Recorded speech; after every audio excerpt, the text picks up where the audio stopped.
You can't take when people actually respect you, Paul. I have a respect and a love for you. I don't need your fucking respect. Well, it doesn't matter. I can feel the way I want, right? How am I going to? Your dad's on here. You can't take when you respect me, and I you can't people talk. You motherfuckers can't take when you respect me, and I respect you back. I don't need to respect the one force. That's what you don't get. You're creating. You don't get. You don't want me to talk. So I got the force I got the respect to many people, but I don't. You don't want me to talk. Mean nothing to me at the end of the day. You don't want me to talk. That's the problem. Z's talking. You don't want me to talk now. So now you. No. Z's. So again, you're gonna keep talking. So I'm scared of what you're gonna say, right? I'm not saying you're scared, but you still won't let me talk. Right. Okay. Good. No. Go ahead. Okay. First of all, this narrative that fucking see how triggered he got? Because Paul wants to place himself as a fucking guru who's above. Paul, you've created a nice situation with yourself. A situation in which you're the only person in the world that has any morals, integrity, and values. Bring that hater up out of you. It's the same narrative we've heard from everybody. Paul. Ding, ding, ding. When are you going to listen, Paul? When are you going to listen to the truth? We heard it from you. We heard it from all the broken hoes with the undercover hating. I knew I'd get it up out of you. You created quite a good situation for yourself playing a fake guru. People pay you. You got a certain amount of numbers. You're the only one who's ever right. Now we got it up out of you. I knew we'd get there. I knew we'd get there. We'll get there, son. Hold on, Paul. You've created an ideology about yourself where nobody can live up to the standard except you. You're not here to live up to the standard. You're not here to live up to the standard of who and what I am. Hold on, Paul. You're not here for that. I'm here to live up to the standard of I am that am, and so are you. Paul, would you please listen to him? No, I won't listen to you either. You ain't shit. Right. That's your loop. He doesn't want to hear it, dude.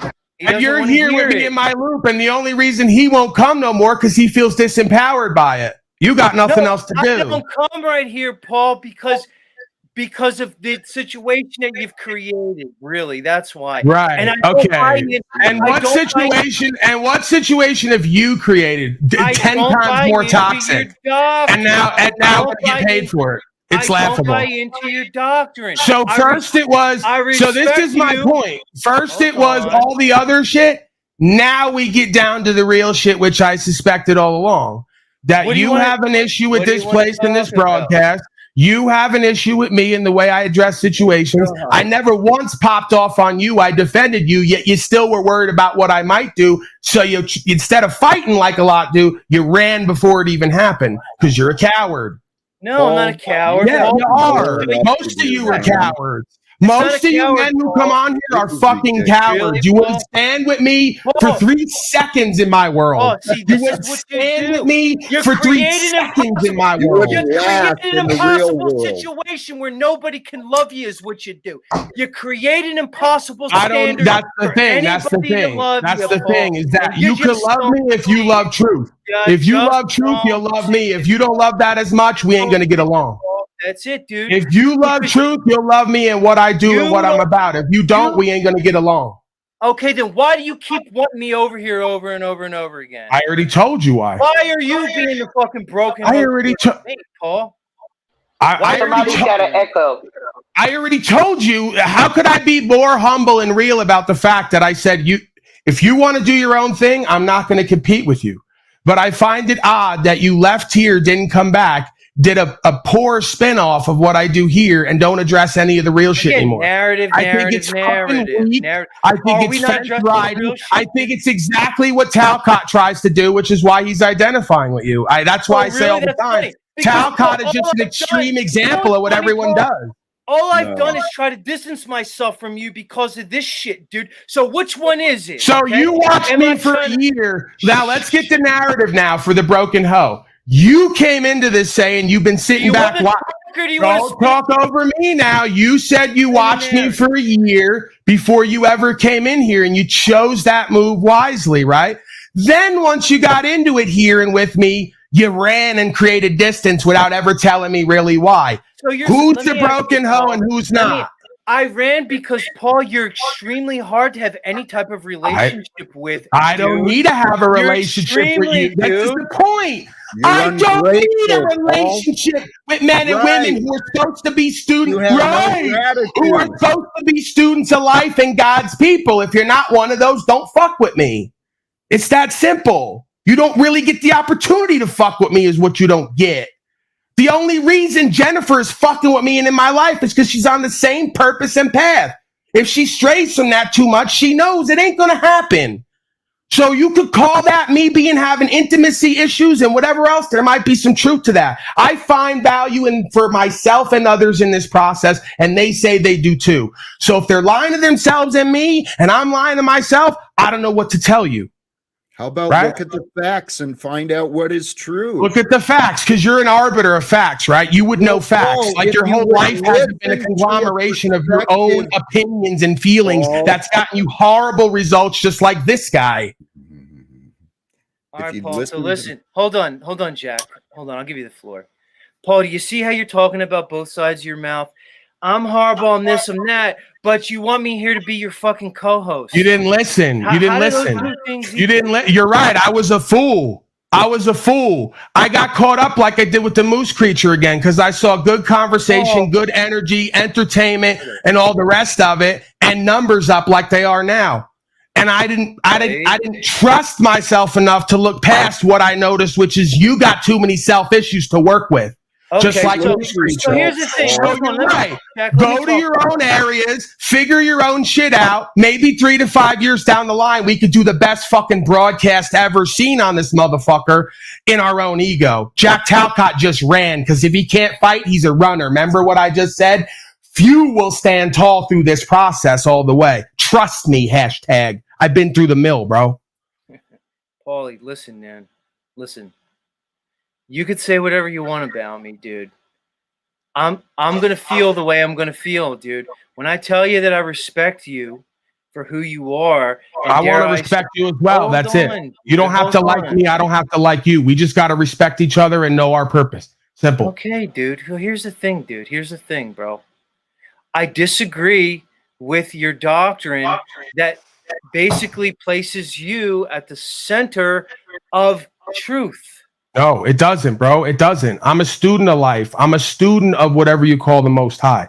I put my whole life into this. I may have more to say on it and more experiences and more perspective and want to speak forth more than everyone else because I'm compassionate about the truth, but I don't put myself as the center. You motherfuckers put me at the center. And I told you from the beginning not to because you're going to trick me and yourself out of position in this game. So stop characterizing it like that.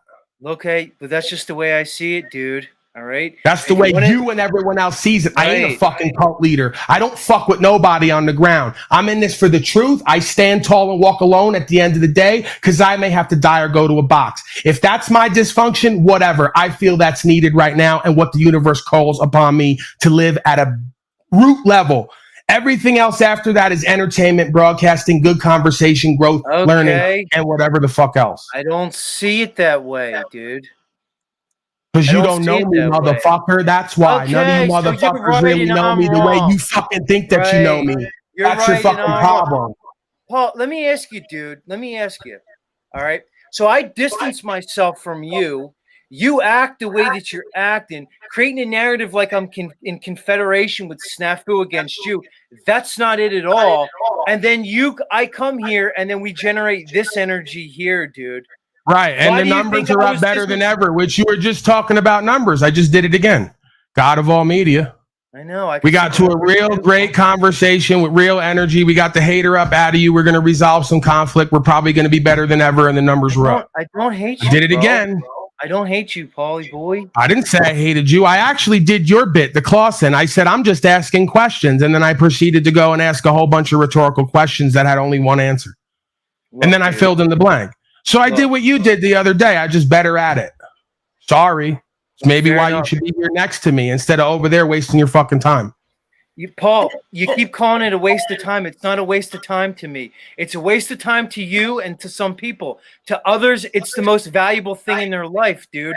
And it may not be what you think it is, but to the broken hose, it's the most valuable thing in their life. It's not the most valuable thing in your life, motherfucker. And that's the point. Because you already said you needed money to feel like you had purpose there. I don't need that. That came with that. Spin what I the say. Money came with that. The money came with that. Right, you could spin what I say all you want, dude. It doesn't make That's what you said. I didn't spin it. You said it. The fact that you say it from a real place and then to want to double back on it because you know it's politically disadvantageous is not my problem. I want to get something real, dude. I'm probably the realest motherfucker on here, closest to your ass, dude. But you're gonna want to fucking play me like some punk fucking bitch, dude. Nah, I'm gonna get you all the way there. Fucking funny part. You're the realest thing on here, closest to me, but I'm gonna get you all the way there. That's the motherfucker, dude. Don't do it. Don't. No. Don't act like me. Don't. I'll accept that narrative. You're the realest motherfucker on here next to me, and I'm gonna get you all the way there. Thank me later. It's not how I want, dude. I'm not here for this, Paul. I'm not here to go through this fucking shit, dude. You don't always get what you want. Sometimes you get what you need, bro. Dude. So, dude, you can keep riding my ass all you want. You can keep saying that the I audience love you. is the same way you rode Thunder Chicken and Brielle's ass. I'm gonna ride you. You want to play with them? I play with you. You keep fucking riding me, dude. You do whatever the fuck you want, bro. What's my intention and what's gonna be the result? That's on you. You do whatever you want, dude. But just know that I'm seeing it from a perspective that's different from yours, man. Which is fine. I don't fucking care, dude.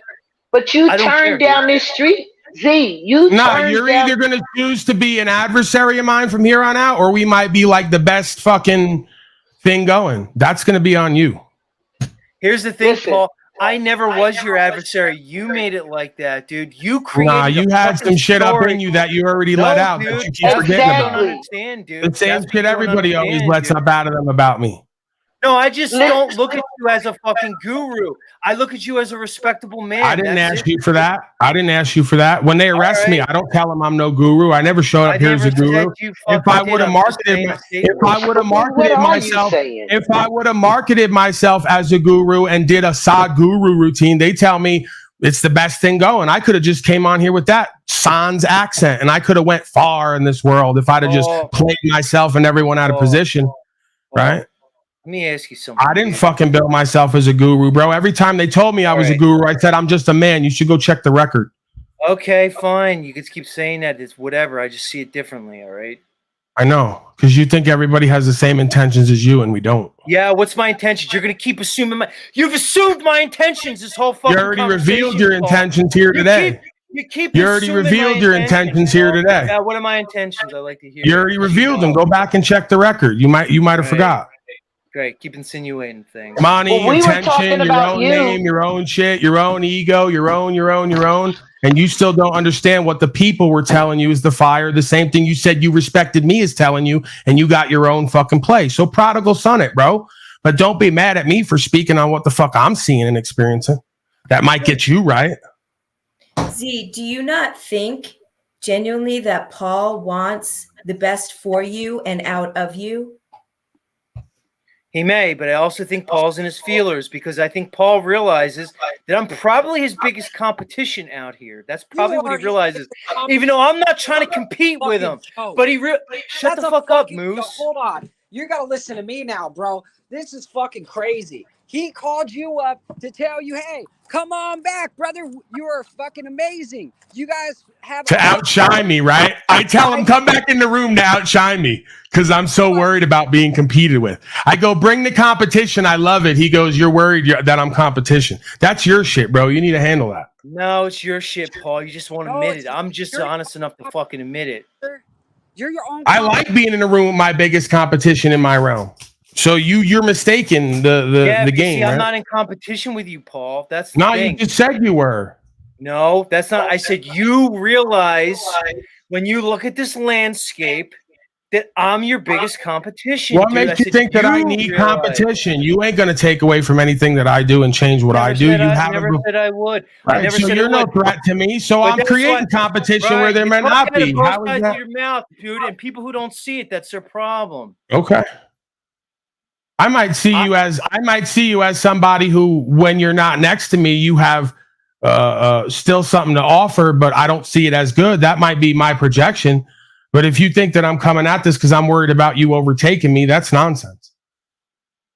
I do what I do, bro. Whatever's meant to happen is going to happen. You're the one who made it like this, dude. You created this situation. I like that. I like getting all the real shit out in the open. I feel so much better now. You probably feel horrible. No, I actually don't. Oh, well, there you go. So you did turn down the street. So there you go. You did turn down the street. You got the real shit out. You gave your true intentions, how you really felt about me the whole time, what I suspected was true, and now we can move forward. Resolution, if you see. What did you suspect was true? That there's some kind of egoic twist of you subtly hating on me or wanting to differentiate. You see how you create? Oh, you said you distanced yourself from the broadcast and had a reason. You never told me that. You knew it and felt it, but you didn't tell me that. You told me the opposite. No, the reason was, Paul, it's because I'm not going to sit here and be treated in a certain way over and over and over again to try to continually show you. Okay, all right. You can't take people's love and adoration. All right, no, I didn't know. That's the thing. You could love and adore, but don't think we're going to play favorites. You thought that when you came in and endeared yourself, you thought that when you endeared yourself to me that I was going to not speak truth. And I told you many times while you were doing it, I'm on to what's happening in so many words. If you go back and look, I said, bro, we're here for the truth. Ultimately, it's not about you playing my beta or endearing yourself to me.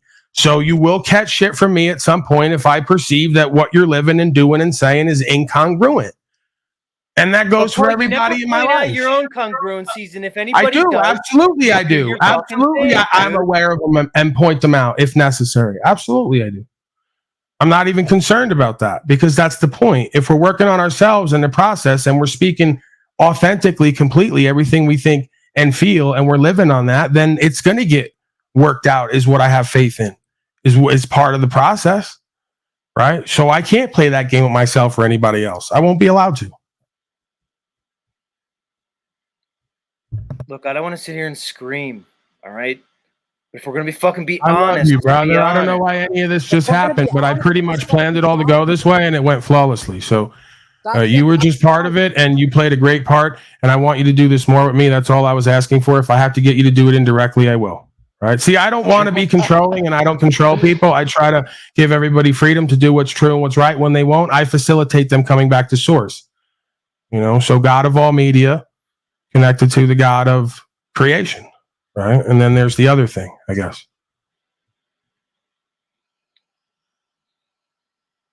Go ahead, Slasha. You seem like you had a lot to say. The only reason I said that you turned down this street and it went the way it did is because we were talking about you, right? And you somehow switched it to Paul. Jennifer asked you some.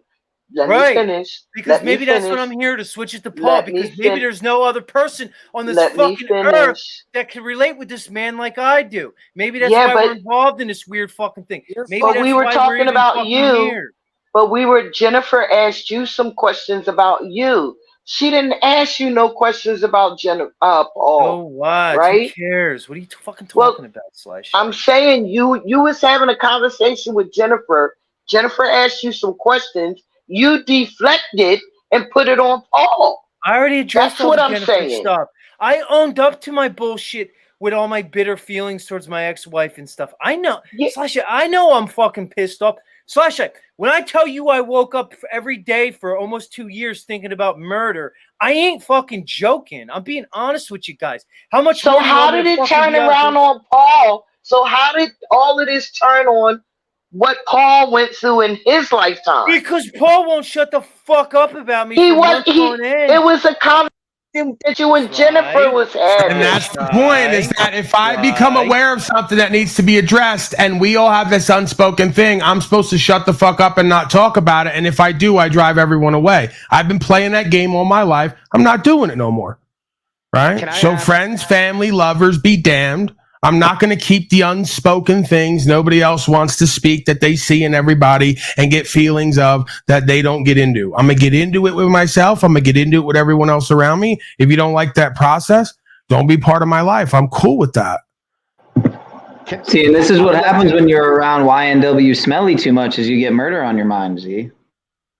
Yeah. So can I ask Jennifer to have more of a dialogue with Z? Like, I think that would be very beneficial. Like, please. I'm sorry, Notch. What was it? What did you say? I didn't hear you. I heard dialogue. I would like to hear Jennifer and you, Z, speak to each other, have more of a dialogue with each other. I mean, I don't know what dialogue you want. I basically fucking, when she said what she said, I looked into myself. I said, she's probably right. She's probably noticing something that I know about myself. I'm extremely angry at many different things right now. That's the truth.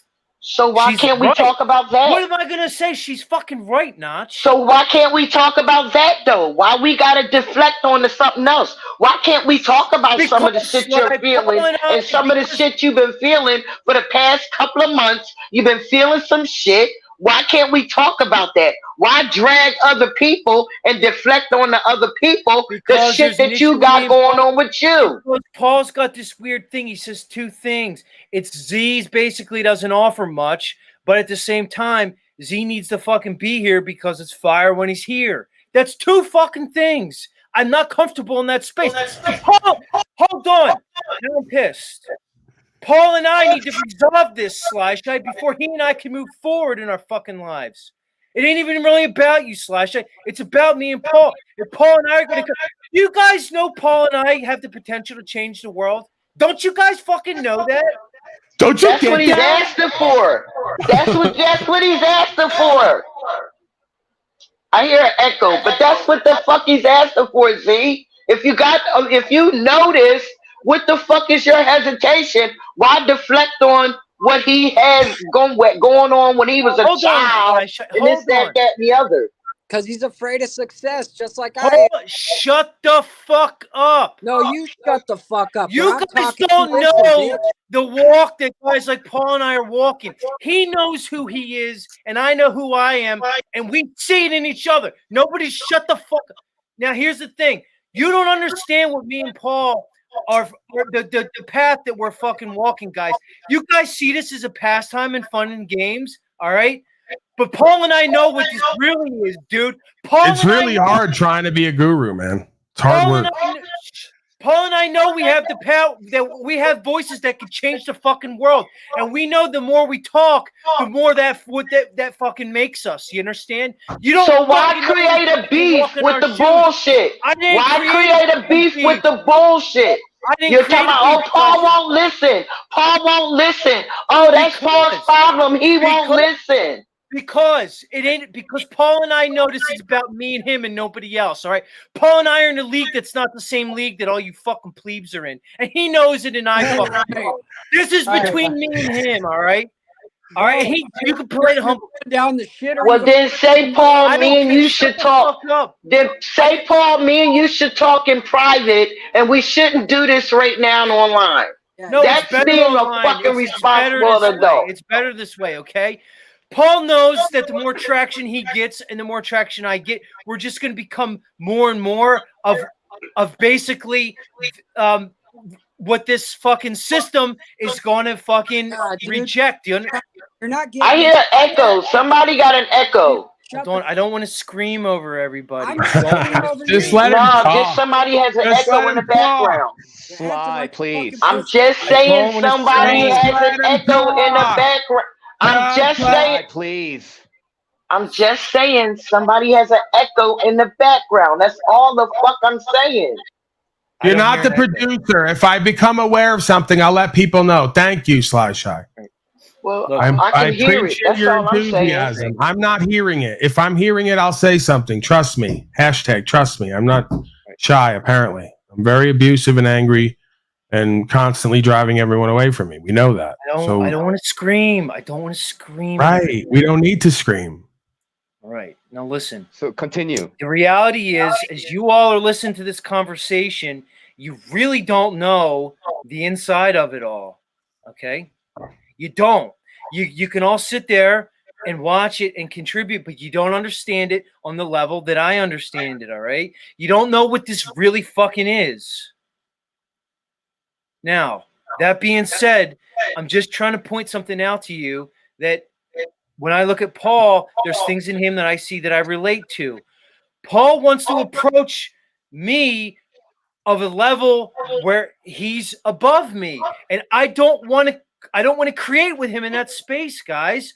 I don't want to create with Paul in the space that you want me to create with Paul in. And I'm just saying it. If we want to keep talking, we can keep talking. But that's the crux of it. You don't have to agree, and Paul doesn't have to agree. That's not the space of co-creation I want to be in. Right, and you just pointed out the dynamic, the solution to the dynamic you said of me driving folks away. I create a standard and condition that makes you feel like I'm above you and you're beneath me, and you don't want to co-create in that setting. You want to co-create in a setting where you're validated when you shouldn't be, and that's exactly my point. Yeah, it's the same problem we have in all these. Shut the fuck up, please. That's true. I'm sorry. Thank you. It's the same thing we do in our relationships, right? Folks want to go off and pick somebody who they can co-create with almost constantly and be validated or not invalidated. That doesn't mean I set a narrative where I put myself above you. It means you settled for less and put yourself beneath me. Get it right. You can perceive it that way. That's fine, dude. You may even be right. I don't know. That's really besides the point at this juncture, isn't it now? No, it's not, because understanding itself is all that I really have a passion for, is self-knowledge, consciousness, and awareness. That's what keeps me going, right? It's not entertainment. It's not broadcasting. It's not money and pussy and all the other shit that we bit non-bit with. That is part of the world and has an attachment to our body, right? Ultimately, what like gets me fired up or gets me fascinated or interested is consciousness and awareness. And I suspect others should get really interested in that quickly, because it's going to affect the future of how they live.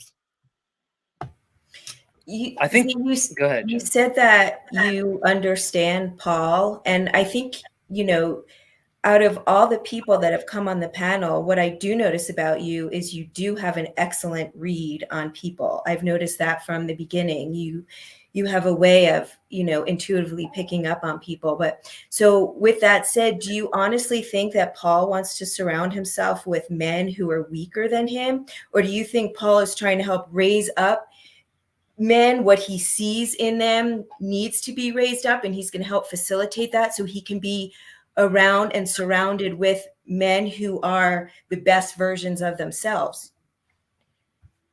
I do see that, but here's the thing.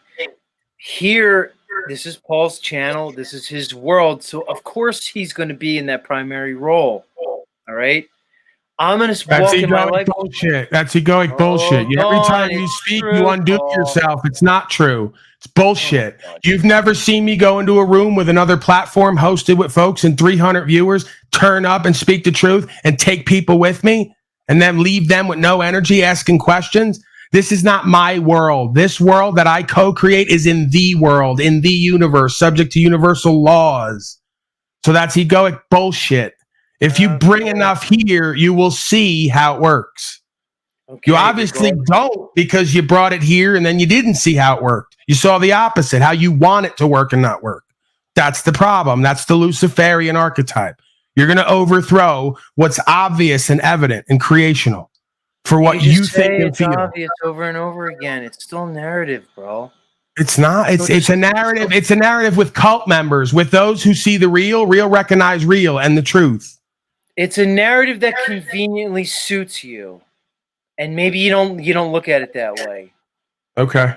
It conveniently suits me because I've created an individual that I can bring to any presentment and garner that affection, I guess, as you would see it.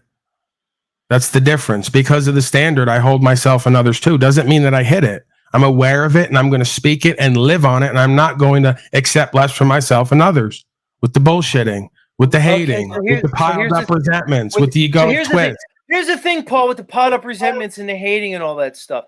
As I try to distance myself from you and you won't let it go, who's the one with the hating and the resentments, dude? Oh, no, because after today, if you give the Tao says, let the wise man chasten you. I let you go on and on until I spoke something and made it a thing. So you must not have been aware of that. But the Tao says, let the wise man chasten you and show you where you have fallen and where you may yet to fall. So I'm embodying that if I perceive myself as wise, which may be foolish of me to do on the metaverse especially. So with that said, if going forward today, you say you want nothing to do with me and you don't want this kind of attention, then I guess I won't give it to you if you can't take it. But yeah, I see where I perceive you and others have gone wrong. We're going to go wrong. Spoke it. You did exactly what the fuck I spoke, and then took a whole bunch of time, energy, attention away from the journey that was available. If that's what you want to do again at 44 years old, then go ahead and do it. Think I give a fuck? I'm just going to keep doing what I do. There's going to be more of you. You're not special and unique. There's only one self. As you couldn't stop talking about me for months to get me back over here. There's do you see the dichotomy? Right, in between Antoine showed up. Jack Talcott's still been here. Great. So good. You should be successful, Paul. What does it fucking have to do? It's not about me individually being successful or not. Right? If I feel full of success or succession or able to achieve that, I don't need anyone really. What I want and what I need is two different things. I didn't say I needed you to get where the fuck I'm going.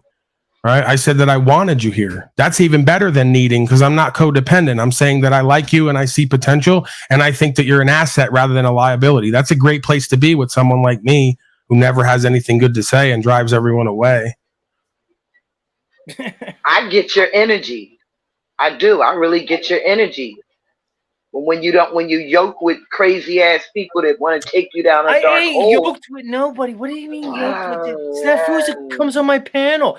I just don't feel the same way about him that you all. To say I'm yoked with Snafu's crazy. We don't. It's not like we don't like him. It's just that sometimes he could take you down a dark hole, like when he goes on everybody's panel. It's not about that. It's not about liking or not. Why are we even talking about Snafu right now? Yeah, he's here at all the wrong times, and much like what I've said at times with you, won't have a real, honest, genuine, authentic conversation about his thoughts and feelings and the root of it. So maybe that's why you resonate. I've been authentic and honest my whole time. You have today. To my detriment. No, my whole time here. Well, okay, because I bring the best up out of you. Daddy always does.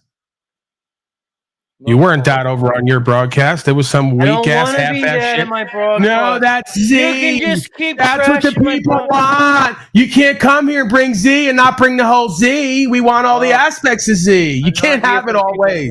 Dude, I need to just present the show I want. Look, Paul, the reality Go ahead and do that, and I'm going to restream and comment on it. And you're free to do whatever you wish after that, and let you ask me nicely, man to man, to just stay away from your area and respect your process. And I'll do that. I'm not going to ask you that. Why would I do that? Well, I don't want. That's not what I want, dude. Okay. That's not what I want. That's not the energy that I want, dude. What I would appreciate is, maybe don't make claims that are patently false. We could start there, dude. Such as? Well, let's start here. One, basically saying that I have like some unresolved fucking hate towards you. Could we start at that fucking place? Some narrative that I'm secretly hating you. That's never what it is, dude. Paul, you have to understand, dude. I started off as like watching Paul Unslaved and going, this fucking guy is somebody who I can resonate with, dude. I wasn't like hate watching you like so many people like to come up here. I know that. I know that. It always turns into that. It always... That ain't a real narrative, dude. Sure. I'm not saying it has to be. I'm saying the way that it always goes is it starts out with that and turns into the other thing. Right? And then by your claim, I'm doing that. Something about me just being who and what I am starts off with people celebrate watching and end up hate watching. No, man. And I'm fascinated with that process. But that's where you're wrong. You're creating a narrative, whether it's a bit non-bit or not. I suspect that it's not. You're creating a narrative that simply isn't true, dude. You're creating a narrative that... How is it creating a narrative? This is what you're doing again. So it's maybe subconscious. You're acting like I am God and that I have an ability to create a narrative that can be not true, and then it's going to be the existence we live. No, right? whether or not... I'm telling you what I'm perceiving, maybe even if it's subtly and even on the brink of paranoia. But you didn't... This is what's fascinating. I say that, he goes, it's absolutely not that. 10 minutes in, he's got a list of things he doesn't like about me that he's never told me. And I go, so is there not some method to my madness? Because I always get what I want, and what I want is the truth about myself and about creation from myself and others. So, like, did you make the list up on the top of your head, or was it always sitting there that I felt it and had to get it up out of you so we could get resolution? No, Paul, it wasn't always sitting there. It's as time went on, and I noticed a dynamic that I wasn't comfortable with. But you didn't tell me that, bro. It's like saying Jennifer's with me and then bounces and doesn't come back, and then I go, what's up? Is there something? And then she's like, oh, everything's cool. I love you. And then, like, I find out later when I turn some heat up that, like, I'm a fat pig. I don't clean up as much. Like, whatever she had a list of things I could have suspected might have been insecurities that she'd have been, like, annoyed by. But instead of her just fucking speaking that shit to me and giving us an opportunity, she just harbored resentments, disconnected, didn't do fully what she needed to do or for herself or me. And then, like, justified the way out of it, which is not going to work in the individual's beingness and in their life day to day anyway, let alone with me. So I'm literally doing you a favor and a service on some level is how I look at it. Now, maybe that's my narcissistic guru-like wannabe false presentment online, as you say, because you also said that. I just put myself, that's your narrative, right? A narrative that you didn't create, oddly enough, a narrative that everyone's been running with. That I put myself forward as a fake guru, that I have to always be right because you feel always wrong. That's why it's happening. Because you have an inferiority complex, I must have a superiority complex. When I'm just speaking on what the fuck I'm perceiving, no, I don't, and it ends up in a way people don't like. You have so a lot bad for that. You have a lot of stories about me, dude, that really aren't true. They're just not based in anything. Like, part of me wants to try to say, yeah, okay, but you're not basing any of that in any degree of reality, dude. It's really none of that, dude. You mean like you in the middle of this conversation? Is that you down there saying you're going to talk with Ray later? Ray? Yeah. No, that's Ray. Okay, so in the middle of this discussion, we're like going to do, hey, Ray, I'm here for you, bud. He's talking to me, dude. Ray, right. I'm sure there's a lot of people talking to both of us, but I'm practicing being present, conscious, and aware, even though I'm running a broadcast. What's the point, dude? What are we talking about now? What's the point? Okay. I actually don't even know what we're talking. Look, dude. You have a whole story about me. The reality is, I want to come online and present my perspective to the world. Mine. Right or wrong. Dysfunction or not.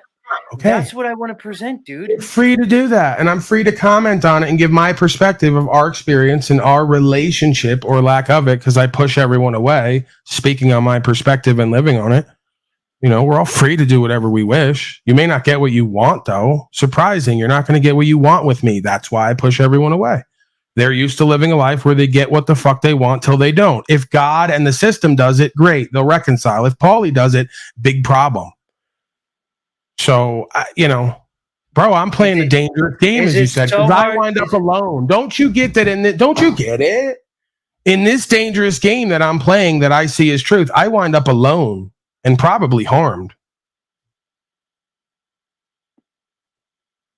Right. So I'm willing to take that risk for the truth. I know. And for growth for the human race, because you say that we're going to change the world. Right. Maybe I said we have the potential to change the world. Right. We have the potential, and I'm going to act on that while you don't. You can keep saying it all you want, Paul. You can make yourself look good in front of your crowd. Numbers are higher on this channel right now than on both of ours when we do our live. That's proof. Just saying. I know. Believe me, I know. Energy's different today. Proof. Conversation is heavy. It's real. It's deep. It's resolute. People are fighting and running. Right. We're at war metaversally. It's great as a simulation because there's a bunch of punk ass cowards. You understand where I'm, Paul? Do you understand that, like, you and I, whether we're going to go at it or agree, whatever the dynamic is, whatever conditions are from my end, my conditions to our relationship are that they're not done on my channel or your channel. Whatever happens between Z and Paul is not going to happen on Paul's channel. I think God will tell you? Dude. You know what I think, God, if it could anthropomorphize itself and appear, it's going to conveniently make it the most beneficial for you. So whatever your answer is going to conveniently be the most beneficial thing for you. You'll have to interpret that. You'll have to interpret that. You're already knowing what I'm going to say. Is it interesting you already knew what I was going to say before I said it to make it conveniently your own interest involved? Because I was going to say, I think I would tell you whatever serves you and the people the most is what you should do, regardless of where it is. Right. So I don't know how you've determined that already with 2 channels in existence. Well, maybe I should go on your channel tomorrow. We'll see what happens. I'll wake up early tomorrow. I'll go on your channel. We'll run it up and we'll see what happens. And when the universe makes a determination that the energy is different here and the numbers are different here and the conversation is different here, then you'll have to be in service. Of course it's different here, Paul. I think you folks need to learn how to be in service, whether it's eating pussy sometimes. Sir, please! Not in my courtroom! I think you need to learn service, if not eating pussy sometimes, how to serve the truth beyond your own interests. That will get you your own interests met. That's what I found. I don't want to eat pussy. Look, dude. All right, well, servant's heart. If you point to the numbers, what if the numbers switch tomorrow, just like that? What if, I don't know, something happens and the numbers switch? Then it's a different argument, right? No. If you're making the argument about the numbers and the numbers switch, then by nature... No, the numbers are an extension and part of the energy and what's created here. They're not the sum total of the reason. Okay. It's not a means justifies the end scenario. Right. So, okay. So right now, ends justifies the means. Excuse me. So would it be the same thing? So if a year from now, if the situations were reversed, would you say the same story? All I'm telling you is let's wrap this up if you wish with something that like kind of makes it, acceptable for all of us. I'm giving you my perspective, what I'm seeing and feeling. If any of it's true and correct, take it. If none of it's true and correct, continue to do what you've been doing. I'm not trying to guilt you into doing something different than what you feel your purpose and meaning is at this time on your journey. It's that simple, right? The same thing that if anyone else came to me like Antoine or anyone else when he came here and gave me his perspective. Okay, I could go through some thoughts and feelings. I could give him what I perceive about him. And then ultimately, I'm going to do whatever it is that I feel is real and true to me and authentic. Right. Everybody's going to do that, dude. Everybody's going to do what they're going to do, man. But I just want you to realize, dude, I created no animosity with you, bro. This is all you fucking created this whole thing, dude. Whether you see it or not, that's what. So now you're worried about where it's going to go from here. I'm not really. If you think there's going to be consequences of where it's going to go from here, then you're worried about how you performed here today. I didn't do that. It's not no, you know what it is, Paul? What the really thing is, if you really want to know the truth, there's very few people I resonate with in a real way, dude. All right, I would like to be friends with you. You understand? Colleagues, collegial relationship. You don't want it. You did that part. Yeah, I don't want the professional, corporate, inauthentic corporate male thing that got you in trouble. I want the honor-able friends first. Notice I said friends first. Maybe and I want the honor-able, trustworthy, real with self and others version of self from all of us to make that happen. Because if not, then I really can't feel good about it. Does that make sense? Paul, who's real except you? In what sense? I'm just asking a question. Who's real besides you'd have to bring up this. It's kind of conditional, right? Who's honorable besides you? Like there's folks at times who I see as honorable and trustworthy and responsible and accountable one way or the other, good, bad, or indifferent in life. And then on the metaverse, it changes. In life, it gets less so. Here, it gets more so. Trying to highlight something that maybe you don't see about yourself, Paul. Right. Because I ask you who's honorable besides you, and you can't give me a fucking answer, and that doesn't tell you anything? No, because I want to know, and like you're making it's an if-then statement. You're making the presumption that I perceive myself as completely honorable and respectable and trustworthy in all ways. Right? I never really made that statement. Now, if you get that impression from me, that's your impression. So it's an if-then statement. Because you see yourself as the highest being in the universe, who would be number 2? And I'm like, bro, it's a flawed straw man argument, right? You'd have to tell me at what time, in what place, in what condition, on the metaverse, dealing with policy enforcement. But you know what I'm saying? Like there's levels to this shit, and a lot of it is conditional, it seems at times, because folks are responsive and or reactive. Right? There's folks who I think, like Wes Watson, are honorable and respectable, may be trustworthy in a lot of situations. If I put them in a handful of situations, they may fold. And that concerns me. So it's not hating on him when I play his shit. I haven't yet. Are you unfoldable? Are you? I haven't yet. I didn't say I was unfoldable. I said I haven't yet.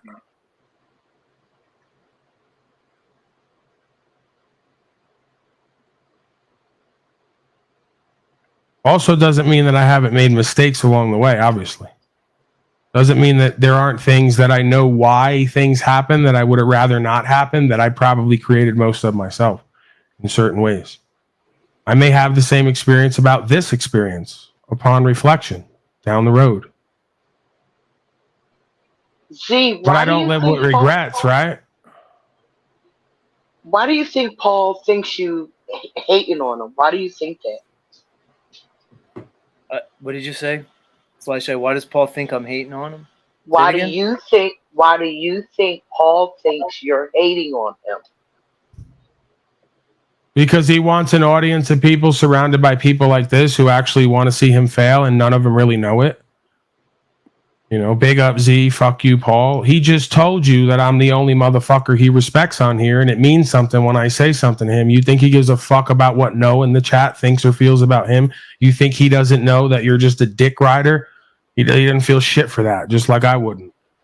So when I speak to him, it means something. So what's the point of playing cheerleader on the side and trying to choose sides when we're trying to unify in truth as men? You know, let's not forget that off the metaverse and separate from the political ongoings is like slavery and genocide, apparently, all around us. And like we're subject to it and have to deal with it. Let's not forget that little detail. That'll keep you real present and aware and clear within our nonsense, right? Yeah, no, I mean, I don't know. No's always been accountable in his comments, but I don't know No, but he always seems pretty accountable. But to say like fuck you, here we go. Let's get Z. I'm sure you want to pivot. You've been like beaten up here. We'll put you in a victim role for a little bit. It'll change the narrative for all the cult members for a while, right? Because that's what it is, right? Apparently, that's what I'm told it is. So we'll play that game. You know, I'm sure you want to pivot a little bit. You've been beaten up. It's been a lot. You've, of course, created none of that for yourself. Like most MGTOW men will say, like Snafu, hey, my life really sucks. I hate all my interactions. Like Talcott, all my interactions suck. My life sucks. But I absolutely did nothing to create that. Just everyone else or somebody I really loved and respected did something to me. Fair enough, this but I'm idiot, not MGTOW. Go ahead. This idiot, and let's be clear too, because I've said it to you before, and I know you said it hurts. I'm not into the game of hurt, non-hurt. I'm into the game of true, not true. And we find that out long term usually with everybody, including ourselves. So I suspect you may be an agent of sorts. I can't prove that by any means. I don't want to believe that. I've told you in the past. You said that to me a million times. Why would you want me here? That's what I mean about the talking about your both sides of your mouth, that's the thing. I told you. It's a very Donnie Brasco. It's a very Donnie Brasco. I told you. If they're going to get me at some point, I'd rather it be you, Zetetic Warrior. Holy, here's the thing, dude. Come on. I don't want one of them to get me. I want you to get me. Right, but hold on. Your crowd's got to even see. Ken before the storm, I suspected. This is where I was going with it, sir. Please let me segue. I suspect also Ken before the storm is a possible agent. Because he keeps trying to, he'll hate on me for weeks and months, then say, hey, bro, let's meet at such and such. And try to put it out that he knows where I am and want to meet there. And he's very much the character, if you look at him, of someone who they would put in place to do whatever they would do. Right? So, from day one, I go, there's something off about this guy. As we go on, he doesn't make it any better for himself. You kind of, it's ups and downs. It's like a Talcott situation. I tend to lean on the side of you're probably not, if I had a gamble.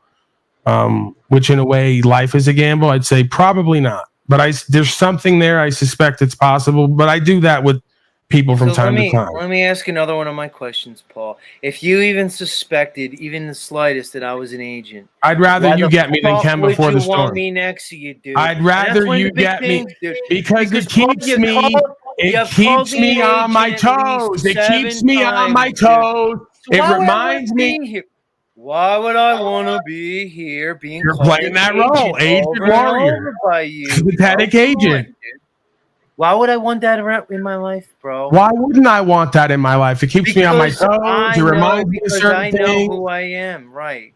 I'd rather, at the end of the day, I just told you, it's a very loving space to be with an agent, if you are one. I'm not saying you are, of course. I know you're doing a fucking bit non-bit. I get it. Okay, I'd rather you... I'd rather you get me than Ken before the storm or one of these other regular white people. You at least got some Philly sleaze edge to you that kind of makes me feel like we're the same being. Even though you're an audiologist. What was that about, man? We got to talk about that one day. Fuck was that about? I'm going to be an audiologist. I go, you sure you don't want to like move some kilos of heroin? I'm kidding. This was way back in the day. I've never done that since. And, probably not a kilo at once. Definitely straight not. From the record. But I got to admit, Paul, the fucking you insinuating that about me over and over and over again fucking rubbed me the wrong way in a big way. It's probably the primary reason that fucking pissed me off, you know the truth. I'm sorry, man. Like what so you just so like we're like in an organization, we're like banging on the street, not in that way that they keep wanting to make it to be. And then like I go, hey, I suspect someone in this room might be an agent. And you just fucking run out and don't come back for 2 months. I go, yep. No, because you say it over and over and over again, dude, which is kind of like fucking like I only said it like 2 or 3 times, man. No, that's not even true. It's actually more. And I said every time I qualified it. I said I suspect it might be possible, maybe. That could be anybody. Let me ask you, Paul. When people call you a Mason and stuff, I know it's like, oh, we don't get in our feelers and stuff. Whoa. When people call me a Mason, I do stuff like this. And this. And this. Right. And let's not forget, even this, which is more direct. Okay? So I'm not, you think I'm going to sit here and go on? Well, it's not what they call me. It's what you answer to and how you live. But it's not they, dude. You're getting called a Mason by a bunch of punks. I'm getting called a Mason. I'm an agent by you. Oh, so you're a Mason. Paul? I'm getting called. I had a feeling it was something by you. That's the difference, dude. I didn't call you. No. Yeah. How are you going to go to court with me? Let's say we're riding along. I'm puffing a whole bunch of reefers, so I got a bunch with me. And we get caught up. And they say, we have a reason to believe possibly that maybe you're in some group with Paul Unslaved and you had a lot of reefer. And if you don't sign this document, we're going to like kill you. And then, you're going to say, oh, man, I can't believe you just said that I'm this, this, and this. No, they said maybe, possibly that they suspect. It's like very small percentages. And through your conduct and your presentment and your, future track record, you will show who and what you are one way or the other, right? That's the point. I'm a long game person. I can't fuck with people who are not long game people. They're liabilities. Right. It's okay. But you see how it's the two things at the same damn time? Like future. I'm driving you away. I know. I'm driving you away because I said it's possible. Damn fucking time. Hey, it's possible Timmy's an agent. Timmy! It's possible you're a fucking agent, man. It's a possibility. I mean, what do you got to say, how they would get someone right up under me? Who would they send? Right? Somebody who's innocuous. You wouldn't really suspect it. Maybe they're like got a little bit of street sleaze edge to them. Maybe they got a background in something and stood for rights, freedom. Maybe they accidentally were at January 6th or not, and then they started cooperating, like Eric Beauchene. I don't know what you folks are up to. I don't pretend to know. I just said it's possible, maybe, that you may be something that we've seen here before, it would seem. Right. See how I constructed that sentence? So I'm not at your hold on. I want to point this out because I don't know, maybe logic will, maybe creep into the fucking discussion. So as I'm potentially an agent, as you maybe asked the question, didn't outright say, but yet I should be here more often to contribute to the show because I'm mostly not an agent, but I'm probably kind of an agent. Mr. Sympathetic warrior. Keep your friends close and your enemies closer. Unfucking believable. Oh, well, maybe that's not the role I want to play. Maybe that's not a genuine role. I don't see that as being genuine, dude. You can't grab the friend role just because you want it, bro. Like you can't just take that. Like that has to be earned in any of our relationships, right? What are you saying, Timmy? I don't know what you're saying. What are you saying? That okay, like without being too explicit, anytime any deep trust is formed on the street, right? Something has got to happen first, right? You know what I'm talking about, right? Something serious has got to happen to prove that trust, right? Until that happens, I mean, there's been metaversal hits done here, right? But not like anything with any sort of consequences. So how can any of us really know? We're really all going off what we see from each other and then what we may see each other do in public. But besides that, how else can we really know, right? Well, I don't disagree with you, man. But in that sense, I mean, by that logic, nobody has any friends until the shit hits the fan. You might be right, dude. It's kind of a bleak way to look at things, but you might be right. I don't fucking know. Well, part of bonding, not in these colleges where you go to get like fucked in some bizarre ritual, trauma bonding, through actual bonding rituals, there's like sometimes tests and challenges and controversies and conflict and conversations that have to happen. And through that process, we bond. Right. So, yeah, as a man, especially, there's a threat detection system. There's a heightened threat. Then I might have to know who's fit for this kind of walk and who's not. And when you tell me they showed you a gun online and you ran for 2 months again, I think maybe you're not, ready for the metaverse, for rights, freedom, principles, spiritual faith, for even being like attached to me at all. So I agree. You may have to distance yourself from me, as many others have in the past and probably will in the future, including my own family. And then I suspect there's going to be a judgment from that.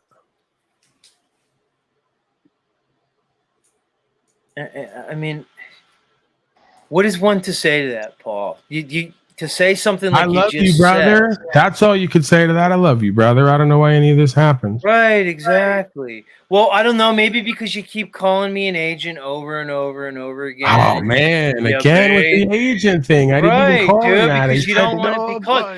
Man, Louis, he doesn't get it. This guy's Italian too. Fucking Johnny boy. He's Italian. He doesn't fucking get it. They took him into the institution and they warped his mind, Louis. He doesn't understand anymore, like in the old country, what we're trying to do here. He never called you an agent one time. You realize that, right? Okay, so we're going to go back to the word games. When one insinuates it continuously over and over and over again, Lou, just because one is smart enough to know not to say such things, doesn't change the... Lou, he was only telling you what Lou, agents... I beg a question, Lou. Why would Paul want an agent around him? Can you answer it? Why not? Because he couldn't. I got so many others around me that I don't like. Right. So if you are one, I'm going to have you around. I want one that I like. It's going to be entertaining.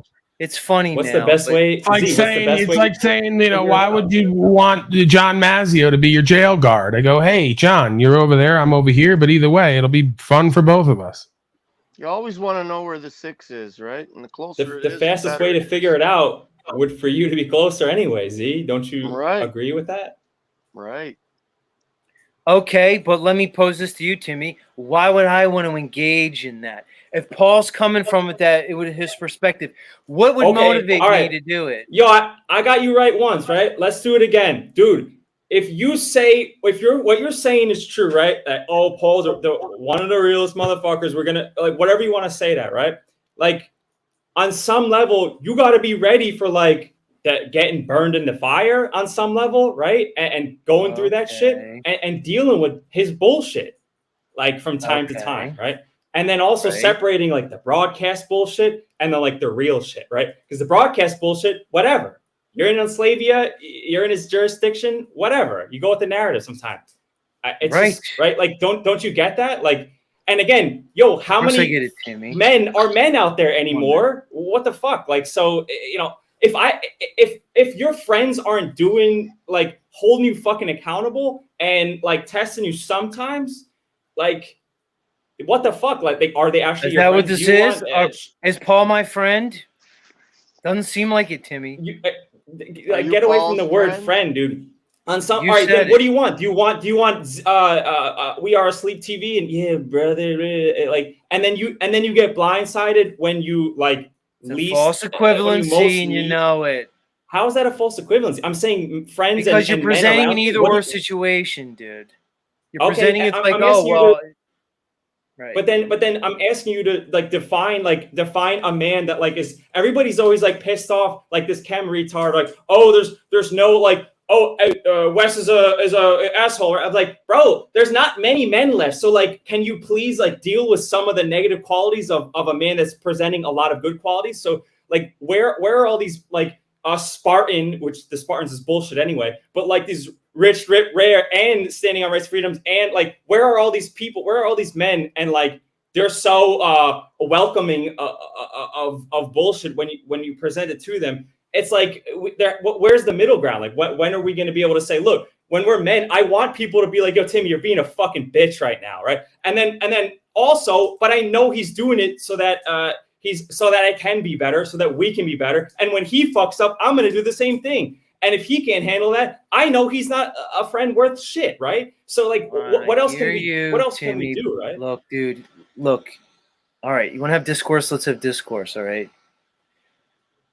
If I feel like I'm in a situation with Paul that to interact with him in his show, all right, is going to put me in a place that I don't want to be in, what obligation do I have to do so? You know the answers, right? None. Why are you giving him No, so it's much not power? about it's not about power, dude. I'm not giving anybody power, dude. It's about if I'm going to create with somebody, all right, why would I do it in a situation that is as such as I just explained, dude? So quickly, Cam showing his ignorance again. This is why you folks, if you are agents, can never get me wrapped up. Because you're too stupid. See? On the paper, we're already all on record, right? I'm on record twice at like 13 years old, up around 130s. This is why you all resent me as well. Somehow Fat Paulie is smarter than the average bear, right? He just never did nothing with it. And it just fucks everybody's ego up. So he's not pretending, as far as I see, to be anything. Oddly enough, they used to make a joke on the street, you know, an Italian is a Jew that doesn't read, you know, so make of that what you will. They don't, oftentimes they're mistaken for each other. My uncle got that a lot of times. You know, he's a very violent man as well. But he would get mistaken for a Jewish person because there's overlay there, right? They grew up in the same places. They talk the same way. They have a lot of the same culture and mannerisms. Cheap motherfuckers. Need I go on? You know, I'm one of them. Yeah, it doesn't matter what the fuck I get. I can't go out anywhere without going, you're going to charge me what for what? I can't do it. And I'm like now working on this thing where I learn to let go, like Antoine and all them. I go, because this is indicative of like my relationship with the value. It's indicative of my psychology. But something about it is like I can't be made a sucker out of. You know, I go once, it's that New York whatever thing in me. I don't know if it's ego or if it's discernment, because this is how you get a population of sheep slaves who get preyed on. Is they make a sucker out of you once and you keep coming back and doing it. They must think that you consider yourself that. So they treat you like that. So you can give me $1 billion. I go out and go, you're going to charge me $12 fucking for an ice cream shake? Go fuck yourself. I'll go drink the fucking chemicals, or I'll go make my own, or I'll just do without it. You know? So I don't know. Maybe that's just me being old school. Maybe me being a prick. You know, I don't know what it is. I'm open to learning more about myself, I guess. But yeah, I kind of try to make, I guess, what's perceived as my dysfunction work for me. Because I see the point, long term, long game. I see the reason why I'm doing it. You know, you're not supposed to be okay going in and letting somebody scam you and fleece you because, hey, we're out and it's convenient. And, nah, there's principles there. You know, so I don't want to do business with people who are going to fleece me and scam off me. You want to make something, you want to do well, great. You want to go overboard and be ridiculous, I'm not going to fuck with you. You know? Go ahead. I don't mean to bring it on. Cam, could you please come up here and stop acting like a hoe while our guest, Zetetic Warrior, is here, who may possibly be an agent. It's always possible. I want to believe he's not. He hasn't necessarily shown me anything directly to make me think that. Except that he's like convinced the earth is flat and he's going to like kill and die for it. for truth, which we don't know what it is. I would think. But go ahead, Timmy. You were saying something about your Jewiness or static warrior or something. Somebody always brings up Did he up just the call you an Jewiness, agency? and yes, we know, Lou. That was the joke. Yeah, I mean, anybody that keeps talking about Jews, it clearly, again, is powerlessness, and you're pointing at something and going, "Oh, they're so powerful," and it's sad. Timmy, I got to stop you again. I got to stop you. My hoe is down there typing with his Twitter fingers. Last week, Paul was going to be a sheriff. This week, before he's going to learn legal process, just be a comedian. That's the thing. I don't live by entitlements. I could be all the things, and then whatever I put my will on, which a lot of times may be less than what I'm capable of. Maybe I should stop smoking reefer. Wes says I'll get more done. And since he's my hero, I should listen to him, right? So, with that said, it's like you presume I can't uphold the law. You presume that I can't know legal process and sue a motherfucker if I have to. You presume I can't be funny and be all the things without pigeonholing myself to one thing. I specifically decided not to be that person at some point on this journey. Right? This is about consciousness and awareness. So yeah, you're right. I could do all those things and I'd be better at all of them than you. That's one thing we know. So, your thoughts on that, Timmy? Still waiting for a man to come up and talk to me in my face the way he does in chat. But when he comes up here, he don't know whether to hate with inauthentic energy or to suck my dick and try to suck up to me. He can't figure out how to be a real bitch and a real hoe yet. He's very aloof. Yeah, if they hang around me long enough, they'll figure it out. It's another typical boomer. And then he won't accept that in some circumstances that there is other beings that are ahead of him in certain paths and certain things. And yeah, maybe it would be a good idea to have honorable men around you that so again, that guy sees people going up above him, and then he just wants to shoot everybody down and go, "Look, you guys are all dead." Yeah, and this kind of accusation about people being agents and stuff. Like, I don't to be honest, I don't think Z is an agent. And people have accused me of being an agent as well. Like, okay, whatever. I'm not going to be able to prove a negative. What do you want me to do? Right. So there are a lot of people who, accuse people of oh, you're okay, but we're just a bunch of dudes, Look, everybody gets called an agent sometime or another. All right. But not everybody gets called an agent by Paul Enslaved on his channel when at the same time he's trying to convince him to stay on his fucking channel. Oh, suck my dick, Satanic Warrior. You just still don't get it, bro. You just don't get it. You're a bad hoe, right? Go be a bad broken hoe and get it your own way. Bid, non-bid, right?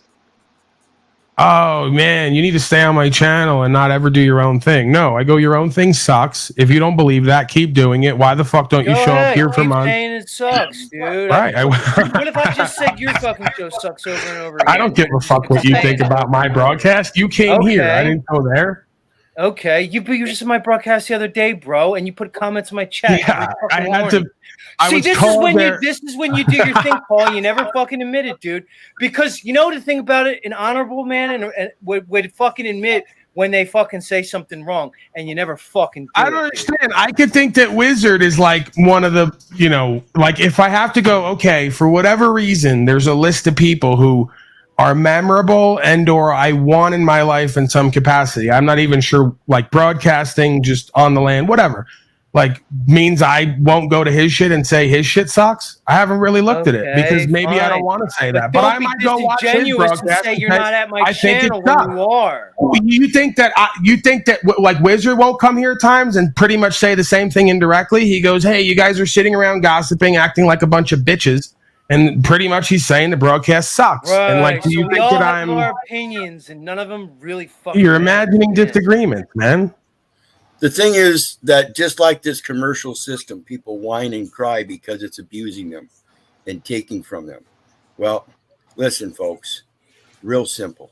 If you didn't put into that commercial system, it wouldn't have anything to take from you. You dummies. This is it. This platform, you come up on a panel, you're making an investment. And like Paul says, yeah, I go do my videos. I've been doing my videos longer than anybody up here. Okay? I don't get the views, but here's how I'm going to put it. I'm still doing what I'm doing. Okay? That's my investment for me, in me. And that's going to keep growing as it has been. And there's key points and moments where it becomes clear that, again, there's the will and our will, and it's hard to ride the line because Wizard shows up here at a certain time. I go, oh, this motherfucker's obviously brought here to be part of this in his own way, right? And it relates to what I'm doing at the time. Then he gets sick. Then he needs contributions. And then his platform and mine, in a way, work together. You could argue to help save his life. So I don't know what more evidence of fucking God motherfuckers need other than them coming here not knowing why, resonating with something at their core, and then having everything they need and then some when they need it, not when they want it. And that's what I experienced, oddly enough.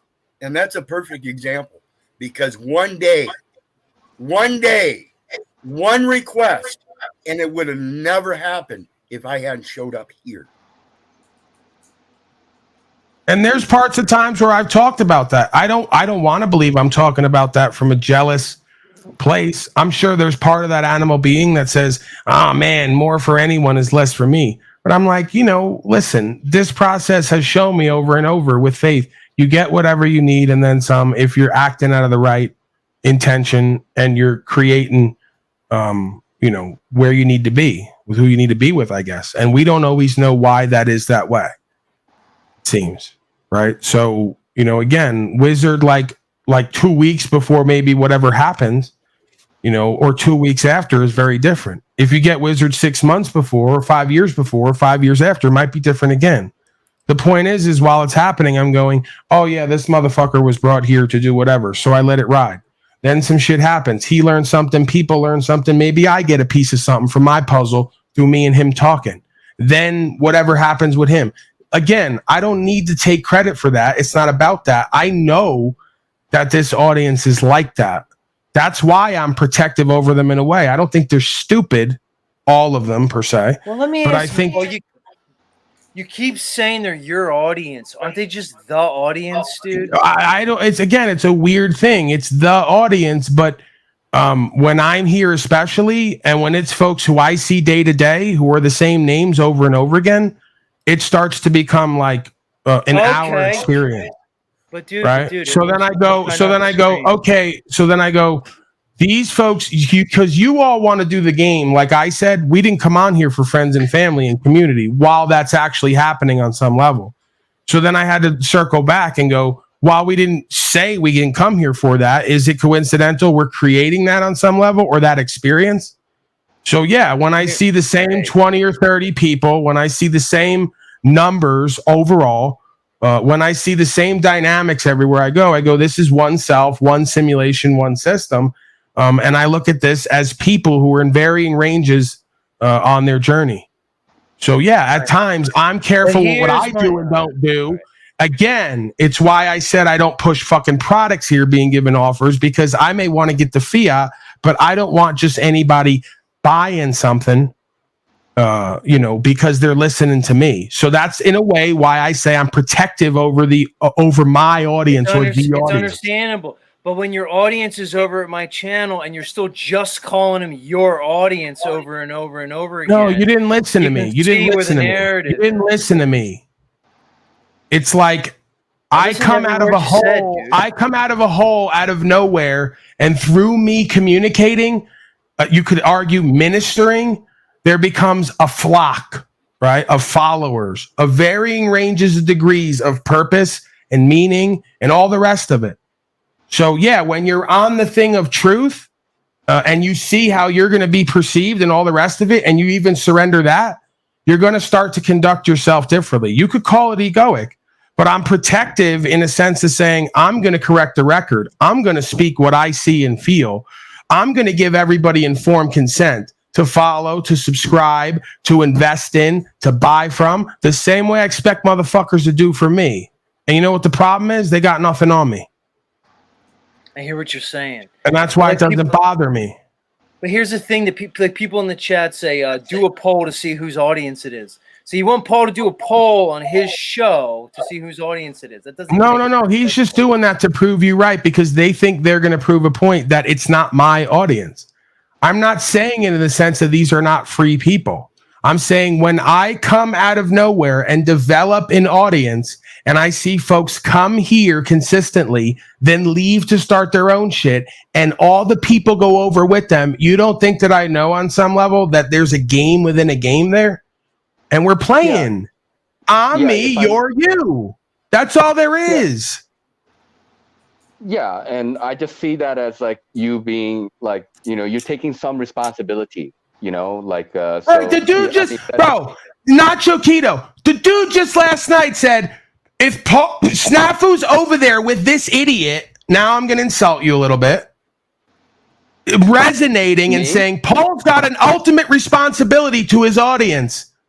He's like has to care for them and be their daddy, while at the same time saying that I'm not their daddy, while at the same time, if I take responsibility in some way for the truth and the record and getting it all on the table, they say, how dare you call us your audience and be protective? So they put me in a no-win position.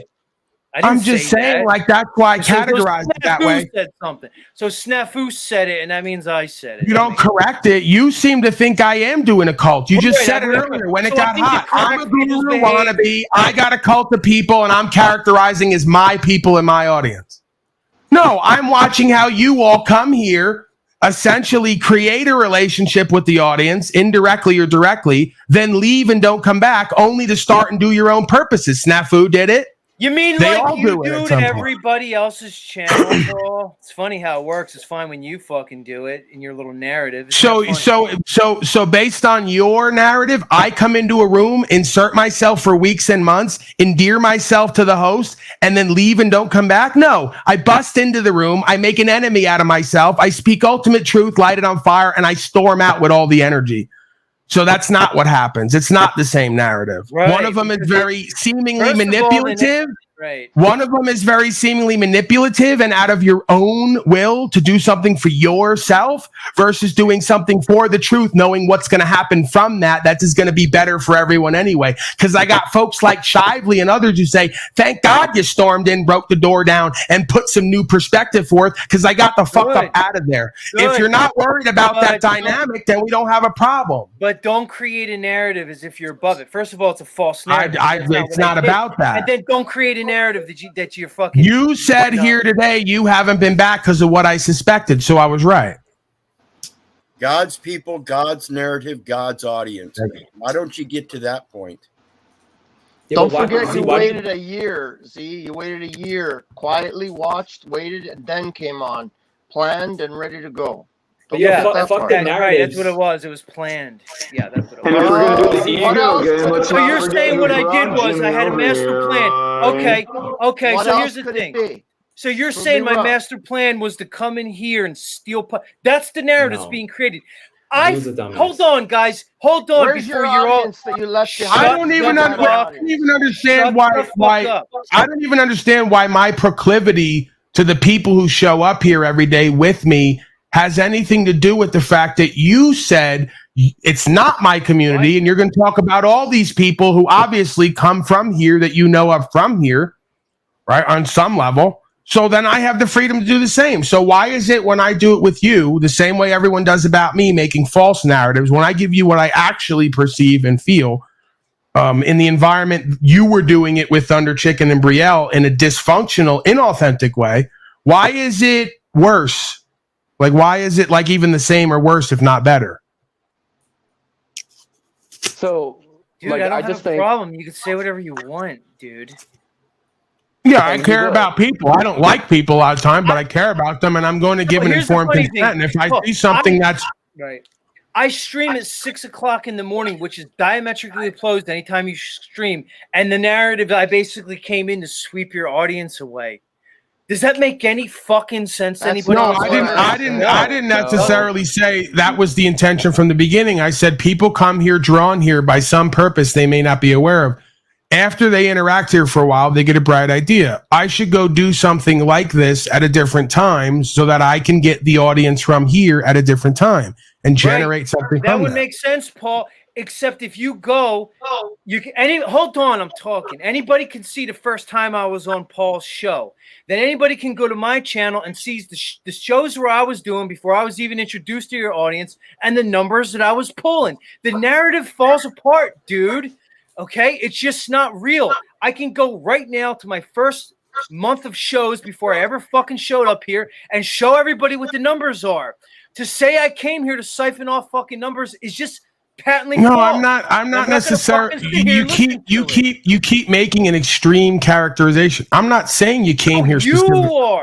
You are. No. I'm saying that everyone, it seems, who's been involved in this process comes here for one reason, and then throughout the engagement, even if it's toward the end or afterward, it becomes something different. It becomes folks from here going over there to talk about them and me and how it all relates. Like I just told you, I sat there and watched for weeks here and there. I checked in. I didn't watch the whole thing, so maybe there's something I'm missing. Did you ever ask your audience? Hold on. Did you ever ask your audience how many people came here from me? Did you ever ask them that or no? I wasn't. That's the point. I'm not just assume that they're all your audience. Because I guarantee you. No, I'm not saying that there's not going to be inevitably crossover. Right. So then what's the fucking issue? I'm saying that the process of being here regularly, leaving, not coming back, claiming it's for some other reason when it feels like something else. And when I address it, you tell me it's what I suspect. That's all that I need. It's not about me, anything else. That's sideline discussions, right? We could talk about the productivity, the protectiveness, the egoic nature of what this is. I'm simply saying that I perceive that you had some kind of bitterness and resentment, not only with women, but something having to do with me or this panel or this process. And you said today pretty much that was the case after you really got real. So is it my jealousy? Is it my this? Is it my that? Or is it me picking up on something, exploring it, and maybe getting to the bottom of it for me and maybe for you? Look, I don't want to be in the role, all right, that you feel as though I should be in on your show. I don't know why it has to be a role. To engage in it. I don't know why it has to be a role. Like, why can't we just come into the room and rise and fall on our own merit and our own personality? That's not the way it is, because that's not... Okay.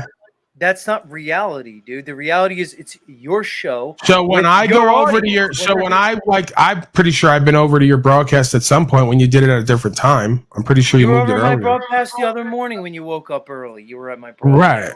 Right. Well, again, because a lot of times if I'm up early, I'm not in that mode. I know. Necessarily. Who is? I'm not even in that mode. I drink 2 cups of coffee and turn the fucking. But this is the point: is you did a broadcast in the morning that you're not ready and in the mode for, so you're not knowing yourself. Man, you're not working with yourself. You spin a fucking narrative, dude. You can say what you want, dude. No, you told me when I come over there, the unslaved one brings a whole different energy and all the rest of it, and this is what I'm talking about. Is that, like, of course people are going to come back because of the energy and the quote unquote content that I'm going to bring, even if it's triggering, especially if it's triggering. That has nothing to do with a bitter, resentful rant for weeks about folks who you experience with here and then don't come back to speak with here with me. There's many dynamics to this. There's many aspects of it. Do you know I knew a Thunder Chicken before your show, Paul? Do you realize I didn't like to meet Thunder Chicken before your show, dude? He knew me and I knew you before your show. Like I said to you, what you're not getting is when you call me a guru, false guru, that's your projection of your understanding, which is clear that after folks come here, things change in their life. Okay. Oh, okay. So I already spoke on that earlier. Yes. Thunder Chicken said, yes, Thunder Chicken said that, just like Brielle said, that being on the panels and being here and discussing with me has opened up new perspectives for them that has led to changes. And you want to be part of undoing that, it seems. I'd rather be part of focusing that and directing that and creating clarity than being the opposer to that. I don't need an NAA meeting set up outside of where I am that's screaming and yelling at people to not be themselves when the whole point of this broadcast is radical authenticity. Right. And you're trying to stop that while not doing it over there. So you're not putting the same light on yourself and being open to it as you are putting it on other people with Snafu. Do you consider Snafu to be a credible, respectable person who holds himself to the same standards as others? No. Is he a woman hater? Yes. Is he bitter and resentful because he has no healthy relationship? Yes. Do women come up and echo the same sentiment? Yes. Is there many dynamics going on here because you guys need to get your shit together? Yes. If I see it and feel it for weeks and months, having to do with even anything remotely involved with me, if I feel a responsibility to speak on it, I will and continue to. Yes. And I don't give a fuck what happens as a result of it. That's been my way since day one. Bro, you can just overtalk me. That doesn't make you fucking right now, does it? Well, so basically what you just said previously. So you want to be right, huh? No, I want the truth. Like, the fucking thing that's Look, so I just gave you all the reasons why I do what I do for you to understand. I'm going to tell you why you're fucking wrong, dude. Because you just created a little story where I'm quote unquote undoing all your work on my little show over there because your quote unquote audience wants to show up and let me undo all that work, dude. Do you see how that fucking is actually disempowering? No, you're not getting it. That you're trying to fucking why are you acting like I'm the destroyer of your broadcast unless you're insecure? You have a right to open up a panel and speak to people and others however you wish and not come here anymore for whatever your reasons are, which you elucidated today after weeks and months like they always do. So now I'm saying you could do whatever you do. I do what I do. If I feel a connection between those events, I may speak on it. If you don't like that, don't do that. Go back to talking flat earth. Go back to whatever it is you did before what you've been doing lately. That seems a lot like what I do. Beta. Since you're gonna say I'm a guru, false guru, okay. You go back to talking flat earth and sitting by the river and whatever else your game is, and I'll just do what I do. Oh, so my content evolved just like yours did, and now I'm basically just ripping you off, dude. So Ian can say I'm ripping him off. OTW can, or are they all rip? Did Ian rip you off too when he fucking did his show when he did an open panel? No, I didn't say it. Again, you're not. You're. Right. There's a little piece of information in there, like the musical bits. It's just stuff that you saw here and experienced here and did over there. Saying in front of your audience, and you don't. I'm not. It's not about dismantling. So when you're gonna kick me out? When you realize if you come here and you see three things and then immediately go over there and do it and don't come back here, that's not perceived as some way. What are those three things? Having an open panels, three things. No, you literally. No, you literally took the specific musical track and the same people and did the same type of arguments with the same music. I don't even know what music you're talking about. Okay. What music did I take of yours? I guess we'll go back and look at it at some point. Would you like to run a timeline of the events? So what you're saying, so you and I both used, when we Googled basically non-copyrighted. My point is I'm drawing a map. I'm not, you're trying to like zoom in on one detail of a big map that I'm telling you that I've made and I'm presenting to you. And then you're trying to defend your shit. No, I'm saying you're bitter, you're resentful in many areas, you're egoic, don't want to play second fiddle when that wasn't the agenda. That's your perspective. Have to have a third channel to do what we do because you're so fucking insecure and egoic. Okay? And we could go on and on from there. So you said all that, you showed all that, I suspected all that, and I'm disappointed that it's true, that I was right again. I didn't want to be right. I wanted to be player hating. But it's not what it was. Z, who would you trust to be an arbiter between you and I was hating Paul? you, Paul. Hold on a second. Notch.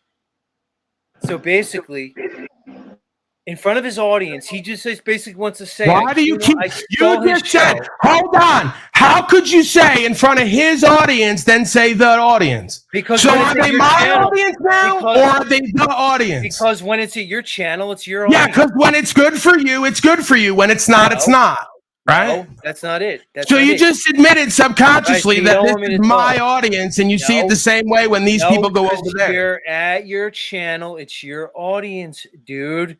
Dude, there's about 10 people in the chat that I'm looking at right now. Oh, okay. So it's even worse. So when we're all here, it's my audience. When we're at your place, it's your audience. It's not just the audience that we have a different level of connection with and productivity with and protectiveness with, right? That's what makes it a community. So indirectly, I guess I've created a community because I feel responsible for what happens here on some level. So as you keep saying, so let me ask you. So I stole your show how? By doing open panels? No, I didn't say that. You keep wanting to magnify it. You came in and gave a whole bitter, resentful, hating rant about me that I had to get into for you to get there. I had to bait you in order for you to tell me what it was I was feeling that caused you to leave and not come back. You've been saying I've been stealing your show for 2 months, Paul. I didn't say stealing the show. I said at some point, everybody on here gets the idea that they could do it as good or better than Paulie, or that they shouldn't play second fiddle, and they go and do a poor, weak, watered down replication with no difference discernibly, other than injecting flat earth into it. That's all I said. Rather than sit here and work with me or wherever and work with me and make something better for all of us, you detach and depart only to do a watered down version of what we could create. That's all I'm saying. And on top of it, you expose the issues you're going through that you pretend is a bit in content, which is dysfunctional. That's part of my show, dude. Right, part of the show. This is part of my show, dude. Right. But at least I'm honest about it. At least I know when I'm. It doesn't seem like you were being honest until I held your feet to the fire, to be honest. Oh, really? I'm honest every single fucking morning, dude. You know what? I'm really sick of you guys. Not one person has said how Slash Eye's haircut is looking awesome and fly. Not one person has said that. Damn it. That might have been racist. Probably. Oh my God. All right, well, let's keep it going. Hold on. First of all, Z. No, there's nothing to keep going. I got a fucking headache, dude. Me too. Bro, see, the narrative shouldn't matter, bro. Like, if your shit is so good, right? Like, the narratives of what other people say. How about this, Timmy? I do my show, and that's fucking it. How about that? Everybody just does whatever they want. Okay. How about everybody just does what they want, Timmy? I thought we were already doing that. Yeah. Right. I got a question, Z, though. But what's the issue, though? If like, why can't you appear here sometimes when you want to, right, and interact in a what an obligation way? Do I have to do that, Timmy? I what didn't obligation? say. I just asked. What fucking world am I obligated to do that? Answer. You don't, but you know, I know you want it to work, bro. I think that you want it to work. I think there's a creative thing. So you don't want now you're going to speak. Now you're going to speak for me. I want to be creative in whatever way I could be creative. I know you do, bro. Right. Maybe I feel like my creativity's stifled here because I'm on the Paul and Slave show. If it was the Paul and look, if it was the Paul and Z show on the whatever channel on the whatever network, okay, then that might be a different story. But it's just always going to be the Paul and Slave show, dude. If he wants it like that, then he can have it like that, dude. But you know about look, bro. You know this is not the way to do it, though. You know about no, you don't know. Never gonna happen like this. Right? You're not me, dude. You're not me. I said I should have said I suspect. I said I think. I should have said I think. I should have said I suspect that you want this to work. And my suspicion was it's correct. So ridiculous. Dude. His narrative is so based in insecurity and ego and ridiculousness. I would literally, if it came to that, it was still a fresh thing in a way, right? This is what's so ridiculous about low self-worth and insecurity. This is broken hoe syndrome. If the shit gets good enough to where you can't do without it, shit changes, bro. The whole channel over here may change its name. The whole broadcast may become the Z and Paulie show. I'm not like averse to that. You left because you didn't see that happening in an organic way that it could have, which I'm open to. I left to make it happen organically. That's what you don't see. Okay. That's what I've been telling people for fucking months, and you must have missed fair enough, sir. I'm just giving my perspective on what if you want to say, you guys can't say, I want to be your friend and be in your life. And when I'm real and honest and open with you, which I am publicly and privately, I do most of what I do here because, I feel like I get something up out of people here. It gives them radical accountability where they can't bullshit in front of the audience.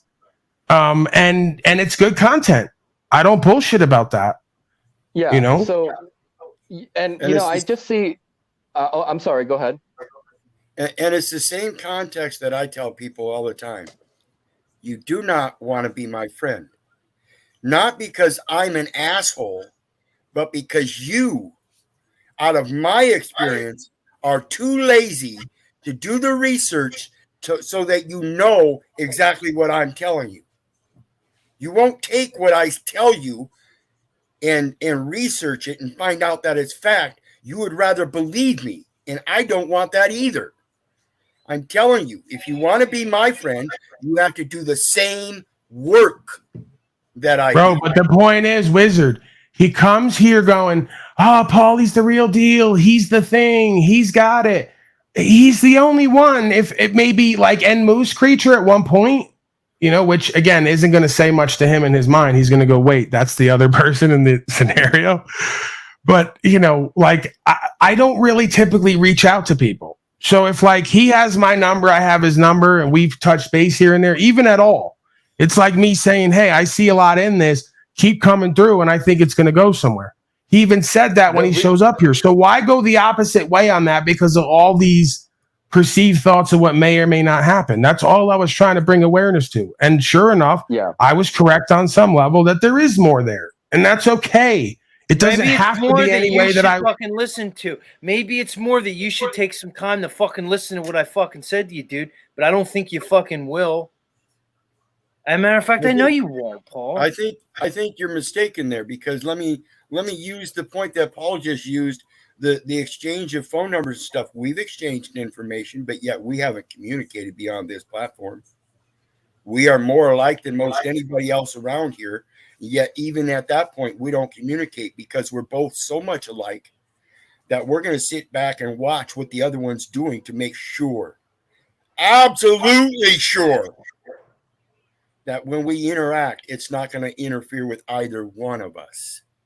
It's going to be a cohesive relationship.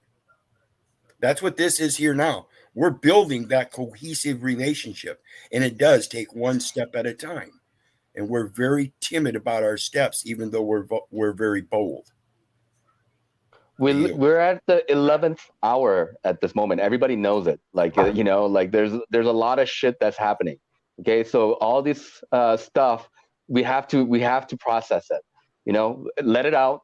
I have deficiencies. Okay, fine. Let Paulie help me to bring that out in me, whatever it may be. And I could be resistant to it. I could run away. But we have different roles. I just see potentials in people. I just look at you, Z. I have a lot of respect for you. And actually, even the people, quote unquote, that like Snafu, ultimately, all the things that we say about him, we want to help him to be a better man, to be a better individual. And we want to hold ourselves to a higher standard. I think we all want that for ourselves and the people who we are near each other, And I think this is something that we can strive for, and there's things to work on within ourselves. And so I'm a little bit cupcaking here, but this is kind of I feel like where I come in a little bit, of trying to find avenues of where we can work together and how we can work. No, he's saying in general because again, they want it all ways.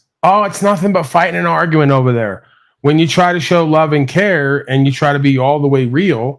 In order we could have a vetting process here to know what everybody is, also generate a conversation, right? If you're aware of how this game works, which again, I told Mr. Warrior, I don't think that he is, and that's okay. We're on the job training. All of us are. No publicity is bad publicity, essentially. Right? If you're on a genuine journey and walk in yourself to be better and do better, things come up. Even if it goes bad for you in the moment, long term, sky's the limit. So it's going to generate a conversation. It's going to generate interest. It's going to generate more numbers and viewers. And it's about what you do with it. You know, just like your life. That. I knew that intrinsically. Look, we could fucking sit on here all night, man. But it's not gonna fucking go anywhere else from here. It's kind of sad, but in a way, it's kind of probably natural here. You guys do what you want with it. From here.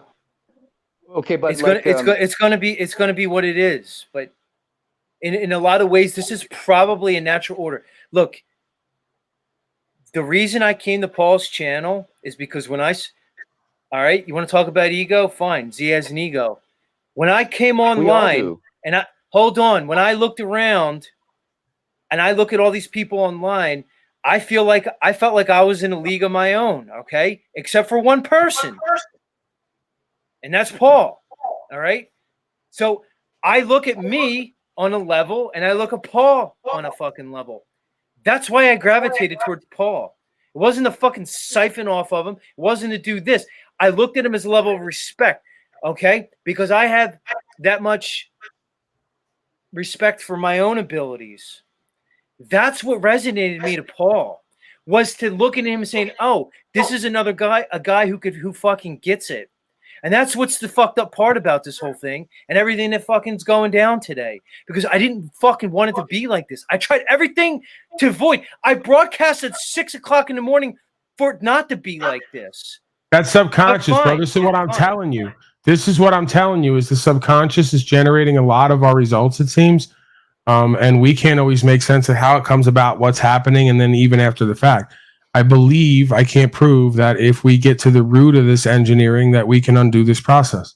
So we're essentially generating our own suffering moment to moment and into the future with apparently our lack of perception or our lack of compartmentalization. So yeah, it's like everything you try not to do at some point, it may actually happen and then be quote unquote worse for you to get what you need. Right? Because something in there was driving you to do that, and it probably wasn't what needed to happen.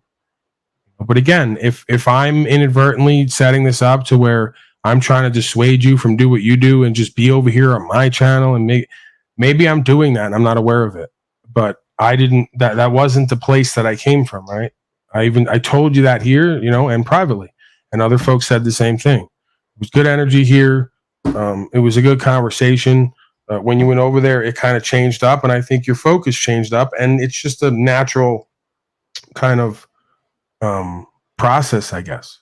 Like I said, a lot of times here, I get the best up out of folks, even if it's unpretty, you know? Yeah. Like, and I think, you know, Jennifer coming onto the show and speaking to you and addressing you, Z, and like what she had to offer, I think it's a pretty big deal, to be honest, you know, just because we haven't seen her at all. Like, she was kind of like in the background and we know she existed, but to come here and actually speak to you, I think that shows a lot of respect and consideration in my point of view, right? And also there's something like I understand you. I got kicked in the balls by not one woman, but many women, and I've gone through this resentment type stuff. But when I see that within myself, yes, you know, like I need to work on that. And it's just people giving you an opportunity to see that about yourself. That's all, you know. And then what you want to do with it, of course, that's always up to you. You have the right to speak your mind, and it's kind of a therapy session to be able to express ourselves. But at the end of the day, we all want love and consideration and respect, you know, and we need to find that within ourselves, and then we will show that to other people though too. The due respect and the due consideration that they actually deserve. This is just my opinion. See, and now here they go. This is what helps to fuel it. Glad to see, Z, as if this person isn't a regular hater. All right, this is how you know where you're at. When you see if you want to check in with yourself, look at the simulation and what it puts forth. All the people who've identified with Z so far are coincidentally haters. So is that it's another coincidence, right? Land of the Blind has been following me for a while, constantly half in, half out, constantly talking shit on me and my name. And they perceive it as a power struggle, power game where Z's not supposed to kneel. The same thing he was perceiving, right? So you are all in the same loser failure mentality. You can't live with anyone or live without them. You can't work with anyone or work without them because your own personality disorder is your undoing. Talcott landed a blinded, and now he's doing it, resonating with Snafu Snaps, who's the same personality as well. So what am I to make of that? Am I not going to speak on that? If I really cared about the person and I really felt some way about it and I wanted to resolve it and make it better, yeah, I'm going to speak on it. And yeah, I know it's going to be good content. And if you want to do the whole egoic, you're not going to kneel thing, whatever. We've seen that before as well. Ian did that. Yurt did that. Moose did that. It wasn't about kneeling to me. It was about kneeling to the truth. And if you folks don't want to do it, you'll see the wages of it. I won't even have to do or say anything. Which is weird because you can't stop doing and saying stuff. It's not weird because you keep doing and saying stuff. And like you said, it's not my community. It's the audience.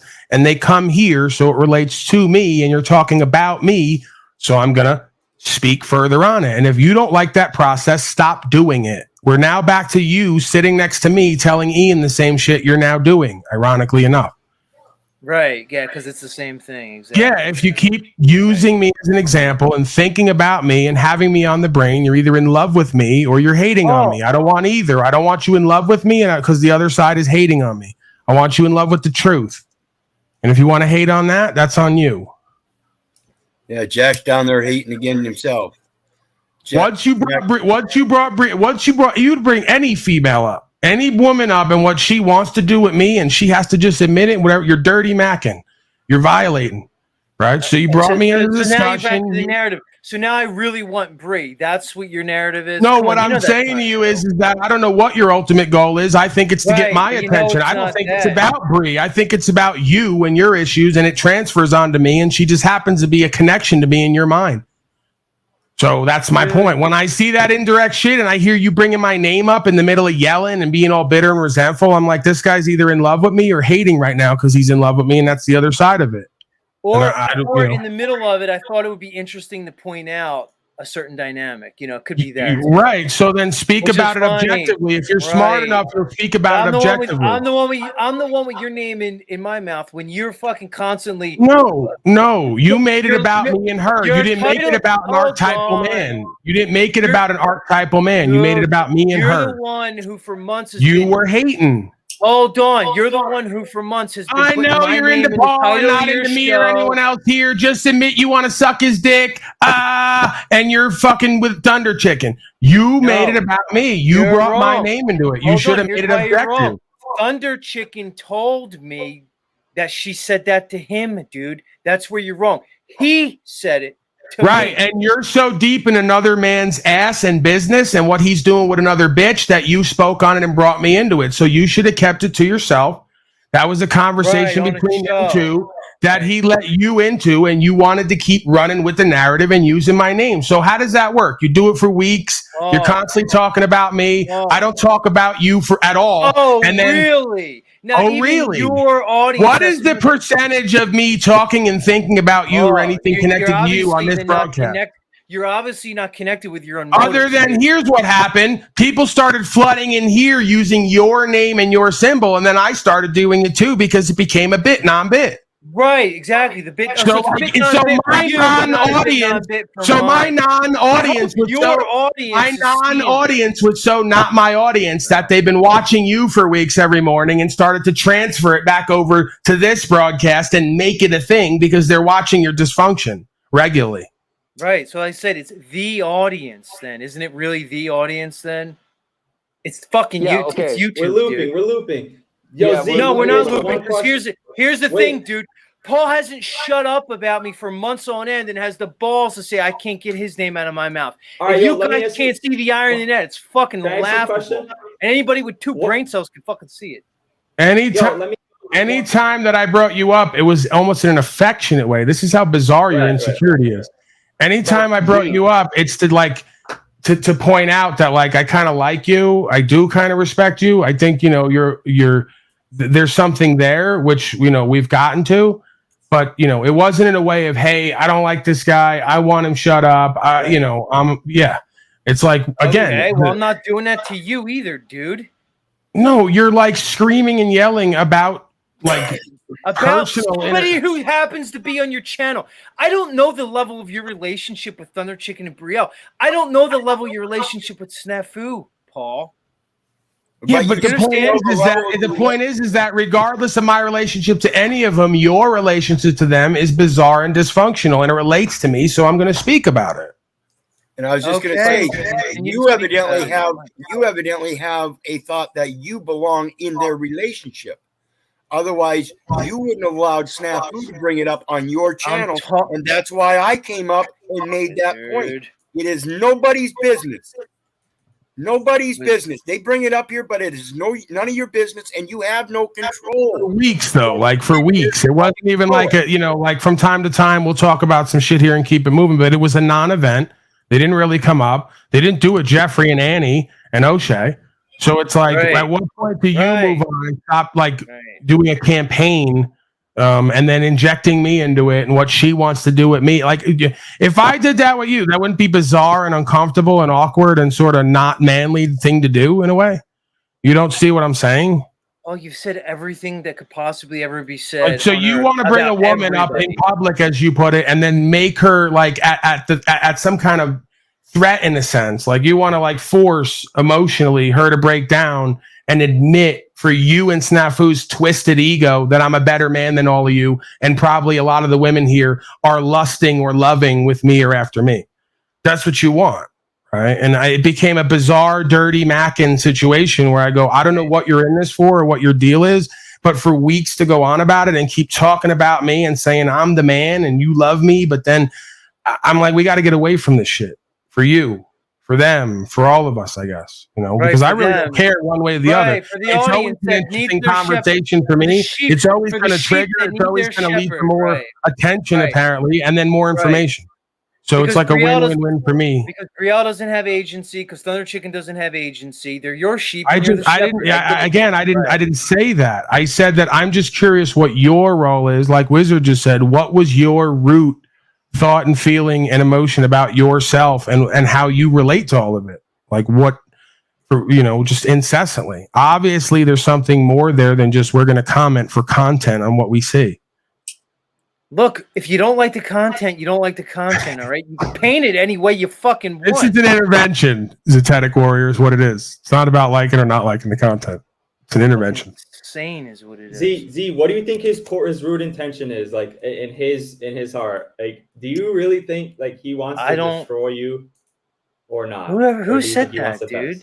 I'm asking you.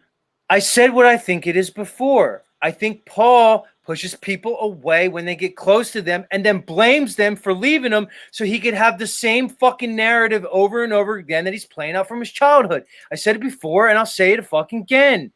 This isn't me. I didn't do anything to Paul except always respect him. That's all it was. Paul did this. If you don't see it, that's right. And it's not possible at all that a lot of you folks play out the same passive aggressive, polite and kind, false respect, false love, false light, while hiding a whole bunch of shit and letting it out at sometimes. And then when it's spoke on, pretending like I did something rather than reveal something. Then you can create distance and blame it on me rather than your lack of responsiveness and accountability for your personality and its disorder. Maybe that's what it is. Maybe you're replicating your child in your family home. That makes sense when you're the guru. Do you understand? When you're the guru, what you just said makes sense. I see. So because what I just said makes more sense. When you're a man among men, what you said falls apart. Right. There's plenty of folks. Right. There's a man among men. You mean a beta amongst an alpha, as you characterized it. Or the truth is somewhere in the middle, and both of you have a valid point, and both have. It's possible. I'm open to that. Times. But here's another thing, though. But again, how do you interpret me pushing someone away while I'm trying to pull them closer as they break away out of their own insecurity and ego? Right. You want to make this into some Titanic scene between me and Warrior? Yeah, I'm watching your dysfunction, much like a daddy would to his son. I'm going, you're going to go do the whole prodigal son thing like Ian and like Yurt Person and Moose and all the rest. And you're going to find out your own way that you'd have been better off at home with daddy than off on your own playing games and acting out. You'll figure it out, is what I said. If I'm wrong, I'm wrong. Well, you are wrong.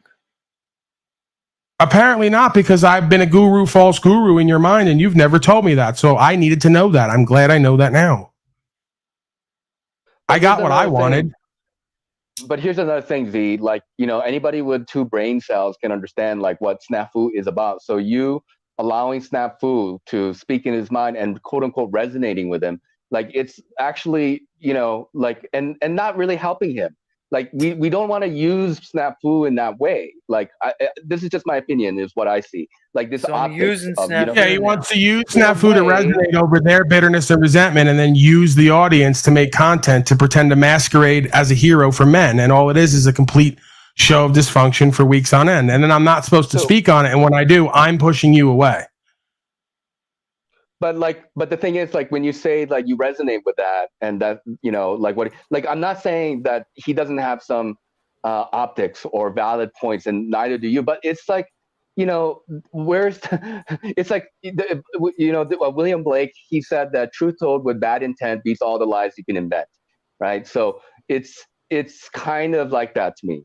That's just my perspective. No, Notch. What it is because Snafu. Hold on a second, Pathetic Warrior. You have another one. Do you notice how emblematic it is? If you really get good at this game, you'll see all the signs and symbols. You have another loser failure who's been in Confederation all along the way, hating on me. He will even go. He will no, but the point is, if you learn the power game of how this thing works, he hates me more. So whoever he hates more, he's going to side with whoever else is going against. So today, that's you. Come on down. He views himself as inferior. Therefore, I must be superior. Therefore, whoever else is experiencing the same personality disorder, he's going to defend. So there's another person with the same personality disorder from day one who's taking up for you, not because they like you and want to be your friend and see the truth, simply because they want to unify out of hate and dysfunction. Yeah. And you see that called too. Trauma bonding, right? You called it out. You called that out exactly. I mean, he doesn't like you, and then you just saw it for what it is. And then there are people like that who like. He's done it over and over again, bro. He will go somewhere where I'm on panel and give someone $5 hosting it just to prove he won't give me anything but give to others. That's his level of service and heart. He will alter his finances to give away something that he sees as not that much, to prove a point that someone else is getting that 5 and I'm not, to try to play a power game on me. Spite you. And he doesn't think I've seen it over and over again. He doesn't even like or respect the people he's giving it to. He just doesn't like me. He's unified in hate and dysfunction. Wow. What did you? And you know what winds up happening? There's a list of them folks who hit their cash apps every day and they start thinking, I'm on to something. Because I got a dozen folks who give me $5 and $10 at a time strictly to be this characterization of who they think I am versus who I was or who I'm destined to be. I've watched it over and over again. Yeah, that's kind of messed up. Let me address what Notch was saying about Snafu. Notch, look, dude, whatever you're saying, man, why do I have Snafu up? One, because he comes up and he speaks on an, he takes a side on an issue that's not the popular side. All right. Whatever you think about him, he comes up and he speaks his mind and he takes a position that goes against the vast majority of people. So what's the point? So I have him on my show. All right. I resonate with things he says on that subject, dude. It's kind of just all what it is, Notch. You're kind of making it like Snafu's like some like I don't know what you're trying to present Snafu as. He's a panelist like anybody else. He's been on this show a million fucking times, just like he's on my show when he comes up, dude. No, that's the thing. This is leading to now the gap in your discernment completely. He hasn't been on this show or broadcast many times. He's appeared here as an exhibit of complete dysfunction and disorder. I'm using him to make content, and I even tell him so, and he can't stop himself from being part of it because he knows what I'm saying is true. He does live broadcasts for 5 hours to 3 people, 3 of which come from this audience. He does a lot of his material about hating and shitting on me.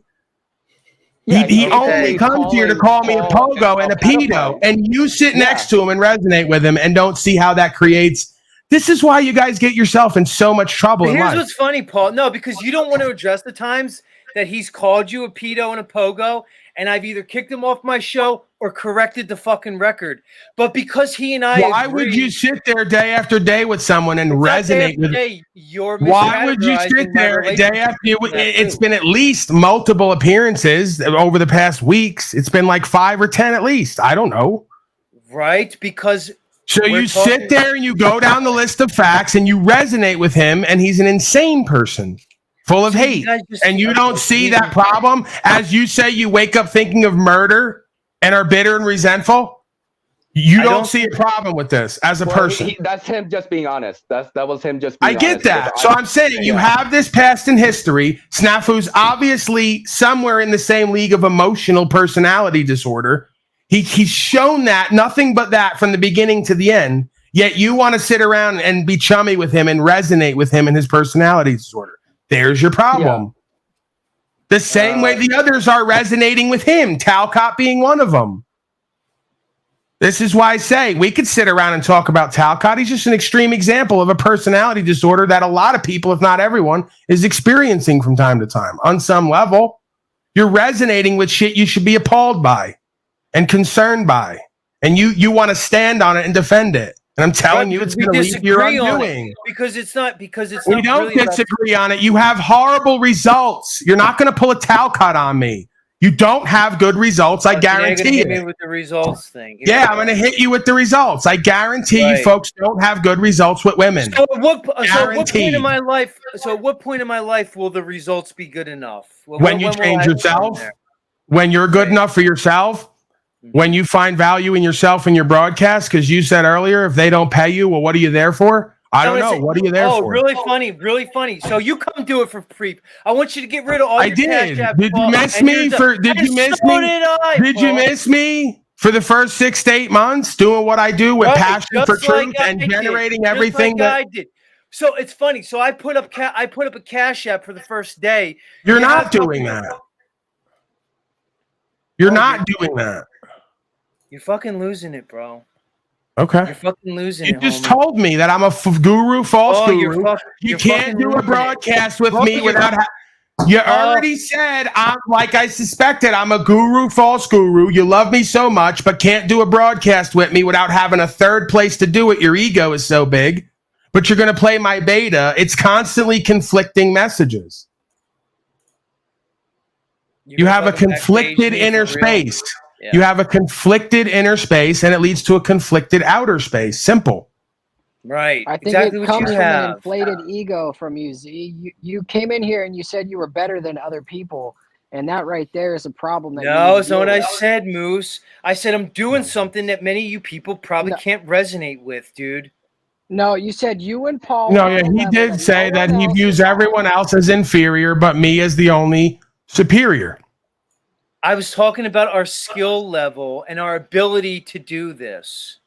And look, you can twist anything you want. Look, y'all can twist everything you want. You can twist whatever you want, guys. It's fine. So you think I'm sitting here actively twisting what you just put forth and what I'm experiencing? So you don't think highly of me because you think okay. Yeah. So then you don't think highly of me. You think I'd sit here and bullshit myself and you and everyone else and point out connections and consistencies, and then Jennifer would come in and have a discussion, and I wouldn't say to her, that was good, because I'm telling her she should speak more and have her influence if she sees something that is worthy of commenting on, because we have spoken about you from time to time, right? So how you would interpret all of that authentic, genuine beingness as me twisting and painting false narratives rather than just being my experience you don't agree with is more evidence of how you don't really truly respect me or trust me. No, I'm just saying what you're doing. I'm saying things you don't like that you refuse to face in your own life. What don't I like, dude? What don't I like? What is it specifically you said that I don't like that I can't face?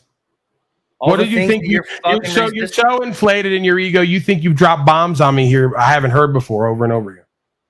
Well, whether you've heard him or not, besides the point. I don't know what you've heard or not. I just know what I but say. you revealed it in a way as though like we didn't know, in a way where you were going to go with this. That it's all my fault. I just can't love or be loved. I push people away. As a woman comes on and tells you she's had nothing but positive, growing, learning experiences, and in a way has been led back to her truest self, which is part of the process that we all have to go through. That's good. I'm glad she said that. Good you have right that. So when you can produce some results, right, then it might look different, but you don't have that. You have results you don't like. Talk to me in 10 years, Paul. There's the MGTOW. I could talk to you in 10 years. I had a woman come on here who left and cheated at the time, who went and had a child and came back years later and said, I probably saved her and her family's life. Okay. So she didn't like me when she cheated and left, and I accepted that and we moved forward. But she came back years later on the broadcast and said, I probably changed her life and her family's life. Okay, that's great. Looking back on it, right? So like I said to you, maybe 3 to 5 years when we get out of the broken host syndrome, you'll understand what I was trying to communicate that maybe I wasn't as good at. But I think there's something there. Z, bro, like, I think you're very intelligent, and a lot of other people here are very intelligent in their own way, and, we have different strengths and weaknesses, but the main thing is for me, again, the main thing here is for me is just like when I say you're quote unquote using Snafu, like I know that you know what he is about, right? Like this is my presumption, okay? That is no, maybe dude, where you're seeing it wrong, dude. I don't see whatever the fuck you're saying about the guy, bro. What you're saying, I don't see, dude. He just kind of seems like a guy who's like a little fucking angry and loops a little bit. I don't see like what the fuck you're saying, dude. And I'm no lover of Snafu. I'm just telling you that what you're saying, I don't see with my eyes, bro.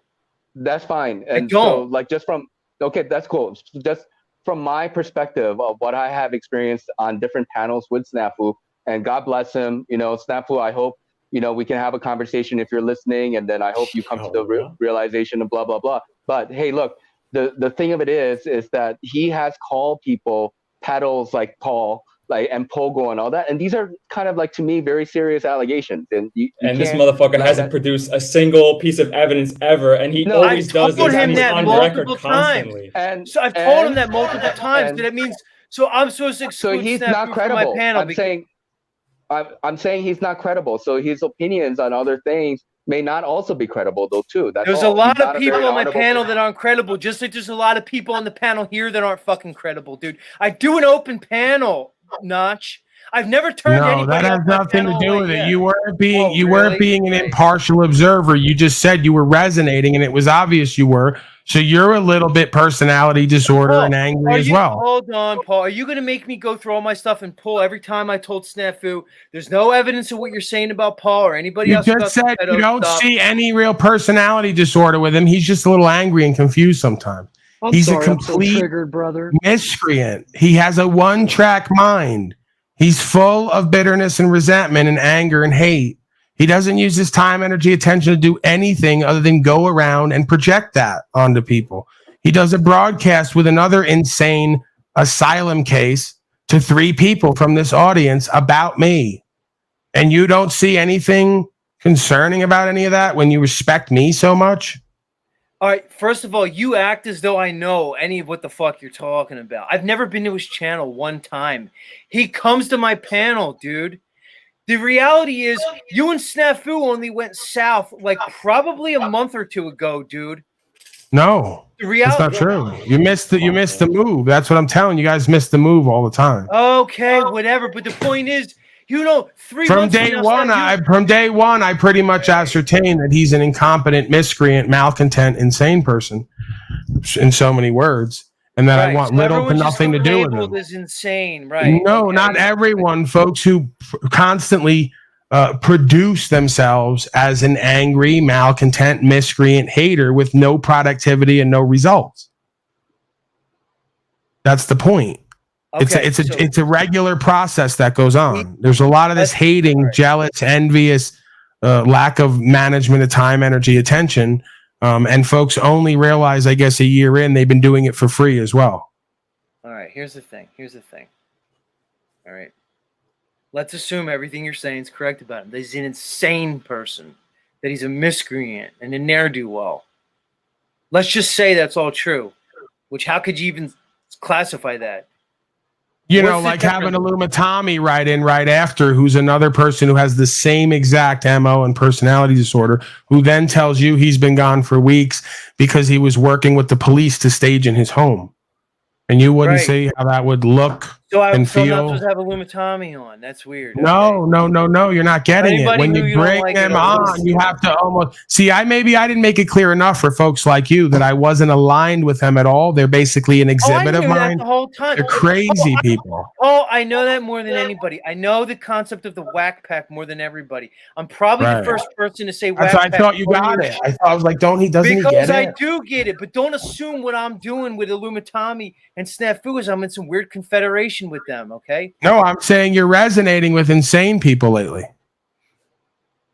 That's concerning to me. Snafu regarding his stance on the male-female dynamic. And he doesn't have a reason for why he has that stance, because he has horrible results in his life. Someone with better results might have a different stance. Is it true or not? Now, we'll disagree on it, but that's what really matters. So what's the reason why Snafu... Let's look at this for a second on paper. What's the reason why Snafu Snaps can't produce a healthy relationship with women? Is it all the women, or is it him and his complete personality disorder and dysfunction? Who says he can't? I say he can. He hasn't proved me wrong yet. He hasn't brought a woman up. He hasn't brought a woman up. He hasn't talked to a woman in a healthy fashion on a panel. He hasn't given me any reason to believe he can exist or coexist with or around a woman without complete dysfunction. So I don't want to believe the same about you, but that's what's being revealed here, apparently. Look, dude. I don't have any relationship with women right now, so that's obviously off the table. As far as Snafu, I don't know his personal relationship. I hesitate to assume his relationships with women. So how would I know what the fuck he's doing with any women and how those relationships are going? Just like I don't know how things are going in your life. So Z gets 500 views a day, and I'm no. Your buddy's going to help you out because they're identifying with you. I'm just jealous of Z's views. Don't I get it? Right. Right. I'm jealous of Z's 500 views now that he's, as he said, went from thousands to 500 and doesn't see the game and how it all works. Well, I don't think he means views in terms of viewers. He probably means my views on life. I'm jealous of your views on life. Okay. That's fascinating. I don't know. Maybe he meant views. I don't know. I don't want to speak for him. You might be right. Maybe he meant views. I don't fucking know what he fucking meant. I'm not going to pretend to know what he means, and I'm not going to pretend to know what Snafu's doing in his bedroom or what you and Jennifer are doing in yours. Okay, you present. It's not about the bedroom. It's not about the bedroom. The fact that you're taking it to the bedroom is bizarre to me. You guys have a bizarre relationship to yourself and women, and that's part of the problem. People speak in this broken English, and they think they're saying something, and then somebody else thinks they know what they're saying, but they don't know what they're saying, and then they turn around and say, "Well, this is what they're saying." It's stupid. You really need to start learning how to ask questions and stick to that. Well, I agree with what you just said there, Wizard. We can agree on that, dude. But this fucking snafu narrative that you guys are running with, I thought you guys were doing a bit non-bit. Now I realize it's not. It's the place you're coming from. You think that Snafu and Z are like in some ways like dangerous examples of men that basically you're maximizing. First you're minimizing, then you're maximizing. You know all about NPD, right? So don't minimize to then maximize. I didn't say you were a dangerous example. Snafu says regularly that I'm dangerous to what's going on and that I'm part of a dangerous movement. I never used that characterization. I said that on the path to self-worth, self-respect, self-value, and self-development, we're going to have to confront these dark, confusing, scary, dysfunctional aspects of self from time to time. It's going to come up doing the broadcast, non-broadcast, of course. These are all perspectives. Like each one of us have our own perspective. Like I have my own perspective of Snafu based on my own personal discussions and experiences on different panels with him. So I'm sharing my perspective of him. And again, him saying that pogo, pogo, pogo, pedal, pedal, pedal without any evidence at all is quite a serious accusation, right? But it doesn't end there. There is definitely some deep-seated hatred that he has towards women. I don't know what reason, right? Like I'm not gonna play armchair psychologist with him. But it's not difficult, Nacho Keto. He won't ever answer directly. He won't ever have a real conversation. That's part of the problem because there's too much shit there for him to talk about apparently. So he guards it and MGTOWs. But he said his mama wasn't in his life, where he has issues with his mama. And, that's where, what do you think I came about this shit? Sitting around on the block? As well. I'm adopted and he's adopted. So we do have something in common in that. And I can kind of, empathize with him about the kind of experience that he had. He's adopted from Goa, India, coming to America. And, I can see how he can feel that he's a little bit out of place. I get it.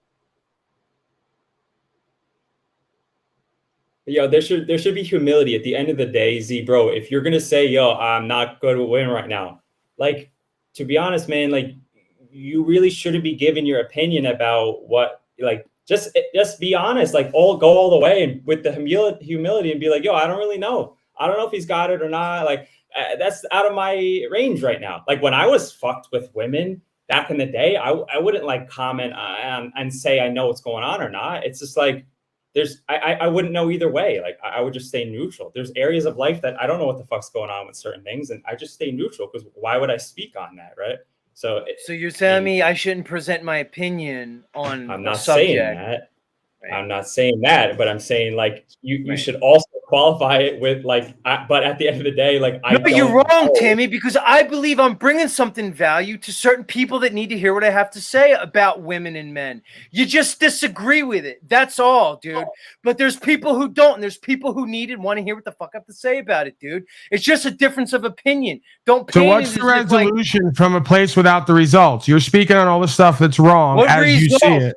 What, the results of me telling men to me speaking about my experience and my thoughts, and then men can listen to it and make their own decision about how they want to behave. Wait, you started off with maybe you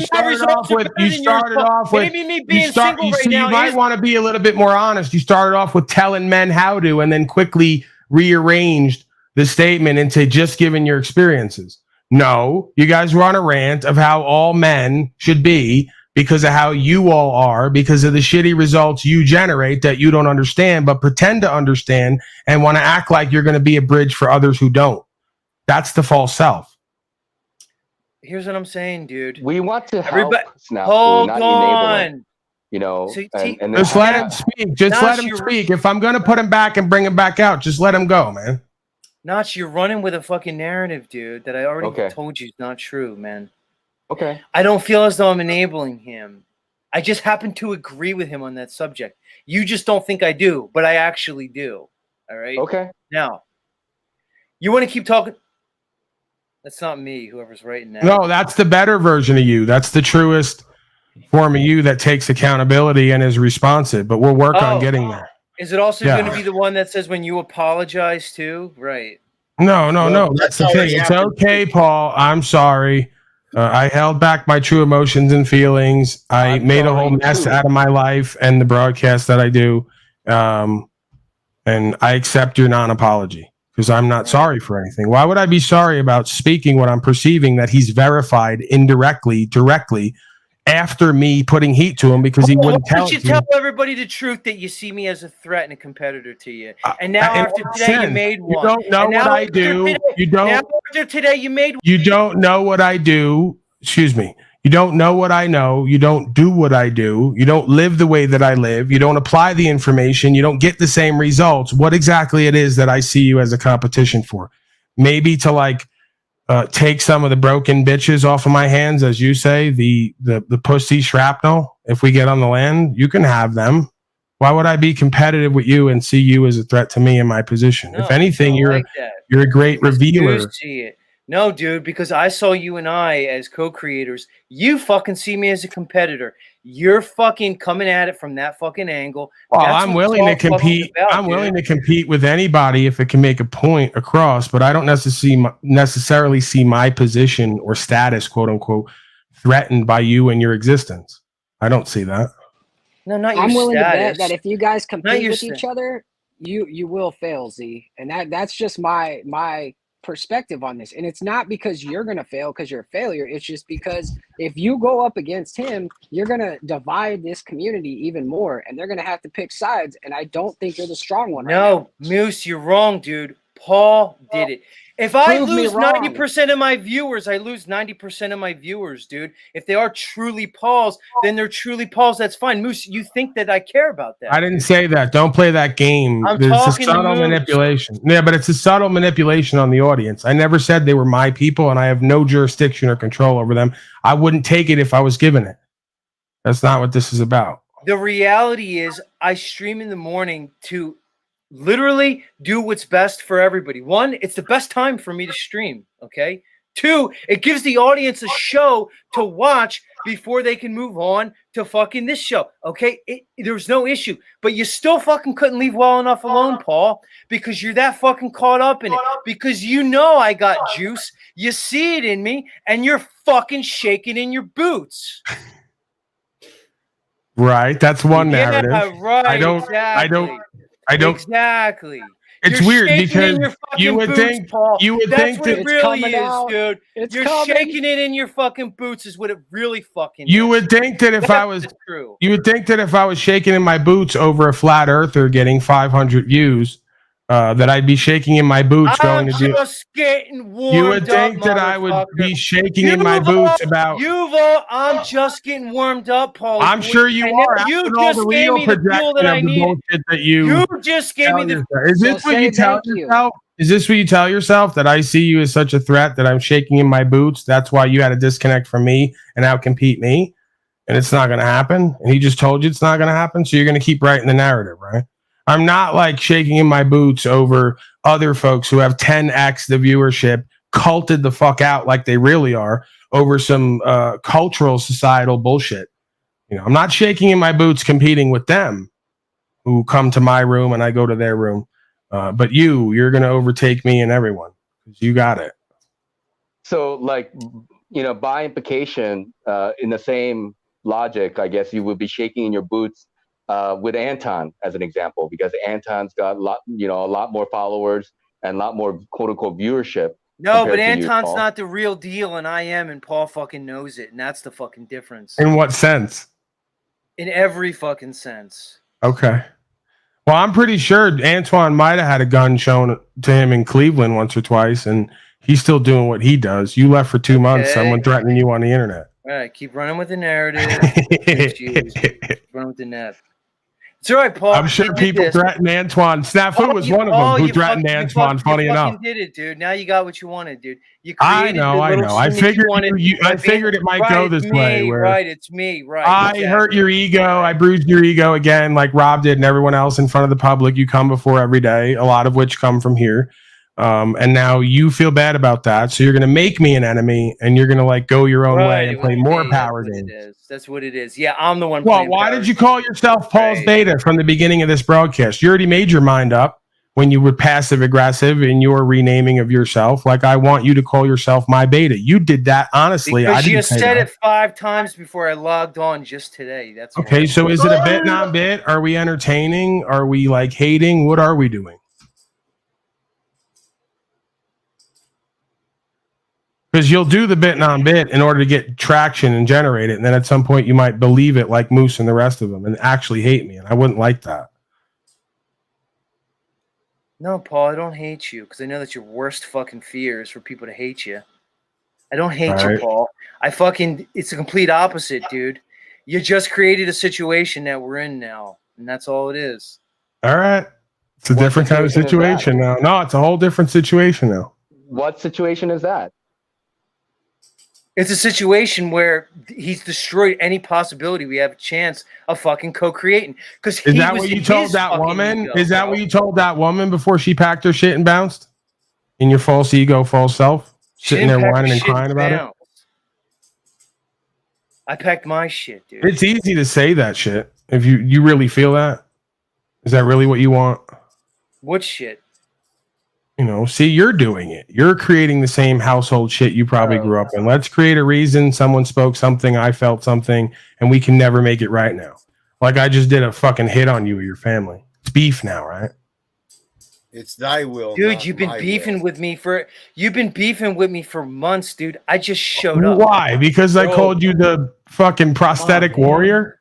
Be better, Z. He wants you to fucking be better. If you're that end, then fucking be it. You just said before, oh, I wake up, I need 3 coffees or 2 coffees just to wake up. I don't want to do it at 6 a.m. And then you just said that's the only time I could do my stream. If you're that end and you're number 2 in the whole fucking universe, metaverse, then you should be streaming when you're on, right? And you should have 1 million followers. Like, both of you should have more fucking numbers. This is a joke that we only have 100 here, 200 there. Well, Timmy, we know that I've been shadow banned for the longest time. These folks just aren't good at what they do. But you're right. I'm just being promoted in all the algorithms, right? I get that, but we can't be. No, this is the thing, Frenetic Warrior. I told you from day one when you came over here to leave. Remember that?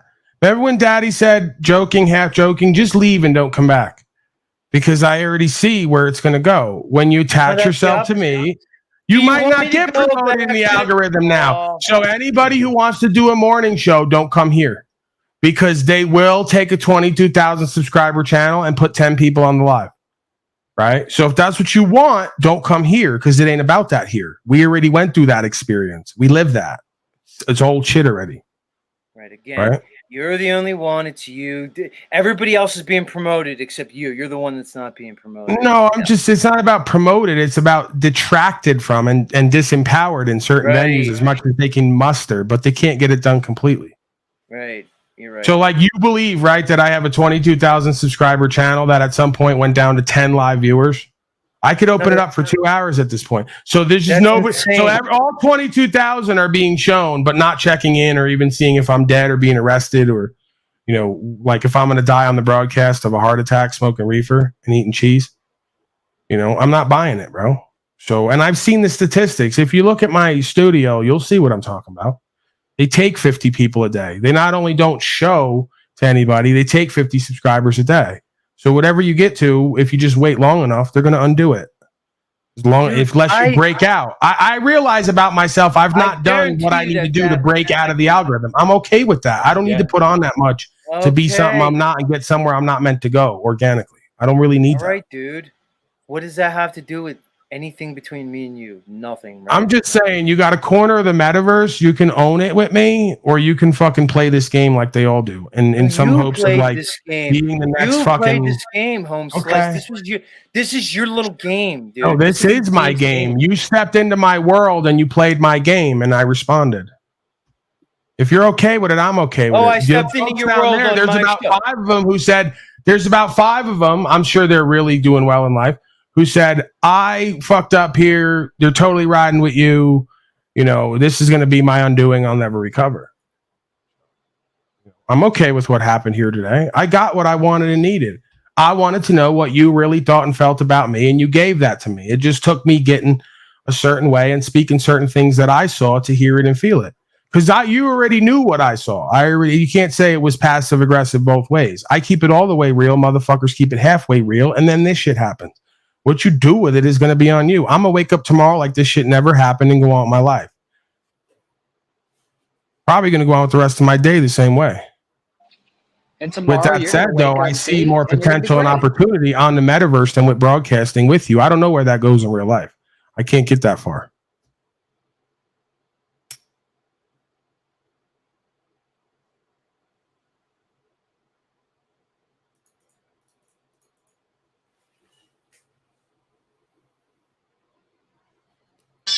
Oh, now that we have silence, I'm gonna say you got the fire lit under you, and I expect more from you, and I look forward to the future.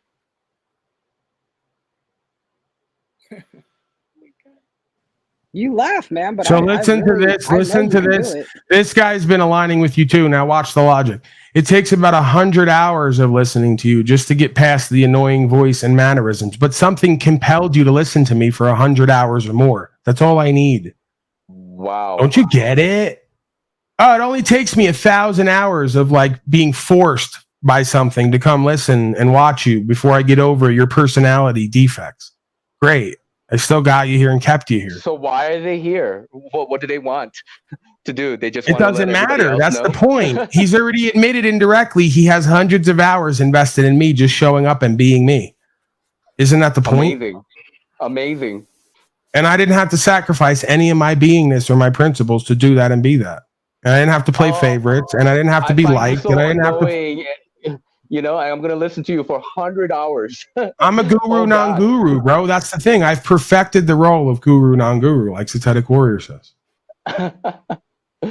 we gotta get off that grift of this, like, you know, guru shit. I mean, like I have never heard Paul saying that he's a guru. Yes, it is his channel, and he does, you know, play with people and this kind of stuff. But like, I have genuinely, quote unquote, met, you know, people who presented themselves as gurus and sadhus, like in India and Nepal, like the way they, like real people, like going around wearing orange. These are supposed sannyasins, which means that you make a life vow of like renouncing, you know, and it is highly revered in India and Nepal. Yet these people on the side have like women and children that they keep secret, you know, and shit like that. There are a lot of people like that, you know, that they play this kind of game.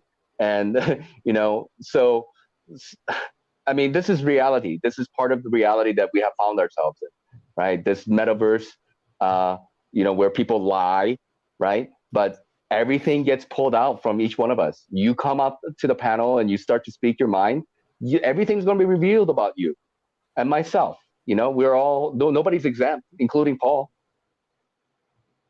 Well, apparently Snafu's exempt, according to you, Notch. He's the only one that shouldn't speak his mind. That's the one, I guess. No. I believe in everybody but Snafu. Him. He's the guy. I do believe in the freedom of speech, but I've heard his narrative, right? And then he has not backed up his claims about Pogo and Pedal. These are serious accusations that needs to be backed up. I agree with evidence. that, and I've addressed that over and over and over again. That's all on record, dude. And yes, so we agree about that. So what I'm saying is that, you know, further on, like he becomes less and less credible to me, even though I want to respect and, you know, quote unquote, love him and be supportive of him.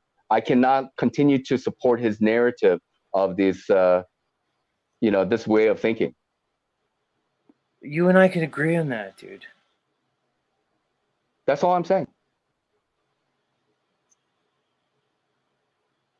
So this guy also thinks that just because I'm open to and at times facilitate a new energy, a new perspective, a new conversation, that I'm motivated specifically by cracking 200.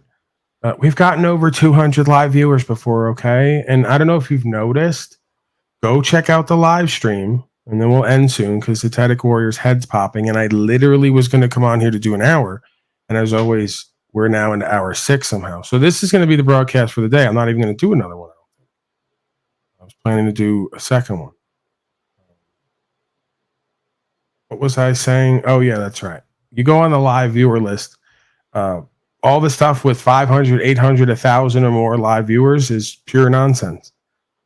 So you understand that folks aren't necessarily looking for good content as whatever we perceive that it is. That's a subjective view as well. You could argue that. I could argue that objectively, most human beings don't have good taste. I won't argue it. You know, we see what proliferates: Domino's, Pizza Hut. There isn't a Brooklyn pizza store like the one that, you know, I'm sure Satanic Warrior is familiar with. They haven't made it around everywhere yet. It's not good enough, I guess. So you start to realize there's a certain lane that you play that. If you're good at that, you're going to get to everything you need and then some. You're going to have the respect of the people based on the service and the product. Not everything is for everybody all the time. So just because Domino's Pizza and Pizza Hut and all the rest have the top sales of pizza doesn't mean it's the best pizza. It just means there's a lot of morons who want to pay a little bit, sacrifice a little to get something they're okay with. So a broadcast like this could be like gold to some people. It could be like the plague to others. And also, too, I threw in the idea of shadow banning, censorship. It is real. Snafu will perseverate on it day to day, but it is real and true. It exists. I've experienced it. I have all the stats to show it. I told these people who will remain nameless, who we work with certain places, I said, if you keep doing what you're doing, at some point we're going to be at court. I don't know how long it's going to take because I'm not going to let it go. And if you stop me from my livelihood and what I do, and you are a representation of tyranny, I will take you down with what you've done, not anything you say I've done.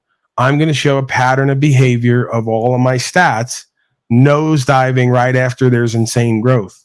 And it's completely inauthentic. Just like all the folks who started coming to me at one point, oh, we're not getting notifications. So it happened in waves.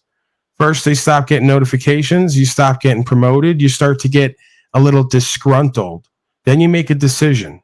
Am I going to try to reinvent myself to get that back? Or am I going to go all the way or go away? And then you like make an enemy out of yourself with everybody. And then you know what happens then? They stop having you on other places. They stop making you part of the conversation. They won't give you no more light because they say he's a possible liability. He won't work with the algorithm. He won't work with the corporations. He won't do what the rest of us do. He's a different one. I take honor and pride in that in a way. Call it egoic pride. It go before the fall. I wear it as a badge of honor. Right. But I'm here to chew bubble gum and kick ass. I'm all out of bubble gum. Like at the beginning of the broadcast, Paul, where you said that you were going to take my channel down. Do you remember when you said that? It was a long time ago. Do I have the ability to do any of that, or is the truth and the people going to decide that? I didn't say you had the ability. I just said when you said it. Right. You know, because of what I said. So apparently, because I said because someone down there said you're jealous of him and wanted him gone and want to interfere with his livelihood. I said if I wanted to do that and I was really motivated by that, I could get it done and no one would know about it. So that's not my general motivation. Right. To be honest, I think after this talk, you realize that your views are probably going to get like double tomorrow, right? On some level, like 200, 300, 400, 500. Just like they did when you were bitching and arguing with people from this community. It's with this non-community, sorry. The audience, my audience. So it's all like the same pattern every time. So no, I don't know. I'm just saying that everybody's even minor success. I don't even know that that's going to be true. I'm just like betting. We're playing. I'm betting. I go, hey, tomorrow I suspect your numbers are going to be up. And it's about what you're going to do with it from here on out. So did I do something bad? I mean, if tomorrow, like, it's all of a sudden down, isn't that even a good thing as well?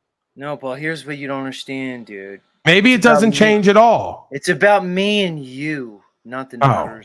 Not even the fucking audience. Dude. Well, what is it about me and you specifically? What did I do to you? What do you want done to me? What do you want to do with me? What did we not do that? Because that's the thing. I thought it was about me and you at one point, a little bit. I was like, it's me and you and me. No matter how you toss the dice, it's got to be.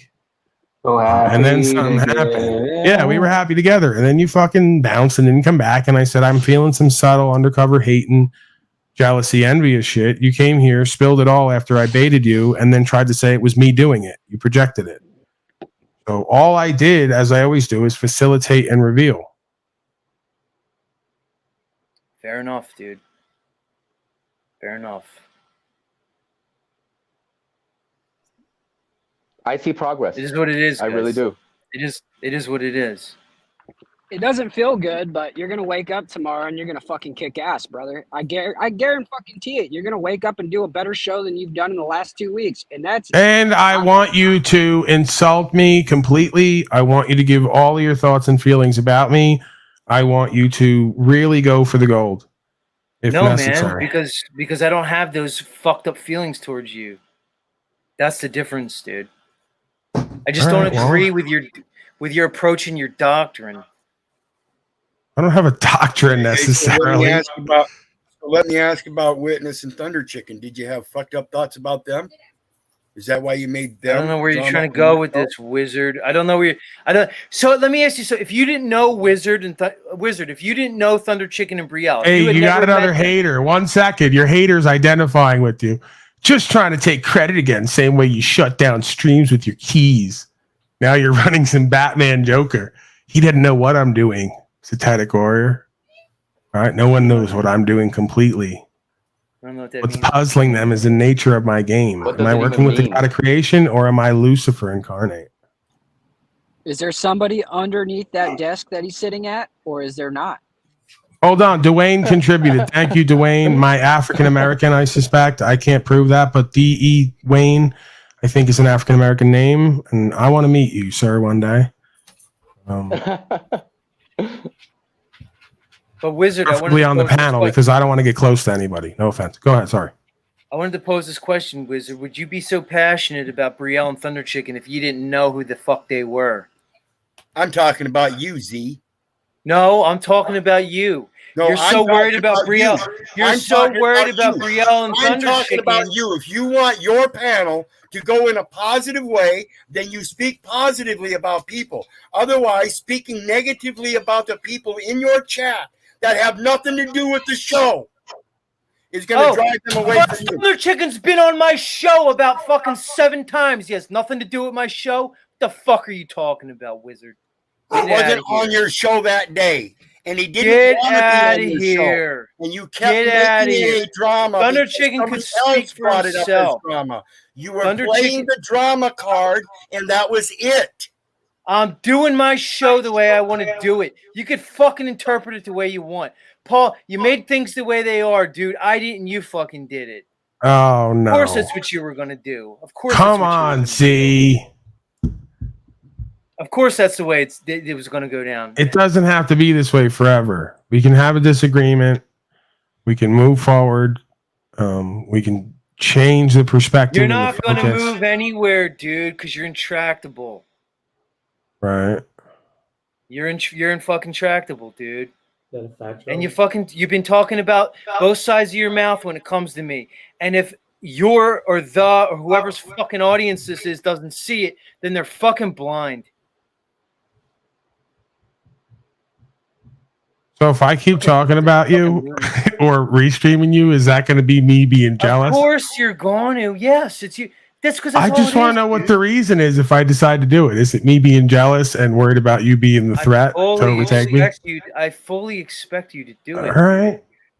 Maybe I'm just bored, man. I'm just bored with life lately. I want to mix things up. I don't know. Just notice I ain't streaming you. That's the fucking difference, dude. I don't title my show. Man. Right. You see the fucking difference, dude? Your name comes up in conversation because you're a prominent personality that people talk about. I don't do Z, the Flamin' P. I'm just some guy, man. I'm just some guy on YouTube. I can't even break 200 live viewers. I'm nobody. I'm nothing. Right. We're all just. I am. I'm just a guy. I'm not prominent. You know, I have to get big and tall. I can't even get anything off the rack. Prominent people don't shop at Burlington Goat Factory, big and tall section. But the thing is, that we do know Thunder Chicken and Brielle. We know something about them, and they're genuine people with genuine feelings, right? You know, they exist in this world. If you were talking about some random people that we never heard of, and they, you know, you have some clips about them, and then, you know, you were talking about, I don't know, their dysfunctional relationship and stuff. Yeah, people aren't going to be as invested, right? But the truth of the matter is that we do know something about these people, you know, and we just think that I'm going to speak for myself. I think they just deserve a little bit more respect. That's all. I got to ask, opinion, not just your opinion. Fine. I got to ask, out of everybody's panels, who has the quality people that show up on their panels and help them out in the background through donations?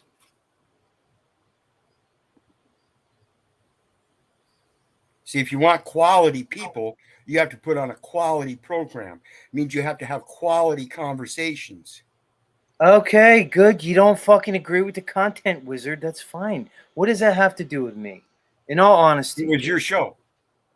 Right, because there's people that'll come on and say, Z has a quality show. It's just your opinion, bro. It's just I didn't think it was a quality show, and I let you know. That's your opinion, Wizard. You can have that opinion all you want, dude. On an abstraction. It's a concept. The fuck? These are the things that people like myself and Austin and others are trying to scream at the very top of our lungs.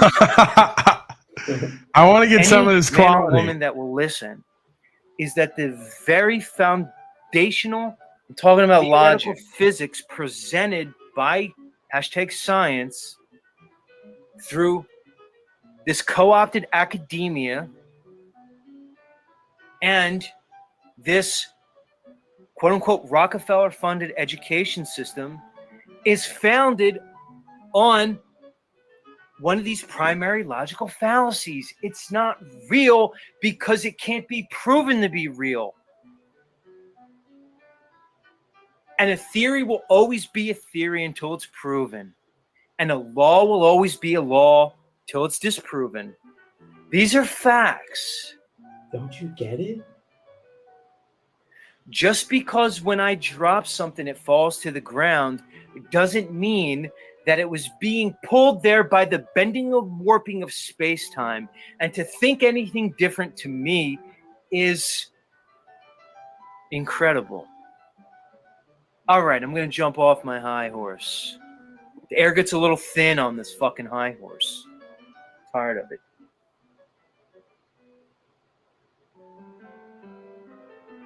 Tired of it.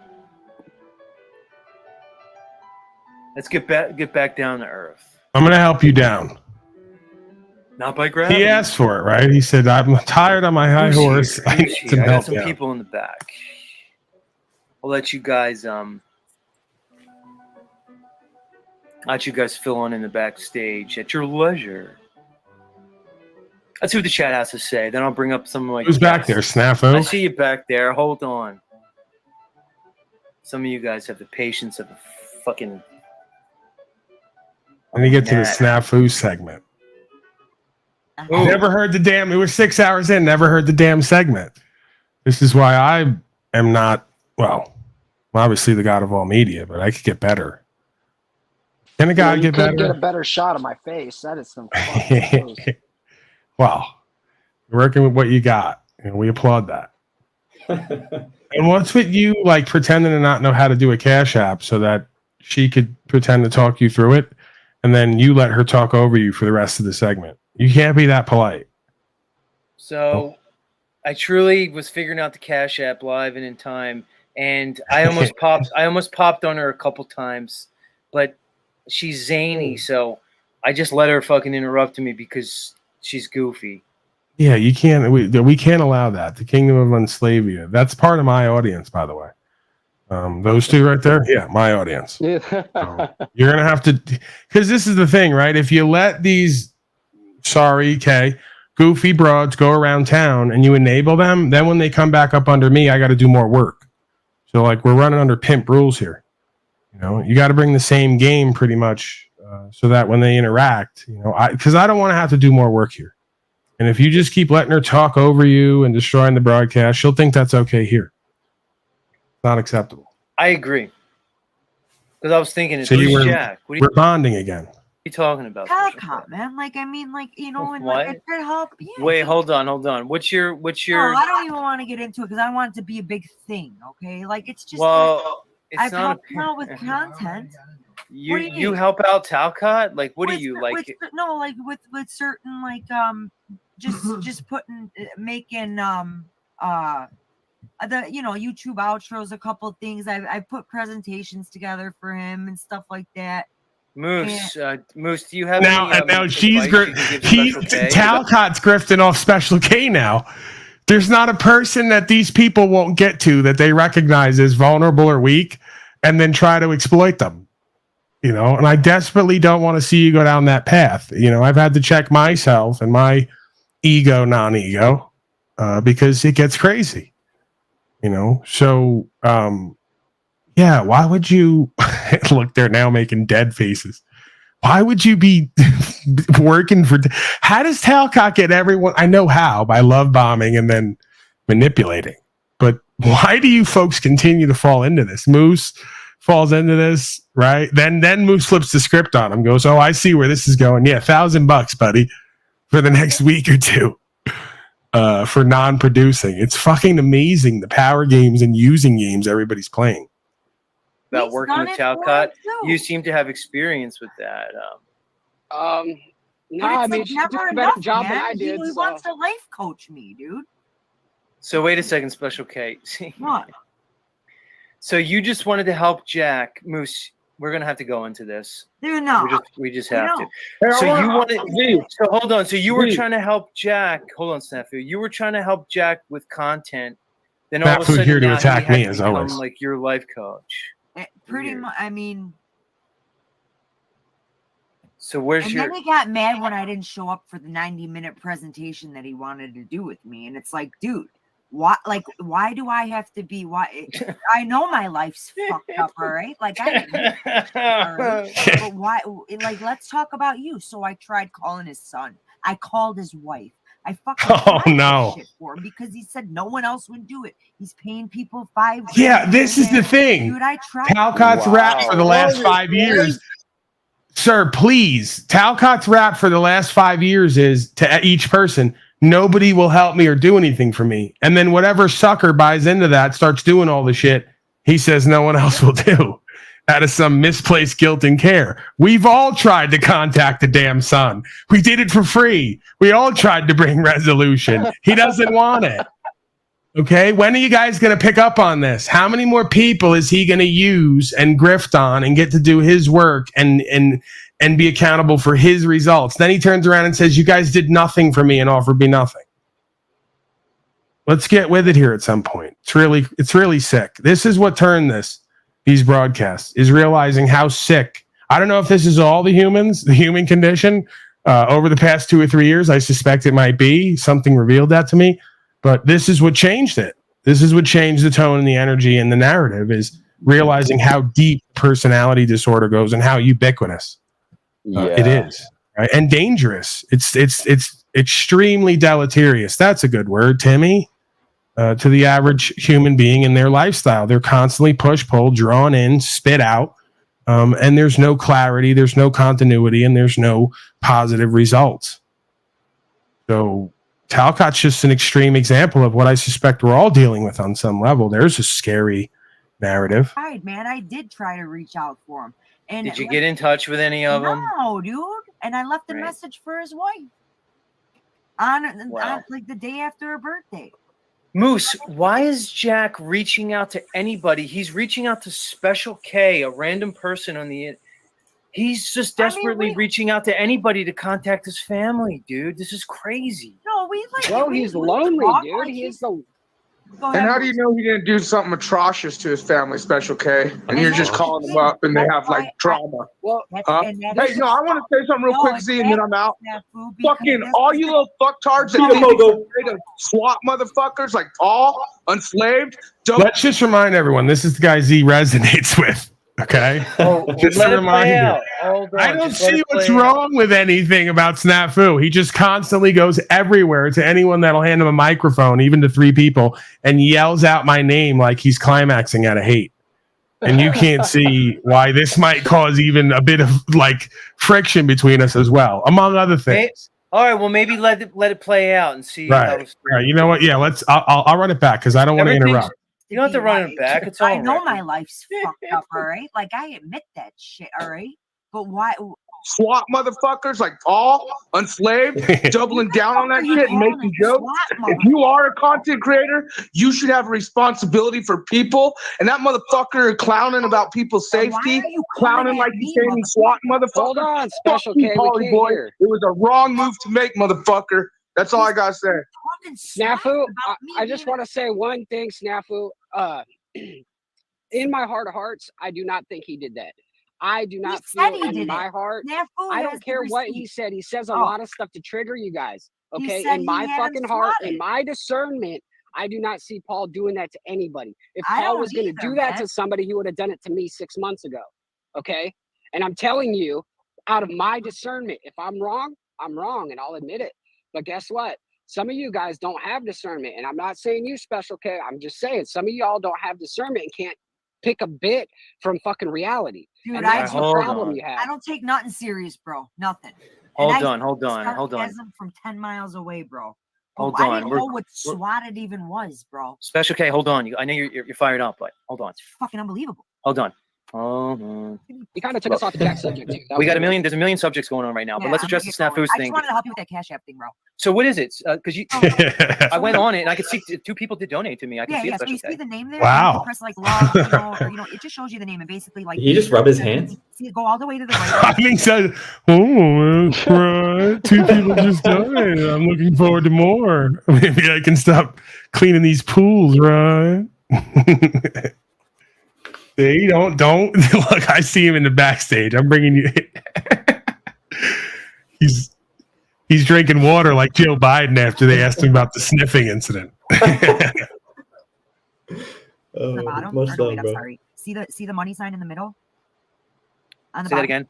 I don't know how to use technology, bro. Press that. You're gonna see your name, right? Right. And then go to. No, I can see who donated. I'm looking at it right now. Yeah. Oh, all right. Well, what did you need to know about? When I asked you, I hadn't found out about that yet. Oh, about the donation thing. Yeah. Yeah, I just wanted to come up here and show you how to. It's real simple. I mean, you go to that, and then you can cash it into your bank account. You just add that to it. You know what I mean?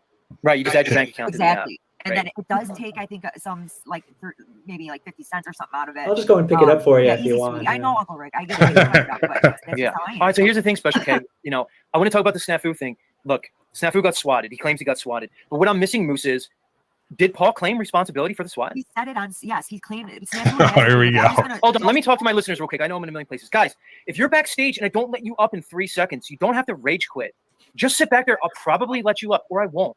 What is it, Moose? Moose, people are they get in the backstage. If you don't let them up in 2 seconds, they leave. Everybody, I'm not desperate to have 10 people on my panel. I'll probably get to you if you come up. You guys have Moose, nobody has any patience or any degree of attention span whatsoever anymore. No. What's going on, dude?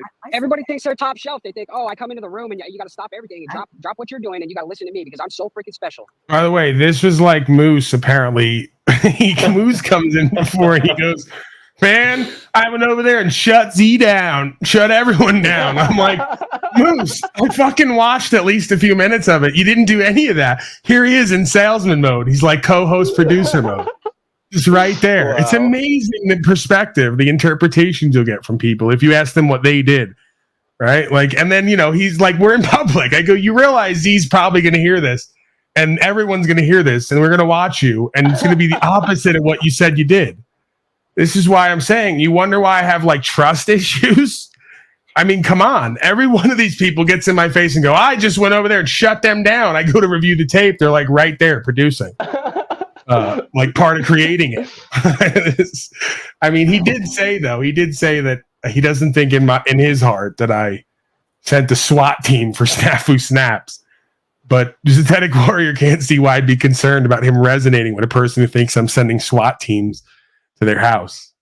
That he might not be like, a little bit insane. I didn't even know you had that kind of power, Paul, to be able to send SWAT teams. Yeah, this is what I'm saying. The Synthetic Warrior, new name will be the Zodiac Warrior. He might be the next Zodiac killer. He says years he wakes up wanting to murder.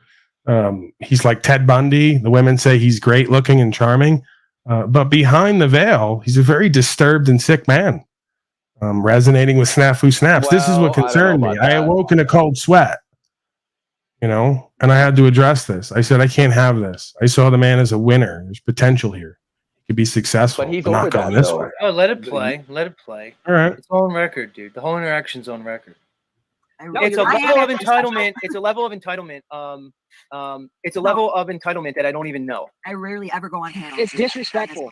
So I don't know. Backstage, I did not give a fuck. I didn't even know where I was. But the first time I came on, it was all robotic. But that was on my iPad. So, but no, I can let someone take my spot because I don't want to. Nobody needs to take your spot, Special K. So I want to focus on the snafu thing because a lot of people don't like that I have snafu up on my show. A lot of people have been making claims about what snafu. You guys said about Brielle and the Thunder. Z, that's hella goofy when you talk about people leaving backstage quickly. What a Christos. Is that Christos? Like weird flex that you. Oh, he doesn't care about you. You're inferior, Christos. He already said that earlier. He said, other than me, everyone else here is pretty much inferior. So he's going to leave you backstage and not give a fuck. I mean, you got to be okay with that. Did you even donate yet? He's all mad. He's assuming that someone's butt hurt because they leave backstage. It must be because he didn't let them on. Was it you, Christos? I don't even remember who the fuck it was. I don't know. I just know you've done this shit before. So that's why I'm bringing it up. You're habitual. offender when it comes to leaving people backstage. Much love. This is why I didn't want to come back on the panel, because now we're almost 7 hours in. Your whole day is wasted now. This I nonsense. don't see it like that, but a lot of people have issue with the snafu element of the show. I don't. I think snafu's interesting. I think he's compelling. I think he brings his own point of view. And although I don't agree on everything that Snafu says, does anybody agree on everything? No. Snafu and I resonate on certain topics. So why shouldn't I have Snafu up here? That being said, he says he was swatted. Now, Moose, I'm asking you directly. Did Paul and Slave claim responsibility for the SWAT? I didn't see that. That's new information. That if he can't. Yeah, he indirectly claims responsibility for it. And is that true? He mentioned it on his podcast when it happened. So I mean, of course I wouldn't. I don't have the ability to directly get Snafu Snap swatted, but I had something to do with it. Not directly, but I did say that he needs a wellness check, and someone took that seriously, right? Yeah, that's okay. That's kind of what I thought. As you let it play out, the thing that concerns me. We got folks watching who don't resonate with Snafu Snaps. They watch him interact with me and they go, we thought Paulie Boy was insane. We got a whole nother crop of people here. There's an audiologist, many of them, right? Resonating with Snafu Snaps. And it's dangerous. And the other side, we got to protect Paulie. Right. Because I'm like pure Americana. I'm everything that folks from the FBI, CIA, NIH would sign up for originally, be part of, whether they know it or not. They swear to God. So, I'm protecting others while they protect me from the obvious hating campaigns. I don't want you to fall into this. Well, that's not claiming. I don't think Paul would swat anybody and then claim it. Paul would resonating with an insane person. Bro, he said it was more of a welfare check. He just said he thought that these people that are following him around needed a welfare check, and it happened. Oh, a welfare check. That's not swatting though. Yeah, all right, that's more of a maybe caring thing. So he's alive. That's what makes me. Yeah, and that's the thing is that then they'll say that's bad. I just said friends or family, but because Snafu Snaps has no friends or family, and he can't have any positive relationships with anyone. Some organization, I guess, had to get it done. Gave him an intervention. I don't know what happened. 100% feel in my heart that it wasn't him. Because, dude, if anyone needed that 7 months ago, hold on, I need to scream at somebody. I need to scream at somebody. Benton says this is gossip. Okay, Benton, then go do your own show. That's not gossip. Benton, go do your own show. You're driving down the road. This is Satanic Warrior's new rallying cry, right? If he's a warrior, this is his rallying cry. This is my show. Go do your own. Benton's like, I'm not even talking to you. He winds up saying. Don't make it a gossip show. As you have Illumitami on there looping for fucking hours and hours and hours again. I'm sure that's not gossip. No, What's not your at fucking all. problem, Benton? We're just giving our perspective. It's not even this is gossip. Okay, so it's a gossip show. Maybe you missed it when I was talking about logical fallacies 45 minutes ago. Maybe you miss it, Benton, every morning when I come and destroy the fucking globe lie. Oh, I forgot, Benton. You still think you live on a globe. So I guess that's gossip too. Do better. Hey, can I ask you a question, Z, really quick? I don't mean you, Z. Well, who do you mean, Benton? Benton, there's a link. Get the fuck up here, dude. He's creepy. Now you're pissing me off. Special K says you're creepy. Look, Gary, don't say lighten up because you love Benton. Benton could be put on the fucking block like anybody else. He has his own voice. If Benton wants to come to my show and call it gossip, he can call it gossip. He could also come up here and talk to us. Go fuck yourself, Gary Baxter, fuckface. Oh, I love Benton more than Z. I mean, I like Z, but I love Benton. No, but Benton, come on and talk to us, dude. I think people miss you, dude. I don't want to scream at you. Apparently, you're like. Yeah, hey, can I ask you something? But what is with everybody telling people to lighten up or telling people how to feel or telling people how to act? Where the fuck do you get off telling Z what to do? Gary, where do you what makes you the authority for telling Z what the fuck to do with his life or his attitude or his demeanor? That's just a question for you, brother. What if I want to come up here and just talk about I don't know, celebrity gossip? What if he wants to be dark? Who cares? I'll do whatever the fuck I want. Exactly, bro. You guys are nuts. Can I have I have to ask you something, okay? Do you think the firmament is actually completely round? Goes all the way around? I don't know. I think it's more likely flat, just like all water. Just like all water is level horizontal. I think the firmament, if there is a firmament. Are you going to put this on Spotify? What was that? Are you going to put this on Spotify? Yeah, the firmament talk. Do you think the firmament? She meant firmament. She said firmament. She's right. You're sweet, Special K. You're sweet. Maybe you did a little too much acid, but you're still sweet. No, she's fucking with that boyfriend who I suspect is goofy. And she's goofy. Yeah, I met him. Jay. Yeah, they're not really trying to get right. If they were really trying to get right, and again, this is, and what's sad is she's in the room with the boyfriend hitting on you directly and indirectly, and you just can't get enough of that. You know, you're like, yeah, you know, you're in there with Special K, and she's obviously into me because I'm the man. You were upset when it wasn't that way with Brielle, but with her, you're into that. Is that an acceptable characterization? No, because Special K seems like she's kind of fucking cuckoo. So right, but she still had to figure out how to set up a Cash App for you.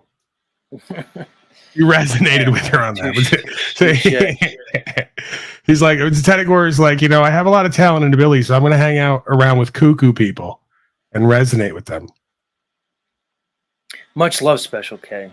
I get it. This is what happened to me, but I didn't resonate. I just got shocked and appalled. You started resonating. And I go, we could have been the next Opie and Anthony, Thunder Simp says. You threw that away to do this. This was that quality you were talking about. What views do you resonate with Snafu, if you don't mind me asking, Z? Are we back here again, Non? Okay, is this another road? We're going down this road again. Never mind. Forget it. What do you want me to hear? Anything having to do with the women being the fault of why men are horrible. men have a lot of problems in their life, and it's the fault of women. I apologize. Let's move on. Yeah, we went over this. We went over this, man. Keep up. I think it's level. Okay, thanks. That's all I wanted to ask. Hey Z, I left a video. You could watch it yourself. Moose ain't being real with you. Watch what I left it for you. He said it out of his mouth. He doubled down. He even claimed it. Whether he did it or not, for him to even joke around and saying he was part of it and claiming it, that's fucking dangerous and wrong, Moose. You fucking know what I'm going off of. The video's there in your chat, Z. Watch it yourself and then you judge what you think. The fact is his responsibility to people's safety. He has none. He doesn't give a fuck. He doubled down on swatting people, bragged about it. We don't know. Snafu, hold on. I'm gonna hold on, Spud. I'm gonna hold Snafu's feet to the fire. You're making a claim. Were you swatted or was it because of swatting? Yeah, I was absolutely. Yep. And it was. I want you to stick to the facts. Stick to the facts. Stick to the facts. I'm going to ask you questions. Arizona's looking into it right now. I'm going to ask you questions. What happened the night? Bring us through your experience. Oh, me and Paul had a fucking shit show. We were on the show talking shit, blah, back and forth, back and forth. Him and his chat were like welfare check, swatting, you know, just the whole fucking thing. All circumstantial, but go ahead. Right. And then boom, it happened, dude. And then he doubled down on it. I put the video in your fucking link. You watch it. It's out of his own mouth, man. Did they break into your door? Because that's what they do. Like right now, I'm not saying shit because Arizona is looking into it. It was a very bad idea for Paul to double down on it. Either way, whether he had anything to do with it or not, they don't take that shit lightly, motherfucker. And remember, Paul, you're here in Arizona too, you fat fuck. So the fact is he doubled down on my life in danger. My family what's in danger. that about, man? And you know what? The video. You never once stopped him from keep calling me a fat fuck. That's kind of mean and rude. You know. I know. I let him go with the fat stuff.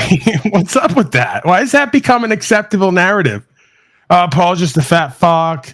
He's diabetic. He can't get out of the chair. He's a dope head. He's ready to die.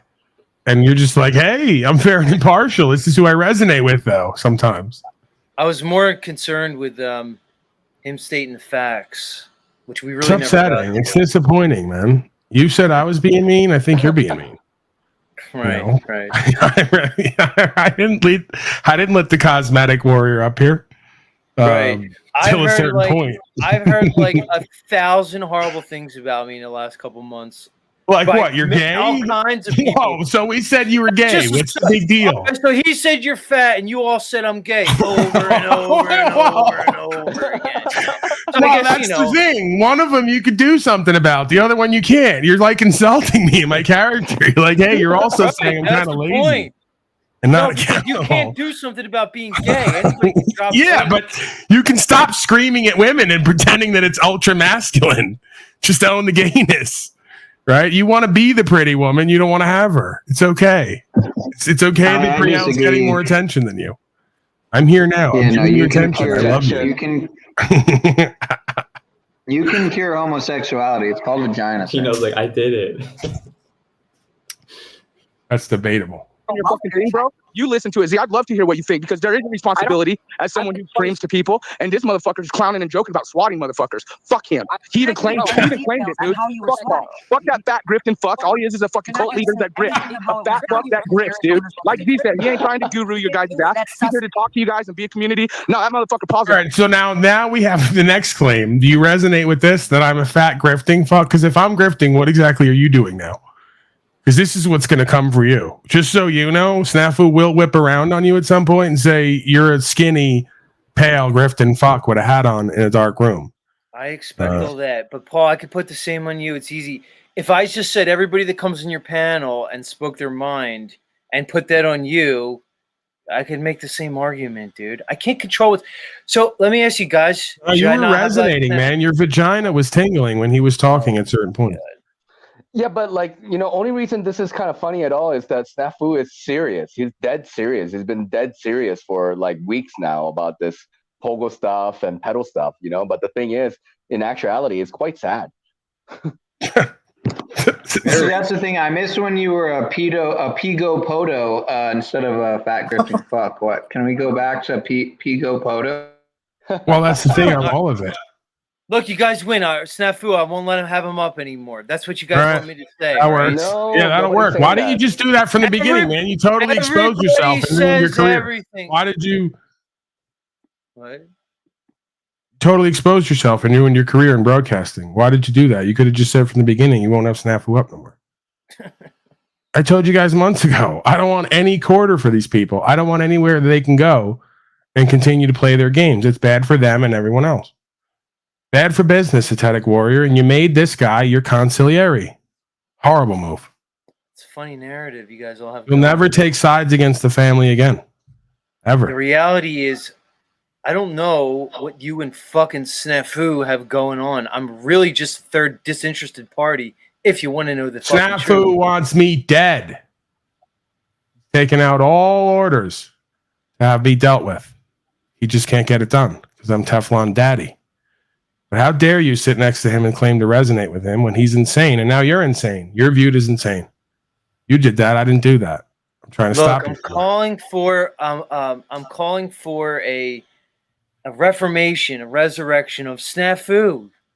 Why is he like discarded from everything now? Because he's being a. No, why is he not here? Is the question. This guy you resonate with so much, who's here all the time, is not here now in your moment of need. Who knows? Seems to be in the hospital himself. He seems to be in the is that hospital. Matthew Sims himself right there with a nice face covering, getting all the blue microbes in there? Hold on a second. I think he's yelling something, but his face is covered. Are you there, Snafu? Yeah, you fat grifting piece of shit. You're swatting. Yeah, he's upset. He's upset. Horrible. There's been many pictures of Snafu slave that kind of indicate that he's insane. And that's just one of them, But he's Mr. Rights and Freedoms. Everyone else is a grifter. But countless photos of him being a mind and heart controlled slave. And that's why I, took issue with this. He needs your help if you're able to give it. If you resonate with someone like him, birds of a feather, like they say. Judge by the company you keep. Grifting fat fuck guru who double downs on swatting people. Hold on. Well, that's what the Athetic Warrior resonates with. We just found out right there. He also thinks I'm a guru, non-guru. Right. So as I just cut him, as I just backstage him off my show. But we found out you believe the same thing. You just didn't want anyone to know it. I never said you were fat. Oh, man. Okay. Here's the thing, Snafu. Hold on, Special K. Why can't he just Special say K? Hold on. Special K, chill out. Is looking into it. What does that Special mean? K, hello. Hello. Go ahead. Hello. No. Some degree of control. Here's the thing. Snafu, you want to come up and call Paul fat, whatever. You could say what the fuck. I don't like that shit either. But to fucking come up and say that's cool with that. That he swatted you. You don't know that he swatted you, dude. He probably didn't. It doesn't. Special K, does it make sense that Paul would swat? Not at all. It strains credibility. Look. Paul's has been not so nice to Z lately, but that's besides the fact. We need to be honest with each other. To say Paul just fucking swatted you, Snafu, is a claim that at this point is unsupported. Yep. We can't confirm that Paul swatted you, Snafu. It's a claim that I don't think you should be making, and I'm going to distance myself from the claim because I have no proof of that. Completely agree with you. Even though he said it afterwards I seen Snafu's fucking video, but it was more of a fucking welfare thing, dude. And that would be the cops coming over, knocking on the door saying, is everyone okay? Not the fucking SWAT team and come in tens with fucking AK. Right. He didn't clarify that. No, he didn't mention there's a substantive difference because one is a crime. Because to call a police station and to have somebody swatted, it means you reported something that was false that could have led to a very dangerous situation. That's a huge crime. A false report is. But a welfare check is a bit different. I'm not saying it's honorable for whoever called it in, but that doesn't make it a crime. And I think we need to remember that. No, I mean, like if someone's calling concerned really, it would probably just be a welfare check. Is probably what it would be, whether it was done with the. Could there be a false report on it if someone's just really concerned? Like he does go off the handle sometimes. I mean, like really, maybe. All right, I'm going to move forward to the Illumitami part, and then I'm going to check out. Well, I got to go with my headphones dying. I just got a low battery. You rage quit and you running or what? Look, Paul, we'll see you later. See, you were a good sport today. You fessed up. You purged all of your hating, subliminal feelings for me. I don't hate you, Paul. You love me and respect me. You hate yourself. You're right. You hate yourself, and I understand why. And I was trying to reveal that to you, that there's a reason why you hate yourself. We all feel that. We want you to rectify that and be better than ever so we can love you fully. That's all this was. It was an intervention. How is this my life? How did this... I was a mild-mannered audiologist. I was a mild-mannered guy in a stupid tie and a dumb, stupid Sears shirt. That was my life. Now I'm here with this fucking... whole thing, this whole fucking thing. Deal with it, Z. We're all here for a reason. Unfucking believable. You're all crazy. At the end of the day, we all want to be here, actually. Absolutely.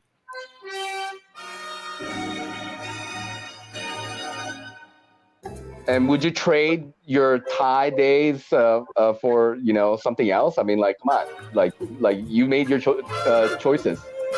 This is Your Life, starring Zetetic Warrior. Once famed audiologist plunge into the depths of failure, only to resurface around the likes of Paul Enslaved. Yeah. Unbelievable. This? There it is. It is. I missed this is my life. This is my fucking life. There it is.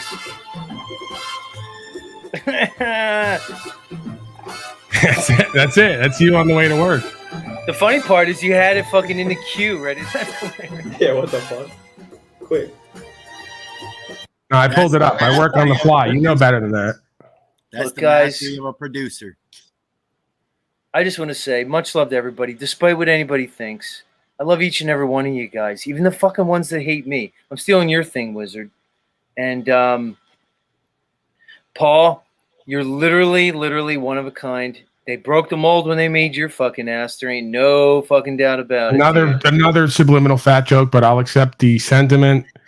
I'm a well-rounded individual, and I have some application for that. So again, I could have been an audiologist, and I'm here with you. So there's got to be a reason for that. We found our way back to each other. All I know is that I've been broadcasting way too long today, and I'm still mad, everybody. But I love you guys all too much. But I'm still mad at everybody. But I love you. Can we leave it there? Right. Is that a good spot to leave it? That works. Yeah, Z. You take care, man. Z, it's the Bluetooth headphones, man. I'm telling you, they cause brain cancer and brain tumors. You gotta ditch them. Yeah, great. Like I need that in my life now. Exactly. Well, just so you guys know, I'm the guy that always talks about the crystals in your ears, and anything involving those ears and distorting that pathway, you're fucking yourself up. They're called otoliths. By the way, you guys can look that up. Let's Yes. use an agent. Yeah. All right. Bye, everybody. Much love. And they exist in a body of, Later, brother. Bye. yes, and those crystals exist in a body of water. And what does water do to sound? The water's called endolymph. But again, yeah, he's just a Mossad agent, right? Bye, everybody. Anybody could have got that on a Google search, right? WebMD.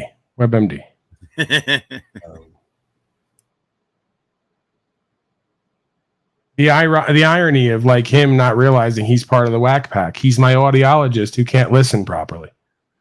Anything on that? Right. I got a comedian who's not funny.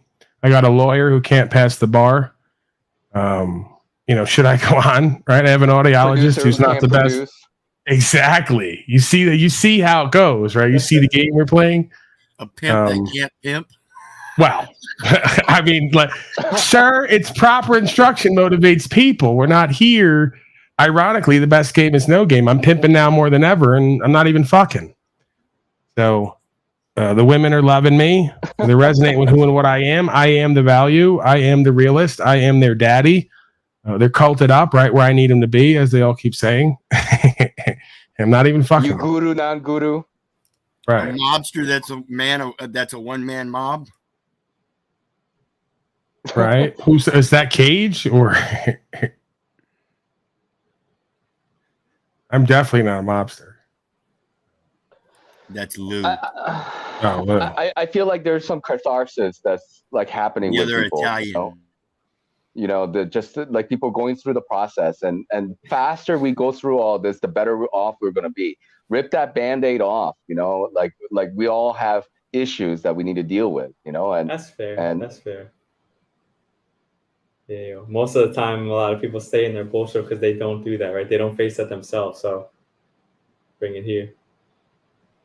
Yeah, we want to hear from Illumitami. It's been weeks. He pops up here and says he's working with the police.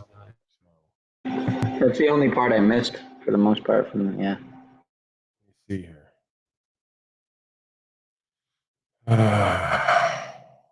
Pure insanity.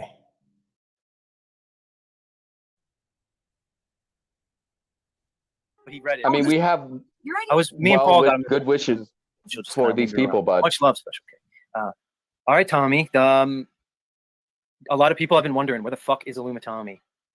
Had to handle some business, and people noticed that the coin in the top 10% of holders doubled while I was gone. It's not done being chosen by the Federal Reserve and all the powers it shouldn't be, but might as well eat good while they're in power, right? So they require a tattoo, of course. So you're saying that you've been busy making financial moves, and you've placed yourself in a position now to capitalize off of the new central bank digital coin that they're going to release. Is that what it is? Longer than recently, yeah. Only recently did it make a big move, and the news is backing things up. They want us out, but well, here's the thing, Tommy. The crowd is speculating that that's only part of the story. There's been speculations that you were potentially had some legal hangups. Others were basically implying that you might have left this realm. But indeed, unless we're talking to some kind of fucking AI Tommy, it appears to be you. But I'm guessing there's more to the story over your disappearance than might meet the eye. Is there anything to that? The content of the story will be greater than the sum of its parts. Full anime crossover. I'm gonna get so you're gonna release your story, but in your terms. Is that what we're hearing here, dude? Along with becoming the major adversary to the panelverse, to the P-analverse, deserves a better villain. I'm gonna give it to him. I have a full documentary showing that everybody's daddy is a fucking narcissist and has been hitting you people in the faces for almost a year. Now I'm just gonna have to psychologically spell it out. So you're talking about Paul Enslaved? Oh, that's just a side project. There's crazy, like that whole thing you just said at the beginning about where's Tommy? About to do a Remembering Tommy show. I don't want to do that show. And all this stuff about Three Fingers. Yeah, man, you're gonna be like in some kind of war-torn zone. I'm gonna be like over the line somewhere. You're like, has anybody seen Illumitami? Probably have like a bloody eye taped up. I'll be like dumping, running out of ammo and shit. It's perfect, man. Perfect. So you're basically going commando on everybody. I'm doing whatever the fuck I want. It's time to reinvent. I'm not attached to any of these nipples around here. I like hanging out with some of them. It's time to do the damn thing. Interesting. So, and then we're also gonna have a serious, like there's gonna be the epic anime crossover of that night with the Popo, and the fact that I've tried to tell you people that my street is like in the top 10, top 7 of most dangerous streets on Denver. Y'all don't want to hear it. You hear the shooting in the background when I'm paneled up, but you don't hear it until they're right outside my window. I don't care. They fucking staged up in my house. I'm fucking fine. I left my AK out, Special K. Left my AK out, Special K. left the. So you're saying the policy enforcers came into your domicile without your consent? No, I allowed them to. I told you, motherfuckers. Under the cover of law? Yes, dude, and everybody. I heard what y'all said. I heard what you was saying about, what, is he stupid? Did he let him in? What did he let him in for? Because I meet those motherfuckers and give them the shell casings I find around my neighborhood. Because I'm sick of my fucking neighborhood. Hold on, Tommy. I got no beef with the Denver cops. Hold on. They had to search your house for a reason. Either they had a warrant or some kind of probable cause. No, they used my house to stay out of a lane of fire if that dude came out shooting. I understood. I was going to go up and fucking pop the logs for him if they wanted me to. Okay, so you're saying that there was an incident going on outside of your residence. The cops knocked on the door. They requested entry due to the ongoing situation. You granted them access. I was already talking to them through the window during the live stream because they were asking me about details about escape routes and what was brick and what wasn't. I already knew that shit because I planned on shooting people here a long time before the cops showed up. I don't know if that's something you want to say in front of everybody, that you plan on shooting people. Yes, legally. Yes, this is a place where me and the veteran down on the first floor, we legally planned how we would seal this place up during like a purge, which I still assume could happen eventually. I mean, I get it, and you always want to be prepared. In light of that, Tommy, how are you making any plans? Because you appear to be independently wealthy on some level. I was before this shit happened, and nobody wants to believe it till they see it go up in the news. So are you making any plans to relocate, maybe to a place that's...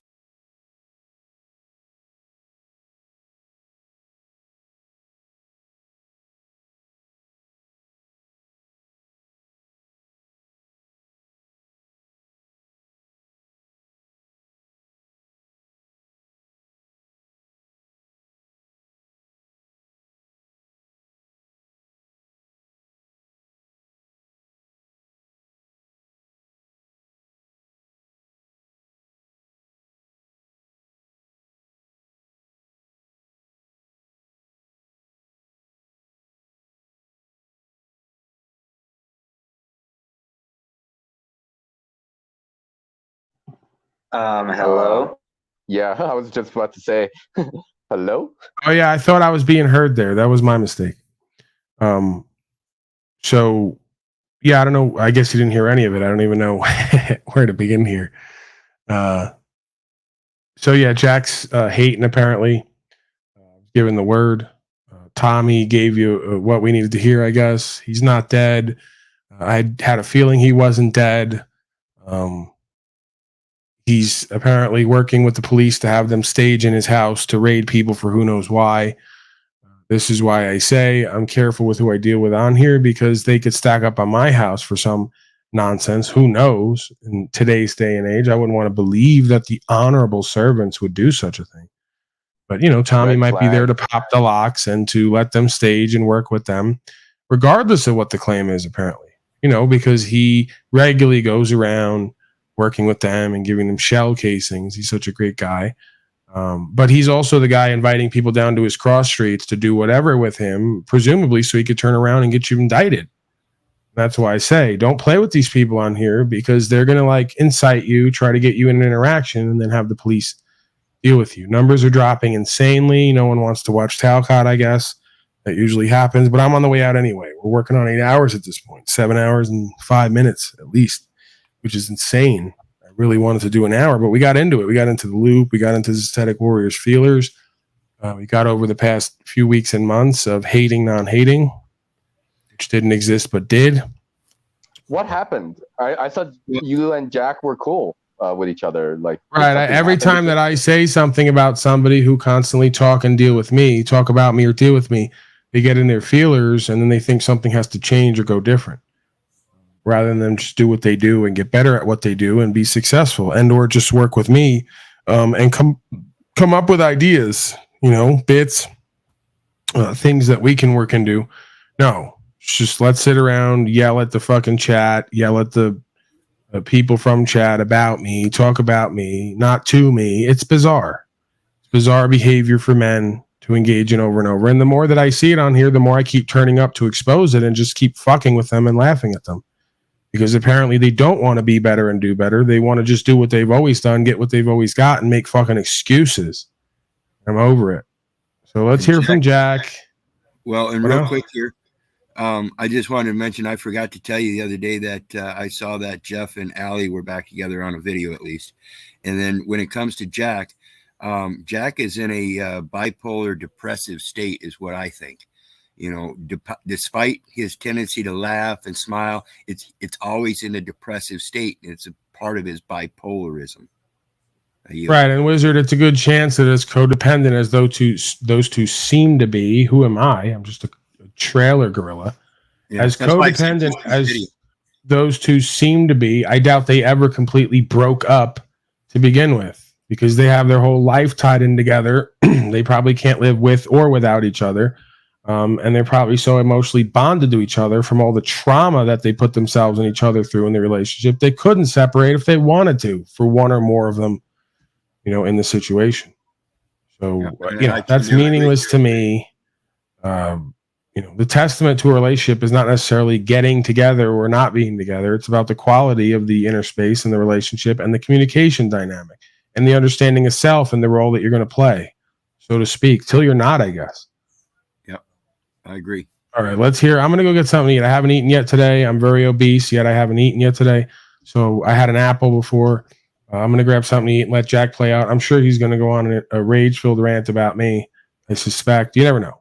Conclusions, because you've come to many conclusions. Indeed. But maybe it's your conclusion. I don't know. There's something greater than all of us has brought us all together. If you get past your fucking conclusions. I understand how to communicate pretty well, but I don't understand what people want. Do you ask? Sometimes. I can definitely speak on my behalf of what I get from Paul, and that's that I've definitely learned how to sit on a panel, and I've learned how to speak better and to present my arguments better, and not to present them as I see, I feel, and take myself out of the equation if I'm going to bring any type of I don't want to say disagreement, any type of view to the conversation, I guess I could say. So, but that's all I went into it looking for. I wasn't looking to get life advice from Paul. I wasn't going into it looking for maybe someday Paul and I will be buddies and we'll start chatting behind. I have no desire. Did you lack a purpose? Huh? Did you lack a purpose? You No. went without a purpose? No, I needed to develop this talent. I needed to develop it. And I felt like, okay, well, if you're going to do it, don't go to some pansy show. You know what I mean? Go to a show where the optics are high, as people say, where I'm considered the outcast as far as my belief when it comes to religion. Like, don't go into it somewhere where everybody agrees with me. Go into it somewhere where I'm the odd man out and see how am I going to fold? How am I going to handle myself? And I've learned a lot in this short amount of time, and ways that I need to improve, and the way I am perceived by others, specifically people in the chat. And that's all I went into it for. I know how to create a show. I know how to create a good outline. I know how to gauge, what does this say? Until you can succeed with peace with Paul, how are we supposed to believe you can in any wars? Oh, I think that's for you. It is, but I wanted to address this because, Cynthia, I'd like you to consider this. I'd like everyone to consider this. What if? What if, as I've said before, and let me correct myself to give some more, re-clarify the credit from Paul. Since I've met Paul, I've become more comfortable on the streaming, in the video. I've been more comfortable in this and in confrontations, as you said. I've seen a major improvement. I've seen it from you in this short amount of time. And let me give you your flowers now. Only you could do that work. Everybody could come and trigger you, but only you could change the way you handled it. So, and maybe you need to walk in there and sling your dick out. I used to always tell my son, rock out with your cock out. You know what I'm saying? Walk into those rooms and be like, I'm the one who did this work. You just played your part and did what you were supposed to do. You threw the rock at me, but I hit it back at you. That's actually what I've been doing, but everyone wants to give credit to Paul for all my viewers and my growth and everything that I've done is because of Paul, not because of me. And so I just want to head that bullshit off again. But let's come back to, I've said this before, I have grown. God allowed me, I mean, I've shared it in my streams. One of the things I focused on myself to grow in was grace. And admittedly, I still stumble and I still get frustrated. And I still push people away so that I can maintain my own grace, allowing myself to be a man of peace. That's why I shut down the stream recently. Right. So what if Paul and Wizard were like some low-level final bosses in my emotional development? This is God's story. We're just characters. I'm trying to fucking figure it out. Everyone else seems to think they have all the damn answers, telling me I'm doing it wrong. But you know what? What if we, as I've been saying, if we together stop enabling each other, if we come together, do an intervention on Paul and others to show them the behavior that they're showing, right? What if we do end disagreements? And what if maybe Paul becomes an ally for me, as I've been hoping? And what if through his help, we can open up doors of communication through the federal employers that fucking fired me for no reason? And what if they are a electromagnetic, but it is the field of consciousness.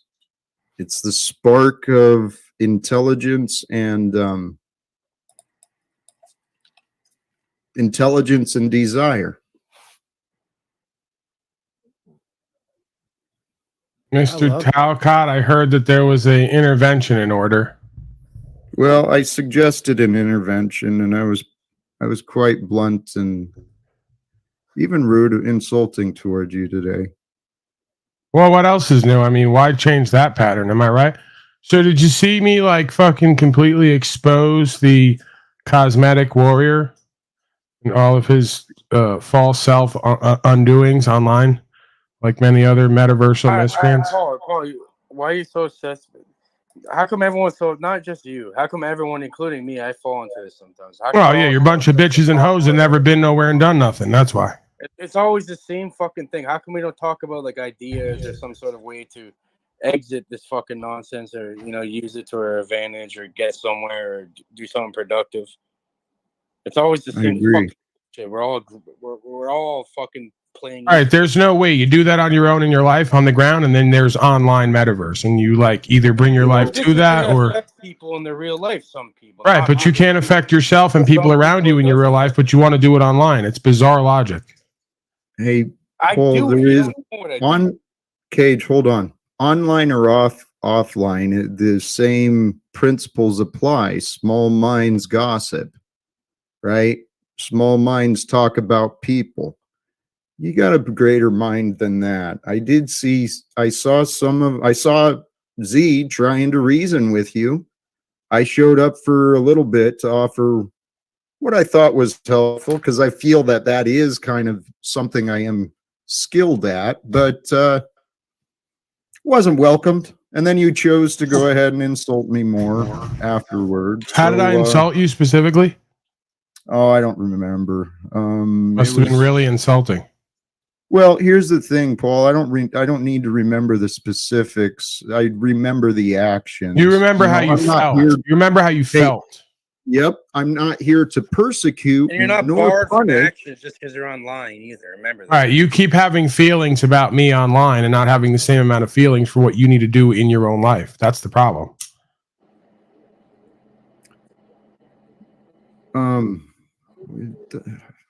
Satanic Warrior's problem as well. A lot of people's problem seems. Well, that's why I keep having to address it. It's only a problem if you make it a fucking problem. It's not a problem. People know what you have to do. If you're a fucking goof, you're not going to learn, then you're not going to learn. But you don't have to be. It's your own problem. Everyone has their own problem. You have your own problem too, don't you?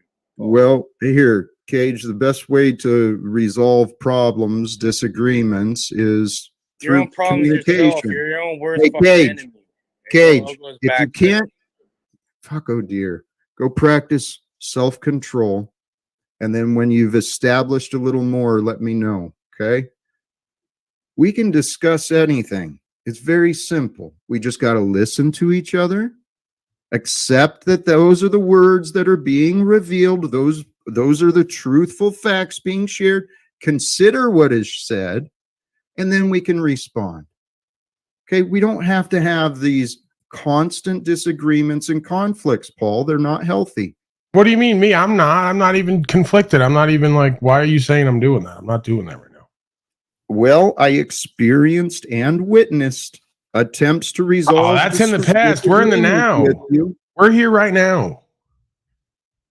Yes, we are. So we can have discussions, but we don't need to continue the patterns of conflicts and disagreements. And yes, Paul, I did say that perhaps it's time for an intervention. Here I am. Go ahead, start intervening. I mean, I'm the only person who like actively seeks out my own intervention. Most people run from it. You ever watch those drug intervention shows? They're like right out the Motel 6 side door. I'm like, hey, I heard there's interventions going on. Can I be part of one? Go ahead. I know. So earlier, Paul, it was brought to my attention that the way I think about you is that I'm cult-like in the way that I view you. And so some of the issues that they have is that I brought up is that I felt like you were a hard talker, and that was just the way you spoke. You know, you're just a man being a man, and that's your personality. That's how you convey stuff. But it was brought to my attention that I'm enabling you by allowing you to be that way. So don't be that way. I don't know what right. So now we have a man who's advocating that a woman tell a man how to be a man, and he doesn't understand he's in toxic femininity while you're in true femininity. You might want to help him out. Who are you talking about? Oh, whoever she was talking about. Who were you talking about, Cynthia? It was me. I didn't know who it specifically was. I would see. Okay, she tricked me. She tricked me on that.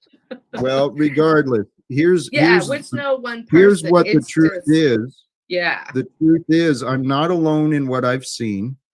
Okay, you have through the path and events of the universal revealing of time through your choices and the choices of others. The past brought you to this, to what you're doing every day. You've choosing to do this. You found your way into a leadership position, whether you fucking like it or not. That's where you are. Now you play a character. You play a character making the excuse of entertainment, disrespecting people for content, you know, just pushing yourself around, being real aggressive in unhealthy ways. Right, but in my life on the ground, as you saw from the woman who came here earlier on the broadcast and the woman who I was with before, that these women report that they're happy with me on some level and they see life-changing results. That's something you would expect from a guru or a life coach, which you I know you're perfect. I didn't say perfect. You're doing the whole that I should conform to your results, you not mine, and I think that that's you foolish. will find a disagreement for everything I say because you I'm just going to let you lead. I thought you were intervening on me. Lack respect. And until I respect myself and the truth on some level. I don't respect others who don't respect themselves in truth, and I shouldn't. You don't. Well, Paul, the problem is you make a judgment of others before you even fucking listen, and then you miss out on what the truth is, what people are actually saying to you, and then you ignore what you hear. Is everyone doing that with you in your life, or just me? Just you, Paul. I'm talking about you. Right, but you're experiencing that with pretty much everyone. So is it all of us, or is it maybe you? There is the master manipulator with his pattern of deflection. Okay, I would just think that if someone was going to be deemed credible, they'd have results to show to know whose perspective is more on par, right? So, like, if your standard, your education. No, I thought that was objective logic. According to your standard, your education. You choose what you believe. What I am saying to you and everyone else, brothers and sisters, this is a new time of life. You don't fucking know everything, Paul, and it would help you and your viewers if you stopped saying things as though you know. Right. So I know me, and I'm going to speak for me and about me and from the position of me Fair with my enough. experience, just like you Stop are. And we're going to. Hey, Paul. Why are you cutting me off? I just let you mute me. I could have unmuted. I didn't. Yes, I realize. So you're going to mute me to not cut you off and then cut me off as I speak after you speak. So it's do as I say, not as I do. You're doing it everywhere in your life. That's Whatever great. you want to perceive. Here's what I wanted to interrupt. You're free to talk about yourself as much as you want, even though you're not accurate about yourself. Right. Okay. But when you make claims about me and others, you better check your fucking facts. Why, brother? Why? If I'm incorrect, it just makes me. Don't check your facts then. There is no resolve. You realize I still have the keys, right? So why are we playing the false power games instead of just talking like grown people? Because you don't allow discussions like grown people. We were just discussing. I was in the middle of my perspective, right? See, this stuff doesn't apply to me. People could say whatever they want about me almost constantly. I just keep moving forward or talk about it. When I do it about you or others, it has to stop immediately because you don't like it. Or because you have no results to live or point to that make you outcompete what I'm bringing with my word. Or this is my time, my platform, and I don't need you disrespecting. All I said, I'm not disrespecting anyone or anything. Again, you're perceiving disrespect because I'm putting forth my perspective. That's a you problem. Hey, all right. Tell you what, Paul, is there any resolve? I don't know. You wanted intervention on me, so I showed up. I tried to be nice enough to show up and be proactive to my own intervention. Oh, you're back to the godlike, flawless, no reason to change, no incentive to fucking listen. If you don't leave, I'm ready to end this, and it will be because of my lack of patience with you. So because you can't control your inner space, the rest of us have to suffer, is your narrative, like a baby and a child, you're right? offering nothing of value. I respect those who spend their time. Did you ever think of just not talking about me and not bringing me up on a broadcast and not saying I need an intervention, and then when I show up, not being able to facilitate it, and then bitching about what happens, and then threatening everyone if it doesn't stop? What is available besides your disagreement? You could just ask me to not continue on this narrative like you did the other day, and I just stopped and we move forward. This is in your court at all times, and you guys don't get it. Hey, Paul, what you don't understand, you arrogant fucking prick. Right. There's all the anger and hatred and bitterness and resentment. Get it all up out of you. Your lack of gratitude. So fucking gratitude for what? What are you entitled to gratitude for? If you're grateful and thankful, why are you looking for gratitude? Ridiculous. You need to leave, Paul.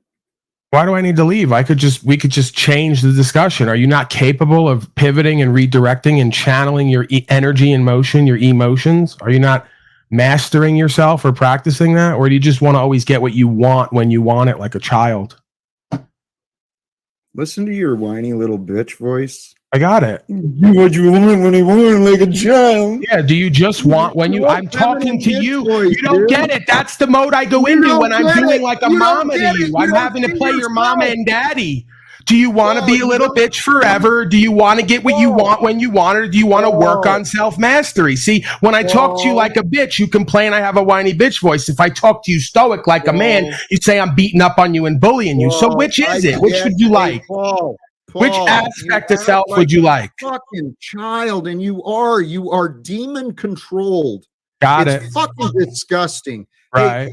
Hey, you can't control your inner space, and you're going to say I'm demon controlled. Thank you for joining, Provo, Cynthia. I'm gonna Jack. Are you demon controlled, Jack? Are you demon controlled right now? Can you not redirect yourself? Paul's gonna play this bullshit. Can you shut the fuck up? Why is there 5 people backstage, all of which have you don't like in the past and have issues with me connected to my resentment? Wizard, Moose, on and on and on. Why are you keeping these folks backstage as if they're held captive? Now you're putting them all about it, Jack. Why are you keeping them all? Okay, guys. No. Why are you keeping them all backstage? Okay, y'all. Why are they all being forced to be kept backstage? Wow. So you're just gonna do like exit videos over. Paul. You ended the broadcast. You ended the broadcast, but I didn't end mine. So you're still on the air. Stop running. Stop running. Hey, Paul. You're scared. You're running. Hey, Paul. You're not controlling yourself. What about that? Fascinating. I don't have to please you. You are a fuck nut, and you are can't. worthless. He's using my lingo while he insults me. He's using my lingo while he insults me. It's amazing. And now we have control over Jack's backstage stream area, and he's going to run to go take the keys away from me so he could show the only power that he's desperate to show in this moment. It's pathetic. It's a lot just better like a broken hoe. Oh, removed from the team. I just got the message. I've been removed. Oh, I got kicked out. Oh, man. Is he going to like rip up my clothes and pour bleach on them? Pop my tires? They're so desperate. The power. Sorry, Cynthia. Sorry for interrupting you. But this is this is what they want. They want us dividing the trigonometry is real. These are the folks who are going to save the world. These are the folks who are going to stand for rights and principles and deal with courts and can't even deal with someone putting forth their perspective online. It's a joke. You should just keep entering the studio and see how many times he kicks you out. Yeah. Oh, I've been blocked. So there's Incredible. that. Incredible. So now Jack's going to whine and cry in his backstage area to whoever's going to listen about how I'm the reason his life sucks. You know? But I'm unthankful and ungrateful. Hey. So I threw the link. If anyone wants to come on up. Comments, questions, concerns. Yeah. You know, whatever you want. Pino, Harry, you have any other thoughts? Bro, Jennifer goes, I've never seen a group of men act like such bitches and hoes like I have you starting this thing. I go, tell me about it. I go, in my world, right? None of this shit was acceptable and you'd have been embarrassed to be like this. They do it regularly and then defend it. You know? So it's just laughable. You think I'm going to work with you? You think I'm going to live with you? You think I'm going to do business with you when you're a punk ass bitch coward and can't even control your own emotions? Fuck out of here. So Jack's like, you know, views on his quote unquote intervention is probably strapping you down on a wheelchair and taping your eyes open and making you watch reruns of like Tommy and Snafu talking about you for like 8 hours straight. Till I get it, right? Till I just do whatever it is they say and think and feel, which is ruin my life again, being too overly emotionally invested in shit that doesn't fucking matter. But like, you know, oh, Jennifer's making me pasta now. How nice. Jennifer should be on your panel more often. You know, she seems really awesome. Oh, that's on her. I told her listen, I encourage everybody to step out into their power and find their voice and be competent while doing it. And if you're not and you get spoken to like you're not, well, then you got to take that one, I guess. Or you can fight and argue with me and spin for months and years. And yeah, at some point we just won't be working together the same way. Right. I'm not taking on everybody's dysfunction. I do find women and men see like, you know, this world. I mean, we have, you know, different perception of reality. Right. And so it was fascinating for me to hear her talk about like how, you know, Z's like eyes shifted when he was talking about women that guys would not pick up on. I didn't pick up on that, you know, but she was sensitive to that. Yeah, I mean, again, all that is the predator. Everybody has a predator in them, and there's certain things that really ignite that predator. Whether it's the lustful way that women ignite us in that predator mode to want to fuck like an animal, or whether it's the bitterness and resentment and hate because we're having some identity crisis or personality disorder. You know, they can get us into that insecure survival mode space where we feel we may have to lash out or protect what it is we have. Yeah. You know, I mean, you know, I don't want to characterize this as some demonic spiritual thing. I want to believe that it's just a personality disorder, well, don't as forget, I say. Paul, you're demon possessed. That's all Listen, it is. man. That's all it is a personality disorder. They're always projecting, right? That's what someone would say who is acting demon possessed. Jumping out of the chair, boiling over, forcing me out when I have the keys, playing power games with me, removing me immediately, storming off. You know, what's closer to demonically possessed? Me actively going in there to my intervention, you say, and giving my perspective as always, and you getting triggered, running off, threatening. It's just laughable. Could you imagine Dr. Phil or one of these people acting like Talcott acts regularly and claiming they're going to facilitate an intervention? Yeah, but I mean, like when Talcott was here before, and you know, he was kind of rolling with, you know, the Talcott flicks and stuff like that. You know, that was great. Like he was like taking himself quite lightly, you know, and he was able to laugh at himself, and you know, and we can all laugh at ourselves a little bit. Until he wasn't, right? You can only laugh at yourself till your life is a joke all day, every day, and you want more and feel like there's no way to get it. Then someone else has to become the reason why you don't have it. See, I could say my life is a joke. I could say whatever I want on here. When I live day to day, I like who and what I am and how I'm living. And if anything that I don't, I could change. And either I do or I don't. So I could do that. You know, I could be philosophical about it. These folks can't because they actually don't respect themselves and the truth and don't like their fucking life and their journey. And they can't do anything to change it, it seems like. So that's a them problem. Right? I'm not going to stop shining my light and walking my journey and speaking on the truth I perceive because they're too insecure on theirs to embody the truth in all ways as much as possible. You know, and then if you're not, just fucking call yourself on it. Oh, I'm fat. Okay, I'll own the position. I could work out more. I've been more sedentary lately, so I put on weight. I tend to do that. I get more active and then I get more sedentary. So I kind of go up and down. Well, that has nothing to do with the content of my character and the quality of my beingness in my life. You know, you got it or you don't.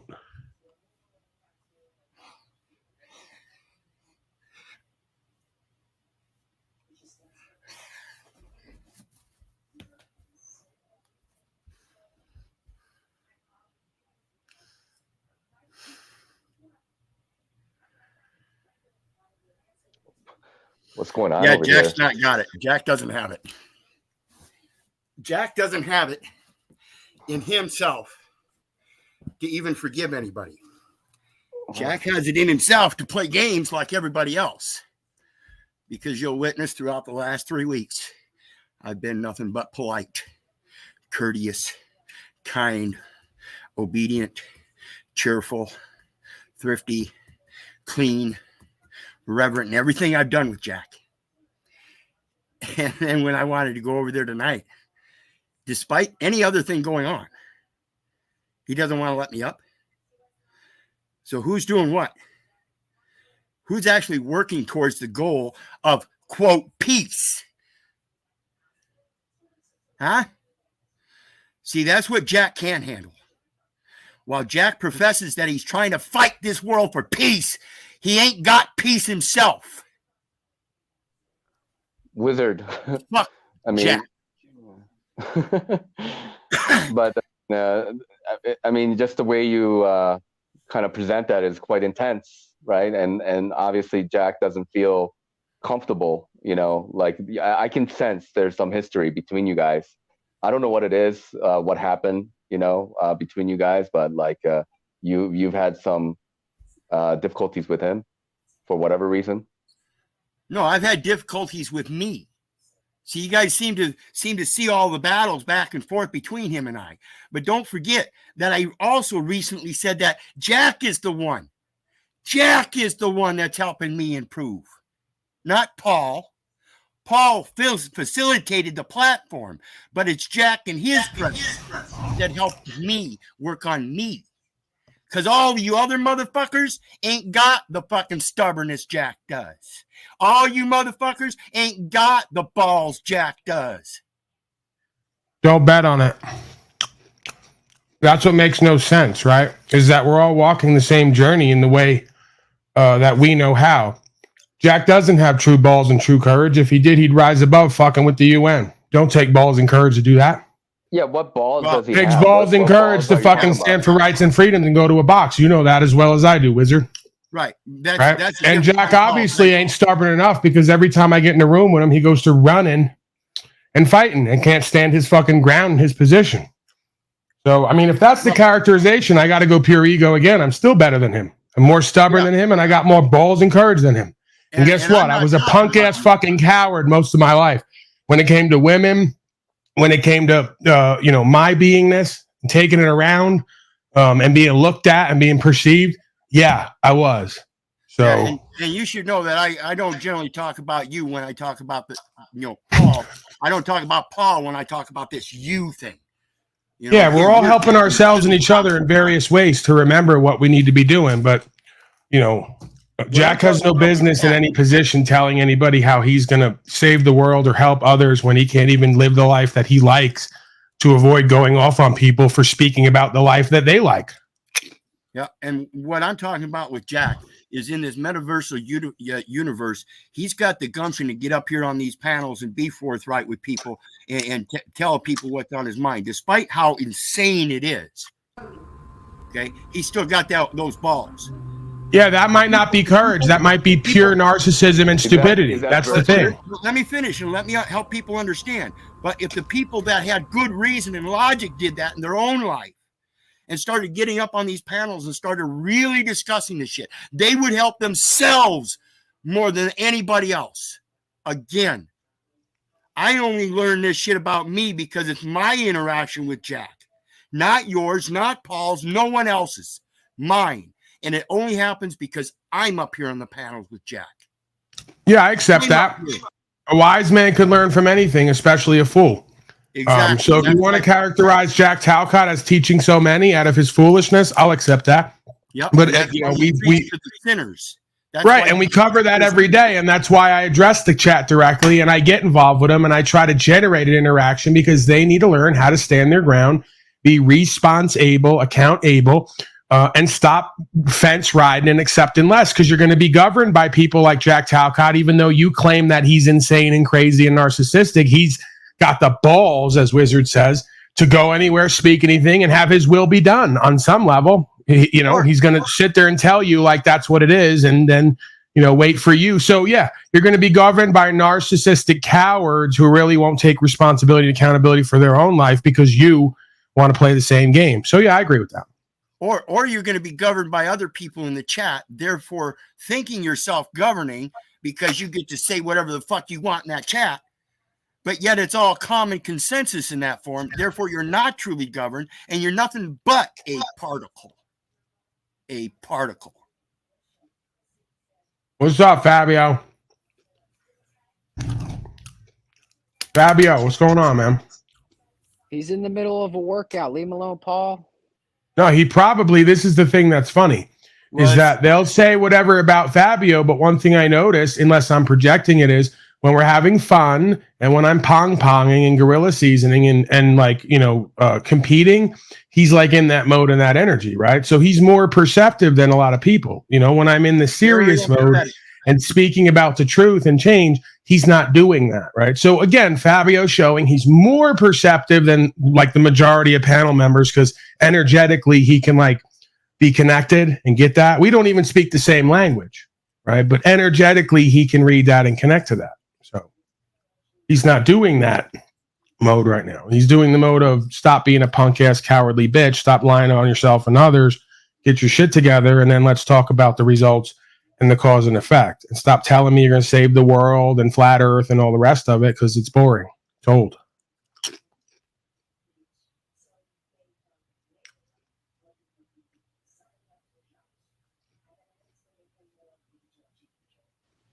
All right, we're at 45, 46, 47, 48, 49, 50. All right, you can take a break.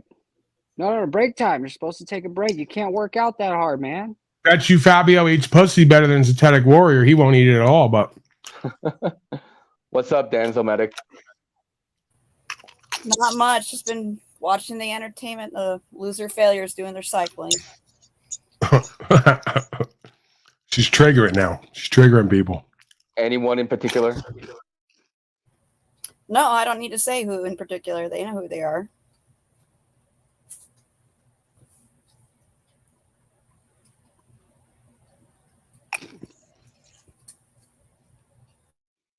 Fabio's not one of them.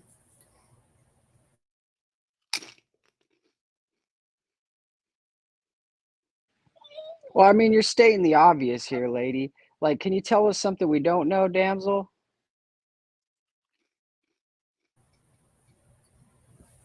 What else is there to say? It's all been said today. Jack is who he is. He's going to keep doing the same cycle until he gets it through his head. That's going to take a lot of pain. I don't think he's ready for that pain, but it's coming. It's coming. Z, same kind of thing. He's going to suffer what he suffers for his stuff too, but he's also a great guy. I mean, he's got potential where I wonder about Jack. We can't run away from it. None of us can. You know, we have to face the truth of our own deficiencies, right? Our own insecurities, all these things, you know, our weaknesses. And you can try to run, but at the end of the day, reality is going to present itself to you. It may not be Paul, it may not be somebody else, but you're gonna have to come and face it, no matter what. I can agree with that. It doesn't need to be us, the universe, the creator. It will happen. You can't stop it. It's just how long it and how much suffering you really want. How much do you want? I mean, suffering is, to me, like, there are a couple facets to that. One is like, you know, resisting that thing that which ultimately will come, you know, to us and through us and all this. On the other end, you know, how quickly can we accept things, you know, for what they are? I think there's probably a little bit less suffering involved with, you know, coming to some acceptance of things. But, you know, being stubborn, I mean, I guess there's like two sides to the coin, you know, like on one hand, that is great that people are stubborn, but on the other hand, you know, there are interactions and circumstances where we should probably be less stubborn. So recognizing that about ourselves, because I'm a very stubborn person myself, you know, and then I try to recognize, okay, what am I being stubborn about and why? Nacho Keto. You know, this is like Wes Watson talking common sense about working out. You can't go and say, oh, I should be jacked, but I got a list of excuses why not. You eat like shit, you eat late, you don't exercise as much, whatever the reason is, right? So why is it in some arenas we go right to the results and then work backward, and everywhere else the results are evident, people won't admit to them and won't work from them and go backward? It's like you have horrible results with women. Let's get to the root of it and work it backward, reverse engineer it, instead of pretending like you're great and just fine and there's nothing that needs to be addressed and it's all the women's problem. You know, odds are that's not the case. Right. Or saying that you have nothing to do with women, you don't think you're ready for women, that doesn't mean you shouldn't be working on it. Or accepting that you need to learn stuff so that you will be ready for women someday. It's kind of foolishness, in my opinion. Well, I mean, I guess the way I took that is like, you know, it's better to be alone and not like afflict other people of your insecurities and deficiencies, and just work on yourself. And hopefully, you know, we can, and like, that's the process I'm going through right now. You know, I'm 45, same age as Z, and I've had like tough experiences with women. But, you know, I'm at a point in my life where I'm just like, okay, I want to work on myself, right? And quote unquote be better. And the thing is, you know, I'm more and more moving in this kind of monk-like direction. I've been living like a monk for a while already, you know. So is that right for me? I don't know. Am I running away from women? I'm not sure, but like, it's just the direction that I feel that is calling me more than anything else. I don't know. Maybe there's something wrong with. Yeah, what's up? I just want to jump in here with something I heard the other day. I was listening to a broadcast, and there was a guy talking about, or it was actually a woman. It was a woman talking about how men are, they have to work 20 times harder now for a woman who is 50 times less valuable. Yeah. Because today, like, and I want to clarify this for everyone in the crowd. Today, like, the women of today don't want to be nurturing. They don't want, like, a lot of them aren't caring. A lot of it's a ton of shit that all of us need to fix ourselves, because if we don't fix ourselves, the rest of it's fucking garbage. That's basically what I'm saying. Like, bro, how do you expect a woman's default mode of nurturing and caring to express when she's surrounded by a bunch of toxic feminine hoes that they call themselves men? Maybe if men stood on something and we're an ultra masculine man in the truest form and sense, women would be more apt to naturally fall into that position, right? But because they have to play mama and daddy a lot of times because they got a third or second child at home who's supposed to be grown. I mean, we can all relate, I'm sure, on some level, but there's some levels where I think it matters more than others. You know, they're coming on here telling me about putting a seat up or down as far as how you keep a woman respecting you or happy with you. I go, you sound like the biggest bitch / child I've ever heard. I mean, that might be part of like day-to-day consideration, but ultimately it's not going to make or break a relationship. You weren't shit in her eyes before she made that determination. The seat was the excuse. So just to add to that, it's just like there are statistics out there. You know, statistics just represent kind of like, you know, what the average people, you know, their behavior, their thinking process and stuff like this. So for women, like 80% of the women are only attracted to the top 20% men. So however you want to perceive, you can like say, okay, what is this sexual market value, right? So it's going to be different for men and women, right? So for men, you know, it's like what are quote unquote women's expectation of a man? And I'm not talking about all women, there are exceptions, but I'm talking about on average these days. And it's the 6-pack, 6 foot tall, 6 figures guy, right? And then if you don't meet those standards, then you fall. I disagree, Nachi. I think if you are a fucking man of high value, you stand for something and you fucking embody that. You're 4 foot tall. I still think you get more pussy than a 6 foot tall dude. You got muted with a 9-inch cock. I can't hear you. Like, can you hear me now? Yep, go for it. All right. So basically, if you stand tall and firm in your fucking life, and you're 5 feet tall, if you're Fabio's size and you're walking down the street with some fucking swagger, you know who the fuck you are and you stand for something, I guarantee you'll get more pussy than the 6 foot tall guy with a 9-inch, 12-inch cock. The reason why is because just because a dude is 6 foot tall doesn't mean he is going to fucking stand for something. He's not going to be a man. You can walk up to a woman with a man with all of the physical characteristics, and you can have the fucking personality and the fucking status. Like, you could just be the fucking man and take that woman right out of his fucking hands. I hate to say it, but I agree with Moose. He's 100% right. Those women don't know what they want, Nachikita. They're like, those statistics are fucking bullshit. You know how these polls work. These women don't know what they don't even know what they want. They don't. Even women that on a level like where they're a woman and not a little girl, even them are mostly like they're not sure because the media is relentless. And if they don't have a daddy at home that's strong, they don't know what they want until they find it. Okay, so now listen, what I'm speaking about is like averages. What is happening out there? And this is part of the epidemic problem of men and women, right? Okay, so like what I'm not disagreeing with any of you guys. It's true. Like if you have the confidence and if you present yourself, and you know there are going to be women who's going to be attracted to that because they don't even know what they want, but they're programmed in a certain way. We are programmed as a society to think. And whose job is it to unprogram them? Everybody just wants to wait and look for somebody that is just already not programmed. Hey, bro, let's get a passport and go to another continent and try to fuck someone who doesn't understand the same language as us to get our power back. Instead of realizing who and what you are at the truest sense and learning how to lead a woman back to that in herself with truth, you want to escape it again. That's why we got passport bros, because these folks are not pimping, they're simping and tricking. If they're not simping and tricking, they're hating. Proper instruction motivates people. There's no reason why a man can't work a process with a woman and help lead her back to herself if he has that information and understanding and lives that way. But you guys don't have it, so you want to blame them for what you can't lead with. And I got no time for it because it was my biggest problem, and I've corrected it on some level, and I've gotten the results.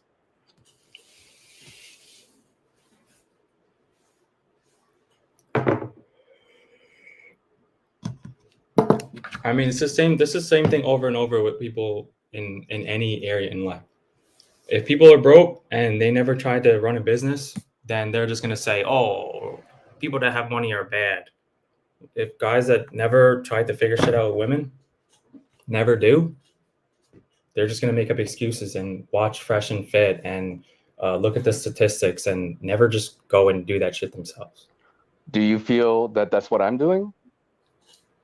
I'm not talking about you at all, man. I'm just speaking general. Okay. Yeah, and maybe you're right. And, you know, these programs like Fresh and Fit and whatever, and, you know, there are many other places, you know, and they talk about like men having their frame and all this kind of stuff. You know, I guess they're channels where they're addressing the kind of the dysfunction that's happening within society between men and women, right? But they don't have the solution. Well, no, they don't. But and that's why we're going to be in the conversation, because exactly what you just said. All them people are on the purview of Antoine. He knows the producer of Fresh and Fit, and I've been dying to get this motherfucker and the rest of them into a conversation about how they all want to be perceived as the man, but won't do what it takes to get that status. Money is not going to be that. If another man looks at you and says you ain't shit, what makes you think that bitch up under you all day, every day is not going to see the bitch in you at some point? I already see it in you coming down the block and around the corner. I know she's going to see it at some point. She ain't going to respect you. And it's got nothing to do with being controlling and domineering and narcissistic. It's about knowing your lane, knowing the program, staying in it, and checking everybody involved. That might be you a lot of the time instead of her. So, yeah. And one of the things I've noticed about a lot of women in these current times is, it seems to me anyway, that a woman will be with a man despite the personality of that man, because that man can provide for her. But as soon as she finds somebody that's got a better personality, oops. Or a bigger ability to provide for her. Oops. Right, and that's what I mean. Yeah, and so for me, it seems like the women are in for it, for the ability of the man to provide a better lifestyle, and that is inherently a character flaw in the fact of inherent nature of man and women to produce another generation, and that is a woman should inherently be looking for men that protect them, not provide them material goods. Right. There you go. A serve and protect, like our servants once did. Now they don't even do that any longer. So notice we're losing ground everywhere. We don't have servants of God who protect what's true and what's right and uphold the law and speak properly and all the rest of it. We have followers. We have inauthentic corporate males, just like the servants themselves. It's no coincidence. That's why I say, you just have to look at one of these metrics and connect it outward. It's evident everywhere. You got servants who don't even serve the people anymore because they're not honorable men. They don't even see the value in it. Like Tampa said, why would I serve you? Fuck you. He wants to be the man, but he's going to get it through egoic false strength, not through true service and protection. And it's also the upcomings of the obverse, where we don't have enough men acting like men to provide such things. So we have women stepping up into that corporate world, providing for themselves and telling a man, fuck you, I'm the boss. Right. I don't blame them. That's why I don't blame them at all. Like all these MGTOWs, they don't get it. Yo, if I was a woman in 2023, I'd be like that too. I'd be like, yo, fuck you guys. Like most of you ain't worth shit. I'm going to figure out how to do shit myself. And, you know, I'm gonna have to wait until a real dude comes around and like puts me in my place and helps me out. Like, what don't you get it? Like, so I would be, I'm a feminist. I kind of am, because most of you guys like, what the fuck? And then if anybody's going to pipe up and say, oh, I got something. And it's like, you're going to point to one of the 7 deadly sins, I bet, is what most of the guys do. Then Bro, you meet a conscious woman who don't have a strong man in her life, she ain't fucking. She's celibate. She's lighting candles, playing with chickens, gardening, rubbing her pussy sometimes, but she ain't dealing with nobody because she's in that mode. She's already recognized the game. She sees what options are coming forward. She recognizes what she's putting out is generating that too. So she's looking at that. How am I generating a bunch of fuckboys on my list? You know, what am I putting out to get that back? So, yeah, that's the deal, man. When you meet high-value women nowadays, they may have children or whatever, but they're working on themselves. They're getting it right. They're wanting to be teachable, but they don't see the options, so they're going to withdraw for a time. And she feels pretty protected because there's a lot of power in that word no. You're doubling back, man. Somebody's echoing. So that's the thing. As a woman to these men, the women don't think like you a lot of times, and that's the mistake a lot of these men seem to make. They think like them. Like they're sitting around going, I really wish I had a big dick tonight attached to a horrible person and personality. I don't think that that's the case. No. When they're by themselves in that, and when they're by themselves in that capacity, like you said, they feel pretty protected by a simple little word no. And all they got to do is just keep saying it louder, and somebody else will protect them. They don't need a relationship with another man. Another man will protect them. I've got that. I got friends that's what they do. They protect me, and I say no nice and loud, and I carry a big weapon, so it's not a problem because I have to, because it has been a thing. Like, no way do I want to deal with these males anymore. They're disingenuous. They don't have any drive. They don't really want to protect you. Not at all. It's all about them. It's a narcissism problem with a lot of men, and they have nothing to offer me. Nothing. What can I say? So I have a story that I kind of want to share that I had experienced when I was in university. I was dating a lady from Congo, and there was a guy that came from Ivory Coast who was an ESL student, and we both played soccer, and they both spoke French, and like I thought it was a cool idea to take him to one of the bars that I usually go to with my, soccer friends, like a corner bar in a small town. So, a black guy and an Asian guy going and is, 99% like white community. And we hang out there at a bar, right? And then, we're playing some pool and, he's trying to hang out with people. And then around like 11:30, 12, he disappears. And it's a small town. I'm not like worried that he's like abducted or something like this. So next day in his class, 2 policemen came and they arrested his ass right there. Okay. And they take him to the police station. Okay. So nobody, like none of the foreign exchange students, nobody wanted to deal with it. So I actually bicycled my ass over to the police station, and I spoke with him, and then found out what the fuck happened. He disappeared. Some girl, took him and gave him a BJ in some nearby place, went home, got in a fight with her boyfriend, right? The boyfriend, and she told him about the situation. The boyfriend beat her up. She calls the police, and then the police came and said that she was raped, right, by this guy whom she gave BJ to, in the park nearby. So the police, on her word, arrested his ass, and then for 2 months he was sitting in jail. Okay. And then once all the prosecution and everything went through, they found out that her story is fucking bullshit because she couldn't keep it together, and later found out that she had lied. Right. And they have a hard time communicating this idea of why do I love this guy and feel safe and friendly with him versus this guy I want to blow who has a high standard for himself and or the life he lives and doesn't put up with my bullshit. So they, again, I often talk about this dynamic I started to see when I stepped out into this understanding, which is the fuck or fight. A lot of these women, they want to fight you at first, and then they want to fuck, because there's something about you. This is the blurring the lines between what I see as true masculinity versus toxic masculinity. Not every man that elevates his voice and speaks with passion for truth and cares is toxic masculine, is a controller dominator, is a narcissist, right? So their picker is off, right? They're looking for guys who they see as masculine based on what the corporate world has put forth. Those are some of the most manipulative narcissists. The guy who's getting loud, who where you stand, there might be something behind that, right? Chances are he's probably not like that behind the scenes in another venue. The guys who are the nicest and polite and kind and quiet on here, oftentimes I see things behind the scenes or through the persona at times.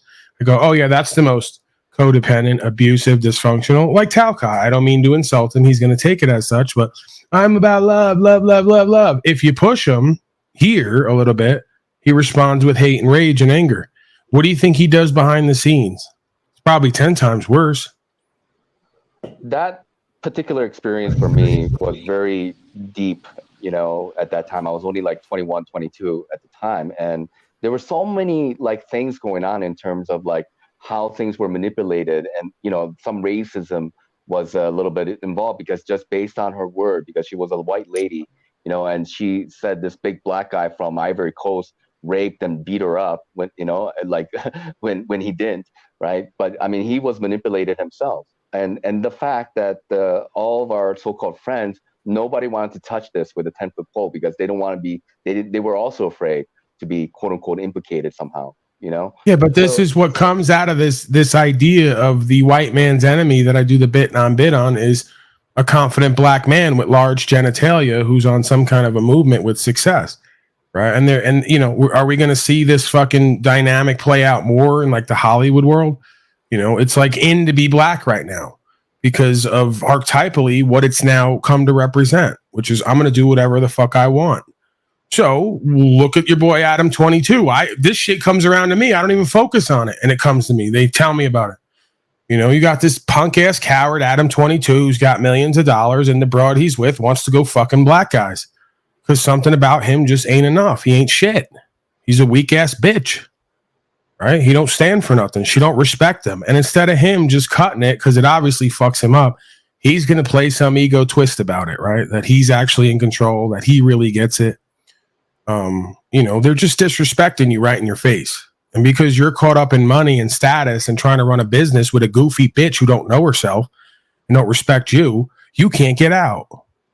So, again, they're just working. Yeah, she's a porn star and he's a porn star. They're just working. No, they ain't.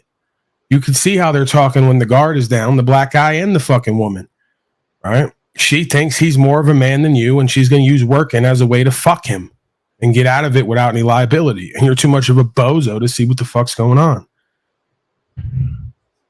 That's why they all MGTOW, because they see fucking Jason, what's his name, come in with his big black dong and fuck their bitch. He just goes right back to his life and lifestyle. They're like, oh my God, he's such a lowlife. What do they see in him? He does what the fuck he wants. He carries himself a certain way. He doesn't fucking simp on you and try to trick on you. He just knows that he's the man for himself or not. And whatever's going to be is going to be. So, yeah, I mean, you can't really fake it till you make it in certain games. You either got it or you don't.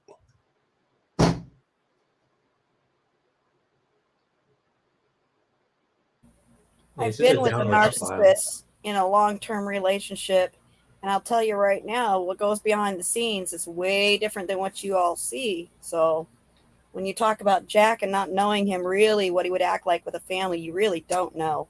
You just don't. And he shows that he does get very angry. So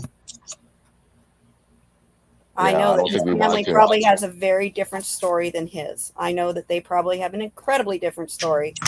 I mean, is it hard to figure out, right? Like, which one of these types of personality types doesn't try to be full strength, controlling and domineering, when they finally leave out, crashes, goes to wanting to harm themselves, and then being overly emotional the other way. Oh, I'm going to hurt myself. I got no reason to live. Then they respect you and trust you last because you're more of a liability. So it's pretty much the same pattern. They don't know what they got till it's gone, and they're going to blame everyone else for why it left. That's the way it works. And they'll use that manipulation like that. Though I'm going to hurt myself to get you back. It's crazy. It's crazy stuff.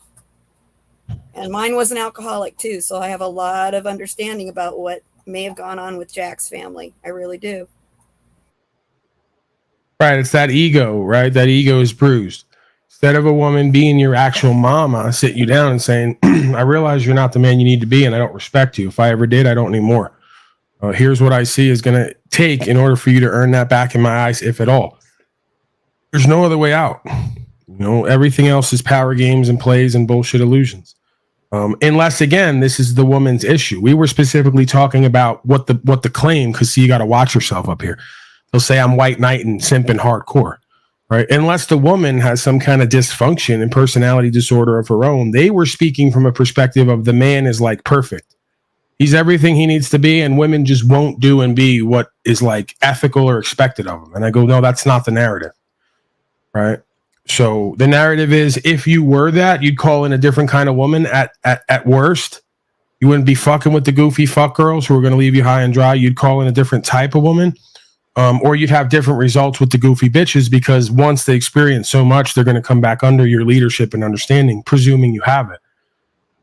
So, you know, you have a lot of unresolved shit with yourself and with these people is typically what I see, right? They're not going to be able to produce a woman who says, this guy changed my life for the better. You know, if they could get someone to do it with money, I'd be surprised even. Not even that.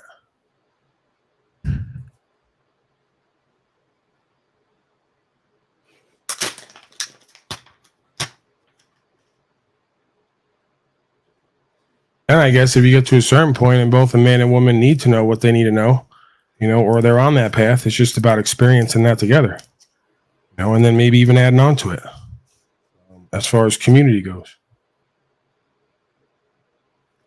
But how many folks just like they don't do what they need to do in their own life to even get their own data? Like how many of the men, like the MGTOW men, like how many of them actually even attempt? I would say it's like less than 10% that even give it the old college try at all anyway. Like, and that's just them failing before they even begin, and then that just reveals what they think of themselves in the first place. Well, I've talked to these men and women in these situations, and what I've discerned about being a man is we think that if the woman I'm not putting up the person with the goofy bizarre outfit, okay? I'm not doing it, so you could leave. Bye.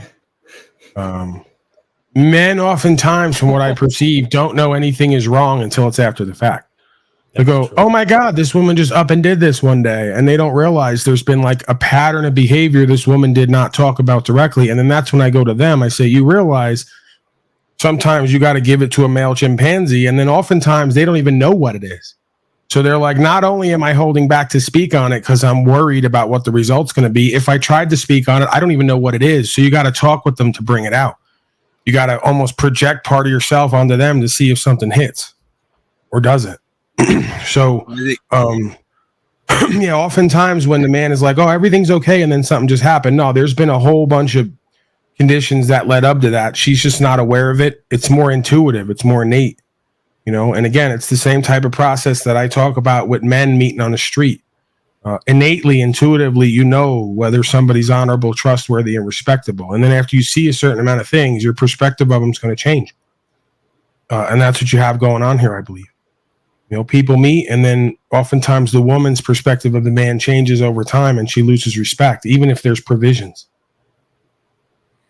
Yeah, I think a lot of times, and then she tells him to take out the trash and gets pissed off, and then he gets mad at it, right? And then men go, oh, they're women, you can't live with, you can't live with that. And it's like, bro, that's Chuck in Tennessee. Yeah. You can't live with them, can't live without them, man.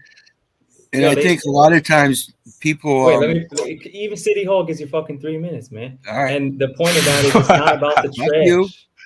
It's not about the motherfucking trash.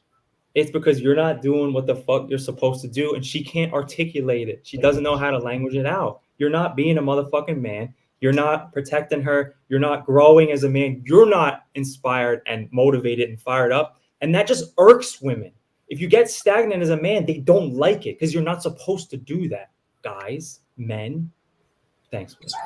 Well, yeah, and I think a lot of times people forget that, you know, particularly the men. You got to act like a chimpanzee sometimes. You got to pick that shit up, and before you just get all involved with it, sniff it and play with it first. If it smells like shit, throw it to someone else. Yeah, Bear Jew, Uncle Rick. I mean, the boomers always say that, yo, I'm 33. I've been waiting around since I was 20. I've been like this since I was 20. Same dude. I look the same energy. I'm still waiting, bro. I got the same energy. Right, but these are always the same dudes who say wait 10 to 15 years, who got themselves so deep in a relationship, it's fucked them the rest of their life. They're still working it off. I could come to you 10, 15 years. Guess what's not going to change? She's not going to have half my shit. I'm still going to be who and what I am, doing what the fuck I do, God willing. So that's the difference. I don't need to come back 10, 15 years. I'll come back to you 10, 15 days or 10, 15 minutes from now, and I'm still going to be me and do what I do with her here or not. I would think that if she saw the value in what she says she see the value in our experience that we both had, she'd have no reason to not be in my life. That'd be silly. And even in 33 years with a first child, I think that's pretty good compared to a lot of our younger generation ending up with their first 5 children by the time they're 23. Yeah, I mean, again, I said I gotta become better before I bring a new being into this world, and then I just became ready last year, you know. So because I looked around at the insanity the past 3 years, and I was like, wait a second, why am I looking for anybody else to, like, there's nobody left, and I'm like looking in the fucking mirror. I'm like, well, I can definitely raise multiple beings at this point. So it's like I waited, you know, I did the responsible thing. I think. Timmy, how long have you been married? I mean, it depends. I mean, she's been with me for 5 years. I've been with her for 3. So I mean, give or take. You figure that out. But all basically, I get it. Okay. Basically, yeah, and we're great. We'll fight like once a week, and it'll just be like, yo, what the fuck? Because we're dead honest with each other at all times. So that's great. You know, like, you know, and it's like there's just shit happens. I'm like, yo, what the fuck? And we deal with it, and we handle that shit instantly. And we grow. I grow, and if I get stagnant, she gets irritated. It's just like they're like a perfect like women are like a perfect like automatic like teacher and tester indirectly, like Talcott is for Wizard, right? They're going to get you right indirectly because they're going to force you to reflect and be insightful. Yeah, they're not even doing it on purpose. It's like some kind of divine programming, and it works. We're good mirrors. Yeah, we're good mirrors, you guys. If you guys are doing the right thing, it's a great thing. But if you're screwing around, we can be really, really horrible on you. It's true. That's true. Well, yeah.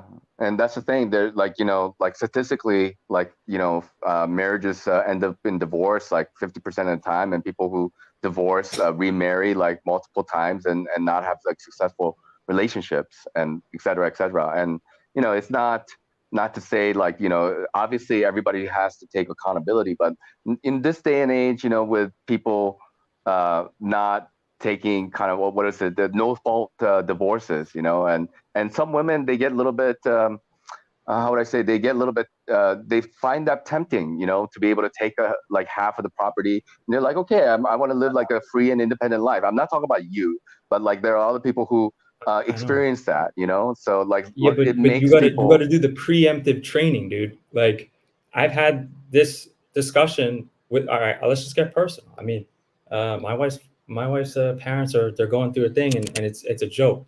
So we talk about it constantly, and it's like it's laughable that it would even be like a thing in conception for her to want a bunch of shit and not have me. It's laughable for that to even be like a thought. And she said that to me. She's like, what? Like I can get a house. I can generate these things on my own. I can't get another you. I never seen you around here. Like right. It's about supply and demand. When you become the value in the commodity, the woman is willing to give up the other shit she could get that's replaceable and not willing to replace you with the shit she could get. And that's the point. When you lose yourself and your value in the world and in that woman's eyes, a lot of times based on what's true and what's right, she's going to start prioritizing stuff over you because she could get another you. It's a cold world as a man. She can get another bozo with a 6-pack and a big dick who can get her whatever. I mean, she look hard enough and play the right card. She could get that for a time. I don't know if they keep it because that's going to then come back to the woman and what she does with all the shit she says is valuable. That's her subjective perspective. But we try to draw the line there, right? Objective value, objective logic, morals, ethics, someone who knows the game, understands himself, can lead in certain scenarios, respects themselves and the truth is going to be of high value because the alternative is a bozo who's a follower. 9 out of 10 times. I mean, unless there's some cachet of men somewhere who are like honorable, respectable, principled, and good communicators, I'm not seeing it. So I want to share a story. One more story. Like it'll be real quick. Longest relationship. Quick story. Quick story. Lou, we don't have time for that. Shut the fuck up for once. Here we go. So once in your fucking weasel life, shut up. Let's do it like we always do. It's about that time. We got a tranny in the back. Sorry, never mind. I won't share my story. Nacho, I wasn't trying to interrupt you. I was interrupting Lou because we need to give him another pack of Grow Your Ball pills.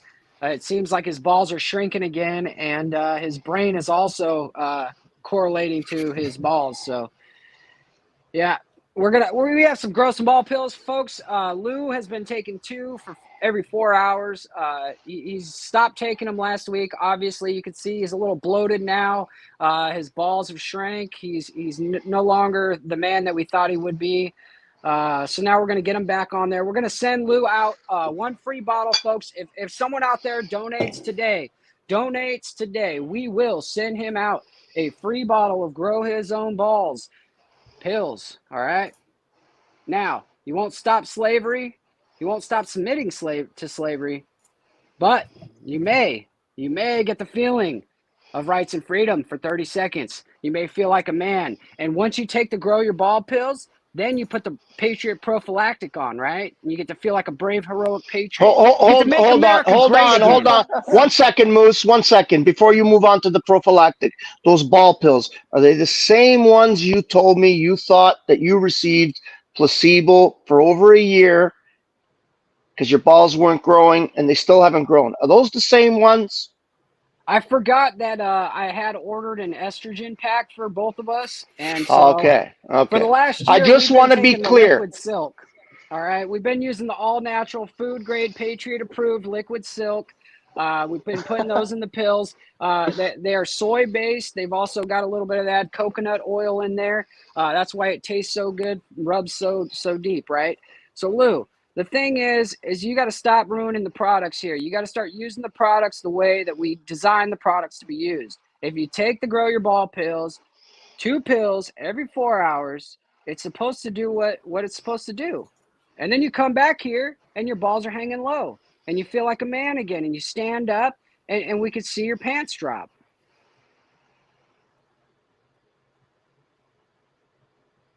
Can you hear the silence?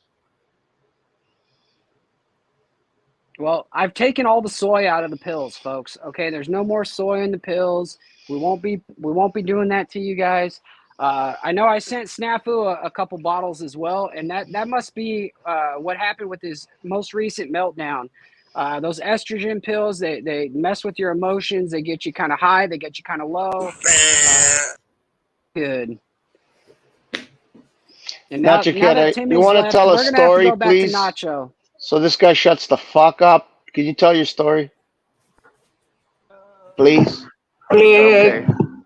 Yeah, fine, I will. And this is so the longest relationship I had in my life was for 4 years with a Korean lady. She comes from a very good family. Her father was a colonel and all this kind of stuff, and we had a decent relationship.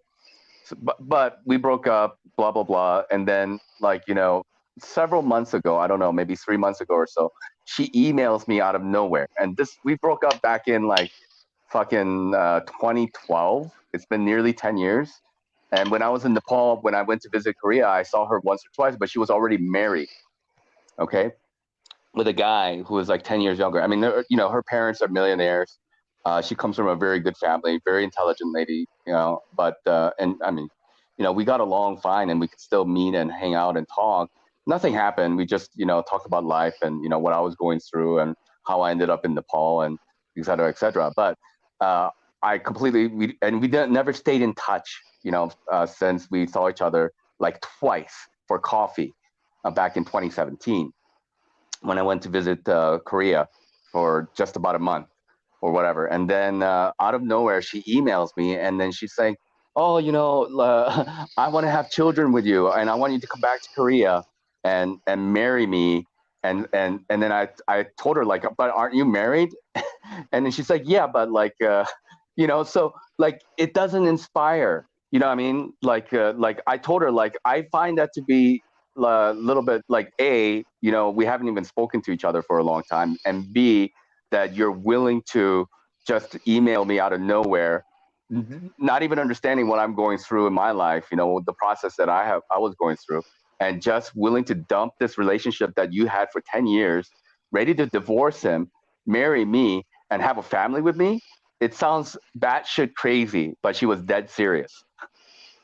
that doesn't inspire a lot from me, about like, and I'm not trying to say negative things about her. I kind of understand where she's coming from, in a way, because we did have a good relationship, and she doesn't see probably that her husband to be that guy, but that security, that wanting of security of being married, because it's very important in Korea to get married and settle down. And, like Eastern tradition is very different from Western tradition, where Western women have more of the freedom of not having to get married, right? But in the East, like you're considered quote unquote leftover women at 27. Like if you're not married, and have a child by the time you're 27, you're considered a loser. So, it's a different mentality over there, right?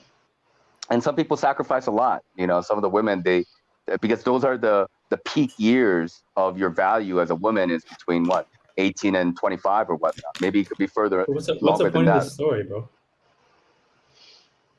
It's just a quick story. Could you let him just get on with it? Like it's a quick story. The main point that I have about this story is that like I understand her, and maybe it's just about me. I don't know, but this story just pertains to me personally, and thinking about why she is behaving this way. And okay, Notch, let's get down to brass tacks. Okay, did she say she wanted to leave him, marry you, and have children with you, and have a family with you? Was that before you had sex or after you had sex? Because she could have been, she could have jumped the gun. It could have been mental ideas rather than reality. So did you have sex first or Lou, after? You didn't hear the whole story. We were together for 4 years. We dated. Yeah, so no. I know that. I'm talking about when she saw you afterwards, when you hadn't been together for so long. Was this a proposal before? No. We didn't or have after sex. Oh, you didn't have sex. Okay, so she was just dreaming about the past. I guess, I don't know, but my point is that's all I wanted to know.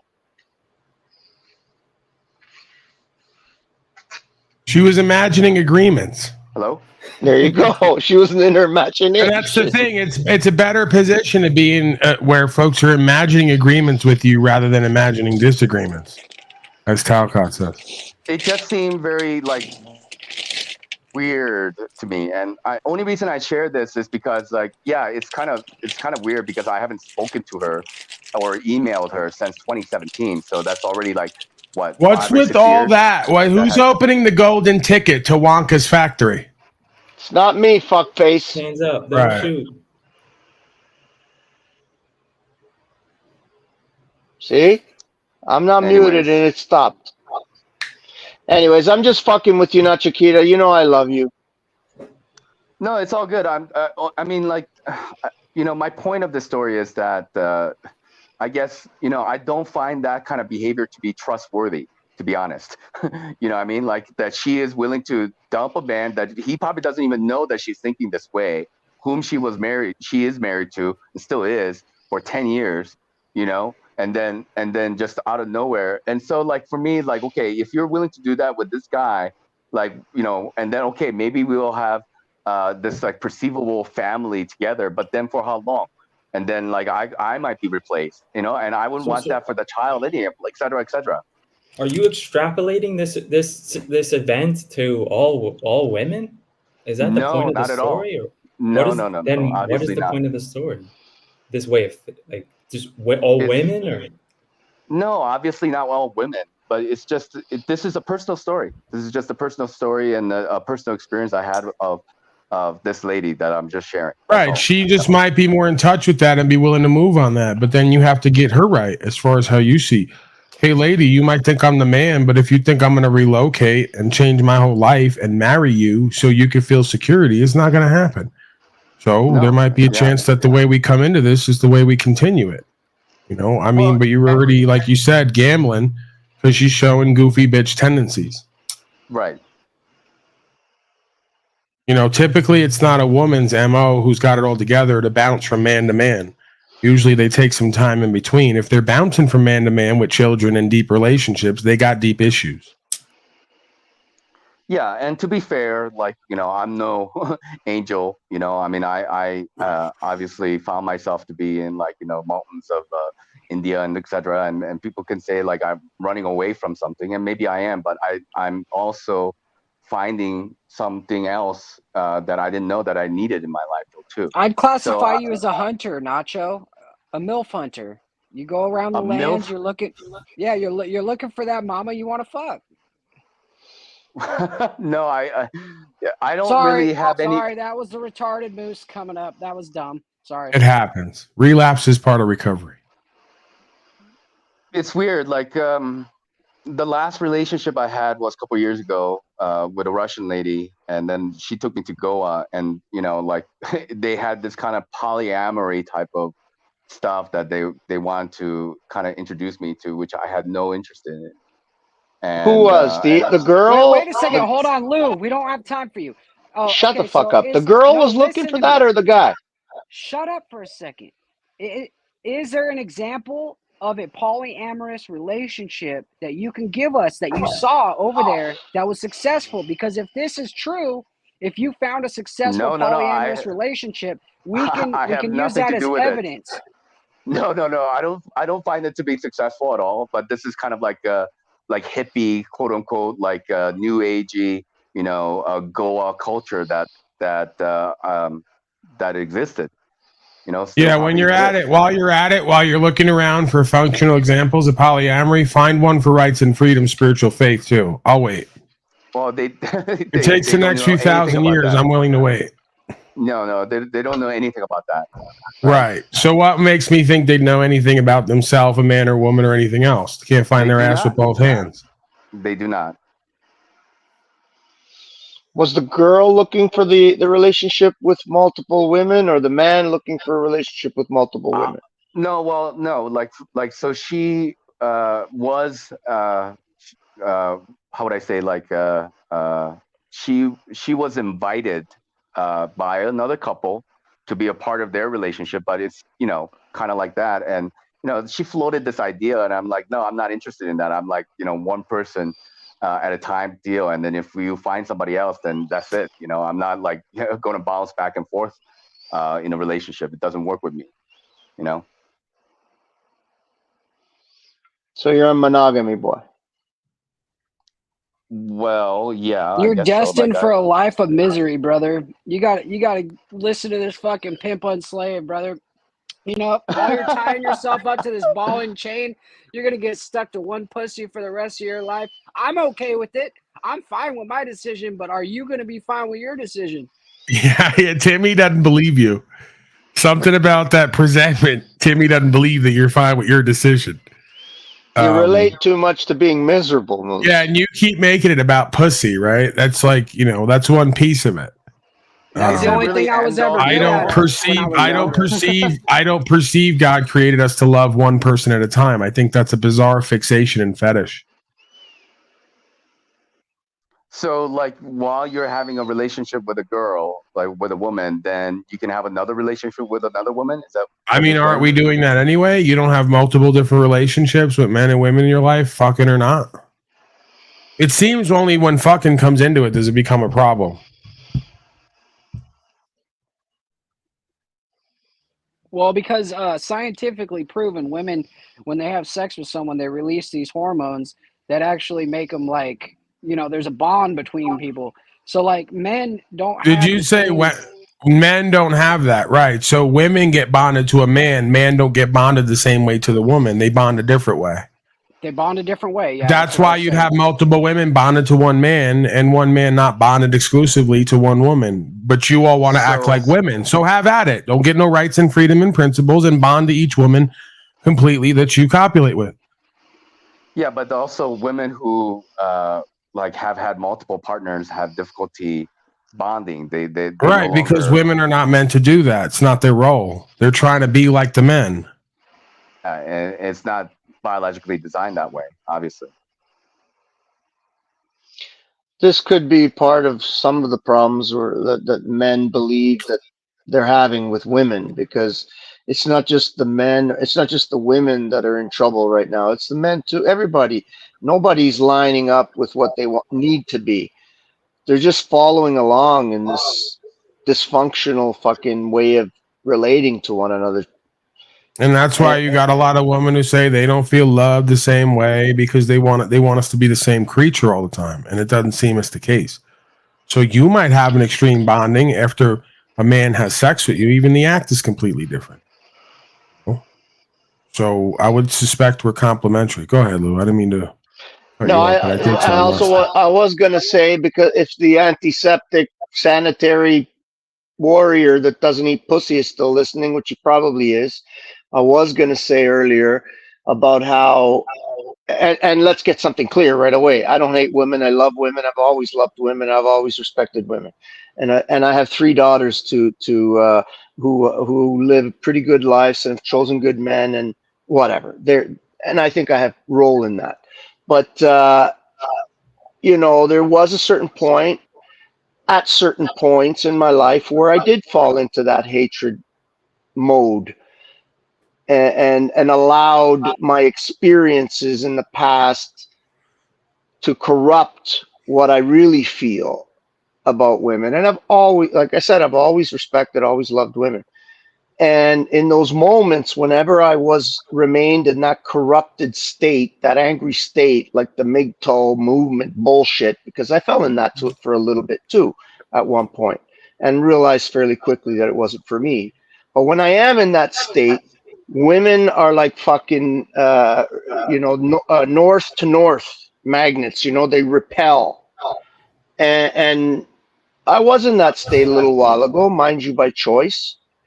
And since I've recently pulled myself out of that state, it's like I have women just coming towards me rather than repelling from me. And that hasn't been going on for a few years now, and it feels good. So are you with any of them? Are you attracted to them as they're attracted to you? There's a few, but I'm really not looking to settle with anybody right now. I'm just kind of happy on my own, but it's nice to have that interaction again. It's nice to be able to open up and be open up with. Whereas for a few years I was a little bitter and angry, and yeah, maybe that had something to do with some of the stuff between my daughter and I. But at the same time, she had her part, and we both have to look at it. But obviously, I'm the father, and I need to stand up and be more. I used to say, the person who's more aware in the relationship is the one that carries the responsibility to move the relationship forward, not the person that's less aware. So if I was aware of it, I needed to be the better person, or the one to move the relationship into a better direction rather than a worse direction. And it's weird because I've made this decision to sell my property, and I know my daughter thinks it's because of, I'm angry with her and I'm doing it in some spiteful way. But if she's listening, I just want her to know that I'm not. I'm actually doing this to benefit myself. Why do you say that you know what she's thinking and feeling? Well, I suspect. There you go. And you just fucking did it again. And I'm sick of you talking yourself out of position with these women and children. You just disrespected her again. I know she's going to think blah, blah, blah, because you're the genius who knows. Bro, this is but the point is, so get into it then. Get into the real shit. Don't tell me what you know, then suspect, and then don't know that she said. Maybe she's insecure wanting to know. She said some things that make me believe that she has this idea that I'm doing this sort of somehow to punish her, and I'm not. I really seriously am doing this because I don't feel that from you. I feel like there's changes going on in your life. Yeah. I'm doing this, and if she's listening, and I want her to know, I'm doing this because I truly believe in my heart it is something that I need to do today in order for me to move forward. I've been too tied to the pain and the suffering that's been experienced on this land, and sort of bonding with it rather than detaching from it. I feel that. I respect that. And part of detaching from this whole experience And like I've said before, Patricia's always been a catalyst to change in my life. And I say that with respect to her. I feel sorry that I have to say that because she shouldn't have to be the one to change me, obviously. But it is what it is. And I'm making this decision because by me continuing to stay on this land, I'm just keeping that connection to pain rather than looking forward to a direction of overcoming and thriving and being the man I was, not the man I don't want to be. Because I was that man, you know. But do that you was you understand at why? some points in my life. Sorry. So I get what you're saying, and again, I don't mean to like get animated, but we have to be really clear with our words because that's how little shit turns into big shit, right? So I get it. She puts forth an insecurity because she's looking for you to lead. You would understand why she would possibly perceive that move as some kind of move to mean something, right?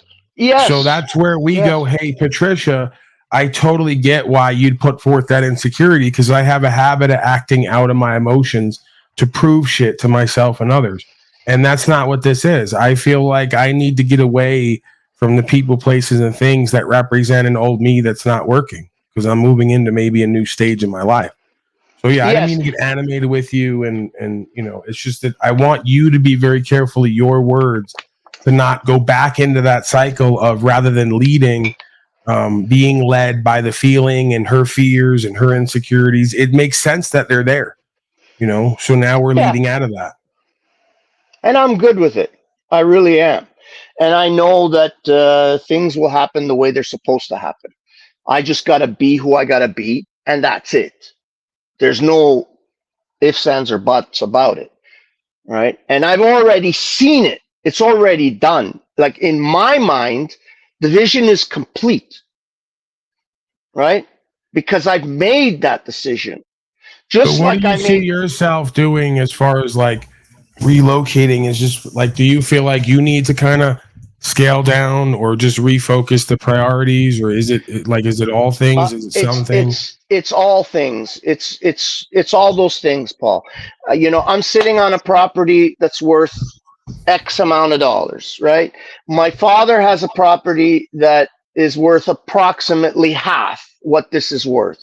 It's actually double the size property. It's worth half right now and is in line to become exponentially more valuable than this. So what it would do for me at this point, it would put me into a better position financially, property wise, because now I'd have a property that has the potential for exponential growth, and that I would have, the biggest part is that I would finally have some cash in my pocket, because I've lived for X amount of years property rich and cash poor, and all my pennies go basically one direction.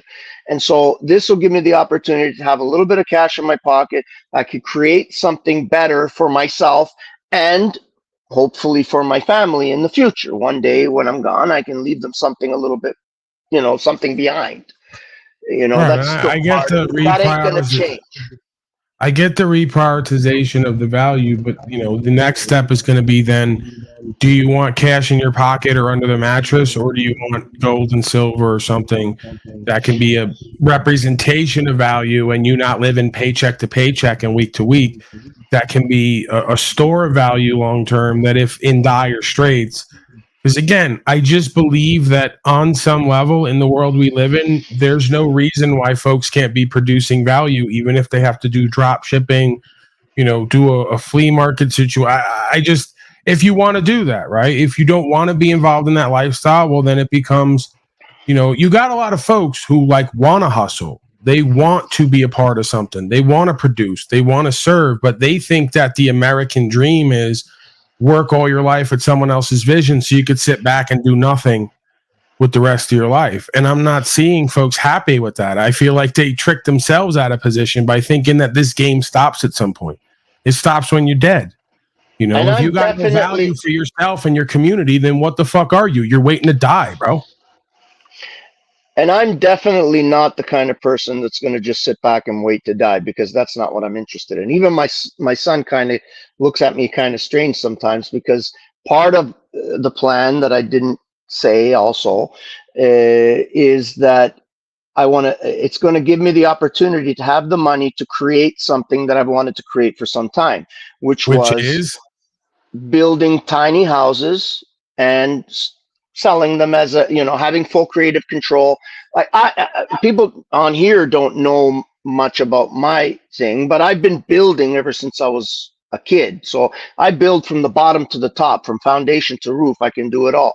But I've always wanted to start this little thing where I build these tiny houses with full creative control. I do the design, and then when they're done, I put them on the market and I sell them. I mean, that would be amazing, man. Like, just for that's what I want to do. Again, now fucking do it, because that would be great. I think for you, this community, quote unquote, you'll open up a whole network. There'll be folks probably. You got a lot of folks from Canada who are on here. So you'll do a lot of business probably with certain folks, or limited business. You'll get to network, and then you guys can start to do on the land shit, right? And again, if we could unify around tiny houses and rights, freedom principles, and all these other things, what do you think the odds are, probabilities, you calling in a woman like, oh, you old fucks still can't get out of your mind, right? Which scares me. I go, this is going to happen forever. I'm going to be 80 years old, pining away for women on some level and not knowing why it never works out completely. But the probabilities go up immensely when we're united in purpose and meaning and co-creation, I suspect. Well, personally, I'll be honest. I have personally always believed that when the time is right and the right person is there, it will happen. But I'm not really pushing for it. I'm not really looking for it. I'm perfectly fine on my own. I enjoy being with myself. I have lots of friends. I have women that are friends. I have men that are friends. So I'm okay with it. But I'm also open to the fact that one day some woman comes along, she wants to buy a tiny house, and we're eventually both living it. Well, you already got it. It's Laurie S. She's right there. She seems like a good woman. Laurie S. She contributes from time to time. She called Wes Watson for me or emailed him to see if we could facilitate. She decided to do that. I didn't even. So that means she's teachable, willing to serve, willing to be a support system for a man. So those are good qualities, right? And she wants to buy a tiny house from you already, and you don't even have it. So there you go. You get the damn tiny house. Laurie S. is going to come there, and she's going to bang you in the tiny house and then get it for half price. I hope you don't mind. No, we'll park it out back and we'll live in it. No, I already have this. Like I said, this vision, Paul, for me has been complete for a couple months now. Like since Patricia left, I've formulated this vision and I see it already finished. The first thing I'm going to build is a beautiful shop that the trailers come in one way, they get done, and then they get moved out. And I can work winter and summer, have cooling, have heating in there. You're not blasted in the sun or blasted in the cold. And I can do that winter or summer and enjoy building. I love to build things like that. I really enjoy it. If you can do that, then you're insane, because part of me wants to love that more because I do love architecture, but I'm not as motivated, right? So if you're motivated to do it, then you're insane for not doing what you love to do. That could, be a productive thing in your life, right? As opposed to having all this time, energy, attention to sit around and figure out what's wrong. You use that time to rest, to reflect with insight. If you're working, man, Lou, something I had to learn. If you're working hard, you don't have time to sit around and mope and fucking, all you could do is reflect at best. And if not, just stay on your purpose and meaning and work on yourself little bits here and there as it presents. But, especially if you're working on something that you're creating something. Like for me, building a tiny house, I can't see to me personally, not a lot makes me happier than seeing something like that come to fruition, especially when you have like an idea or a model or a certain vision for this particular thing, and then it comes together. There's nothing more amazing, I find, right? Like I did my mother's. Moved to Canada though. That's the thing. Well, listen, I the truth of the matter is that's another thing that's part of the plan. Is my son goes and my daughter, the twins, they go down to Florida every winter and they basically spend the winter there. And it looks good to me right now. And I'll have the cash to do it. Right? Well, I couldn't do it right now. I really couldn't. because I literally live from month to month on the pittance of rent that I get. You know, so it'll give me that freedom. To his children, trying to make ends meet. Patricia, are you gonna have that $250 this month? Let's go. I don't want you late again. No, that's not how it was. Fucking nightmare. That's not how it was. That's not how it was. Never was that way. That's the story I'm telling. Bro, since Patricia left, I got 2 more guys living here. They're paying me fucking more than drug addicts from fucking Ottawa. Well, no, one's a drunk. Yeah, I'm trying to get him to fucking clean up. He's moving drunks in. But he pays his fucking bills, right? And the other one, he's a nice guy. He has some mental issues, but he's got no place else to go. So I gave him a place to stay. He says the same thing about you. You know, my landlord has some mental issues, but he seems like a good guy. Yeah. Listen, none of them have fucking driver's licenses, and every time they need to go to the grocery, Lou, can you take us to the store? Okay, let's go to the store. I load up all the kids and we go. Right? So you're basically doing AANA all over again, like you used to. All over again. It's weird. Let's go. Who's making the pot of coffee today? I'm telling you, folks are like desperate. My friend Frank called me the other day, and I was in the car with the guy that's the alcoholic and the other guy, and we're going on, and he goes, "What the fuck, are you guys having a meeting right now?" I says, "Yeah." So I put him on speaker, and we have a meeting. And he goes, "Why are you telling people that I drink?" I said, "What people? This is Frank. He's a junkie like me. You think he doesn't understand what you're going through? He knows." And then he spent an hour talking with Frank. And since then, he's been actually making an effort to cut down a little bit so he can get to the point where he can give this up, because he's drinking so much that if he doesn't drink, he's like fucking, he's shaking and vibrating, the poor guy, right? Well, we may have to open up a sober house and promote it on Unslavia down in Florida, and then I'll manage it remotely. I think Lou wants to be the. You know what? That's a cool thing too. He wants to be the slum lord. Yeah, I don't know how well I would do on the ground. I don't want to be the slum lord. Day to day. That sounds like a nightmare. Like helping people's great with limited interaction, but living in the house with them like you and taking them to the store and back might be a nightmare for me. I don't know. I'd have to look at that. It can become like, that's why when I was running the program, I was there literally 10 years, actually 10 years to the day. But at the end, I was really burnt out. Like it. Don't you think if you just took all the plates off and gave these guys like junker cars, they'd like find a new resolve and purpose? If you just said, "Hey, you're working for rights and freedoms now, go on." And even if they get arrested, I've been talking to him about it. I have been, especially Chris, who's been my tenant for a while, and he hasn't had a license since he was 20 because they whatever, I don't know. They caught him driving without insurance, and then he didn't know what to do about it, so he just forgot about it. And this fucking, now apparently he owes this government $200,000 for something that happened when he was 19. Hey, you can't get blood from a stone.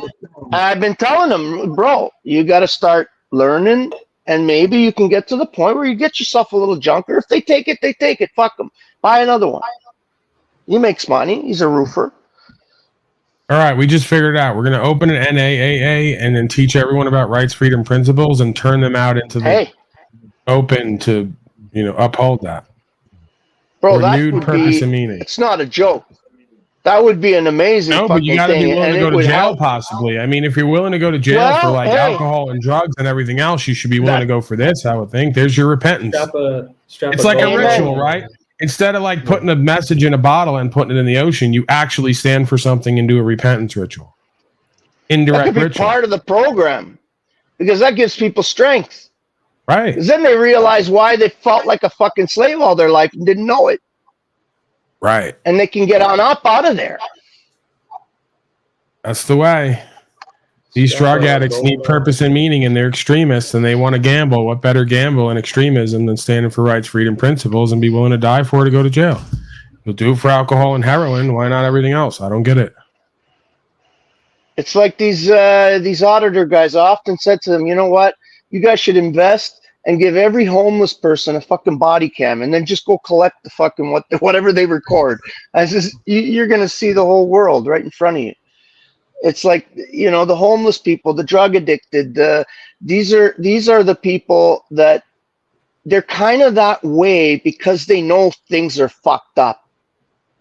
And I was, at least. I'm not going to say everybody, but I was, to some degree, understood ever since I was very young that there's something wrong with this system and I don't like it. And so I let it affect me. And I turned that confusion and anger onto myself and became a drug addict. Right. Part of it, anyway. Not all that's of it. part of the game, right? If you're not going to drive people into a system to be good slaves, you got to drive them to the streets to lose their mind and kill themselves. You know, so you got a lot of folks who are very intuitive and have an innate intelligence, and they're told that it's not to be trusted, and you should trust us and the system. And then if they don't, they get labeled and cast out. Right. So you can bring them back from the dead, so to speak, with true purpose, meaning, and spiritual faith and understanding of self. That's what the Christed being was doing, right? It's going to the least among us and giving them renewed purpose and meaning in their life to walk up a path of purpose, right? A real meaningful, purposeful path as far as what's true and what's right. So I can't see at this time, especially, anything more, prevalent, to use the word, as someone else used it. I forget who it was. I don't see anything more prevalent at this time other than, walking in a certain way and doing certain things. If not, then we know what comes. I think that's how you develop self-worth and self-esteem and self-respect back as well. When you start saying, I'm not going to accept less from myself and others. I'm not going to do what I know is true and what I know is wrong and false. I'm going to do what's true and what's right. That's how you reinstill self-respect, self-worth, and self-esteem. How could a man have that if he's a follower and a slave? I don't think it can be done. Self-power, because that's the biggest thing, I think, is we lose our power and we feel powerless. So as long as you're feeling that you have no power, there's no, what can you do? I'm just one guy. I can't do anything. As long as you're in that state, you're powerless, right? So you've given them, they have the power. No, they don't have the power. You've given them the power. Take it back, right? And do whatever you can do. And if they fucking throw you in jail, well, they're going to throw you in jail anyway. Eventually, they're going to throw everybody in jail who doesn't fucking suck the dick right. So definitely the drug addicts. There was a priest that had a program, which our program was sort of modeled after in Italy. And I forget what his name was. Father was a great guy, great guy. And he used to have a saying. He says, I prefer to be with drug addicts. And people would say, well, what do you mean you prefer? Because they're clean, they're pure. The drugs were almost like a crust around them, not allowing the true corruption of this world to get in. They insulated themselves with drugs.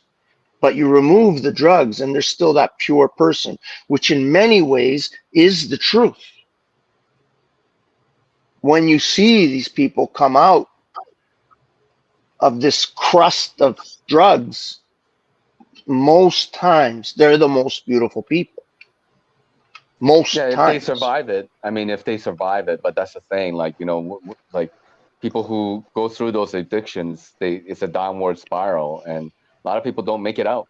They just go deeper and deeper. And but if they can come out of it and they can overcome that, it becomes a huge lesson in their life. It's a big experience in their life. It's a triumphant moment in a personal life to overcome these addictions, right? So all right, give me some final words. I'm at almost 9 hours here. I did more than a full-time job today. Thanks for having me on, and good to see everybody, and I'll see you guys around. See you guys later. Thank you, gentlemen. Final words all around. Thank you, Paul. I just will get out of here. It was good again today. Learned a lot, but some of the same looping, but it's all good. You learned a lot about certain people today. All out in the open. Well, Good to see you, Damsel. See you later. I'm out, and on that, I'll just remind everybody one more time, everything is upside down and backwards. Even your own perspective. Your eyes turn everything upside down. Your right side eye is operated by your left brain. and your left side eye is operated by your right side brain. Think about this in its most basic concept and go forth with that in your life and try to turn everything upside down backwards and see if it still makes sense. If it doesn't, something's definitely wrong. Did you just watch a documentary, Wizard? No, I did not. Okay. Love you. But you know Love the you. rest. I don't give Later, a fuck boys. whether you love me back. Have a good one. All right, I'll go. Yeah, you get what you are. You don't get what you want or need. So think about that. All right. Later, y'all. Thank you, Timothy and Wizard Creature and Damsel. Yeah, I'm just gonna say it. It's embarrassing, but I gotta say it anyway. Fine. It's not actually. It's a little bit of a push up to my ego. Gives me a little bit of an ego boost. But when was it? Yesterday, day before yesterday. This whole idea of the way I've changed my feelings towards most people around me, not just women, lately. I walk into the grocery store that I usually go to, and they got these new gates in there that beep if you push them, right? Or something, or you go through the wrong way or whatever. I went through the wrong way and it's beep, beep, beep, beep. And this woman goes by and she says, "Oh, that's the sexy detector." And I said, "What?" And she was talking to me.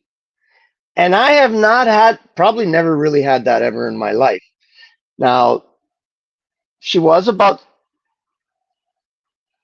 okay, let's put it this way. If there was a fire, you wouldn't want to have to get her out of there. Let's just put it that way.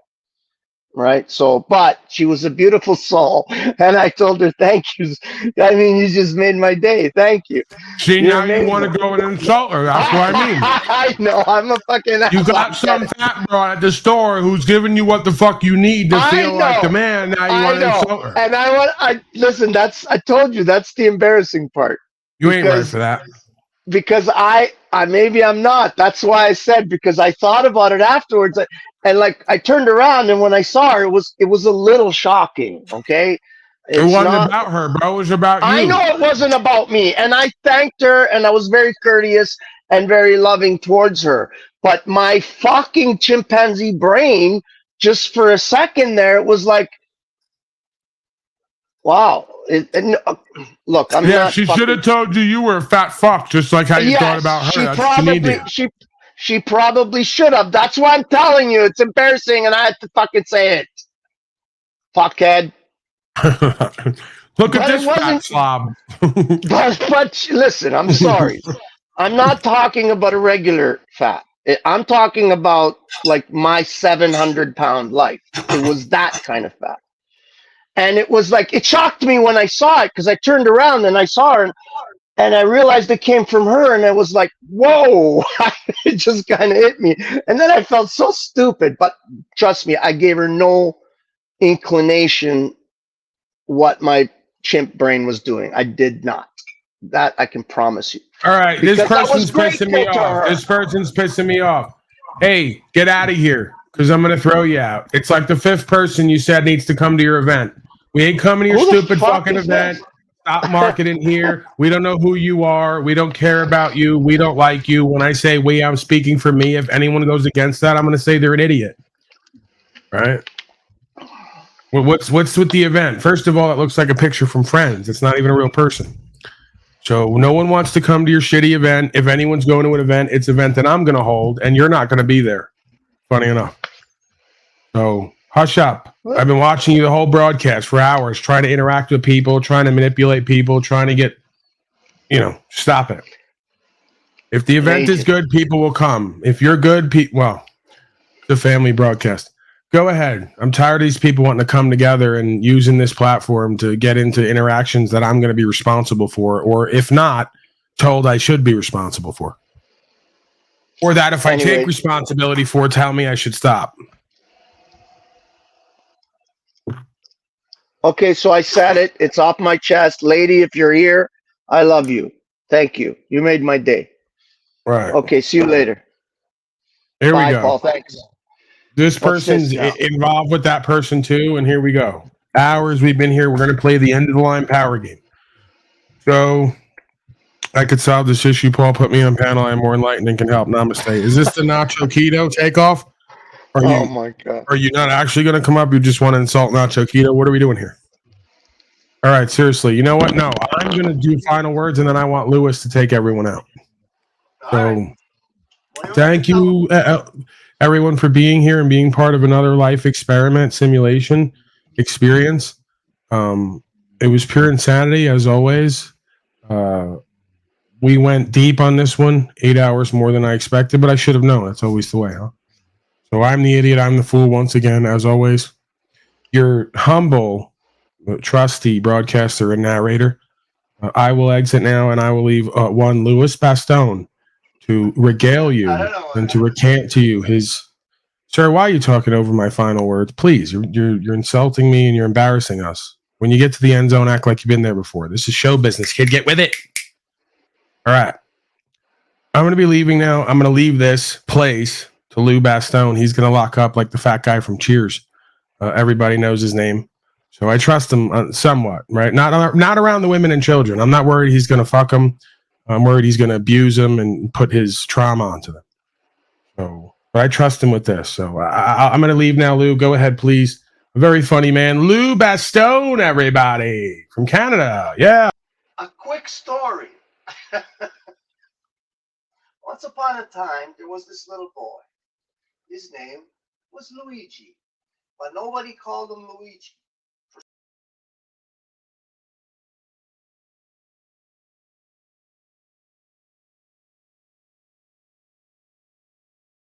You were going to do that? Fuckface, you think I didn't know? Why do you think I got into a story? Because I knew you were going to cut me off. So little Luigi didn't know why everybody called him Louie. So they always shortened his name. And then when he grew up, he got a girlfriend. And she told him why. There's too many letters in Luigi.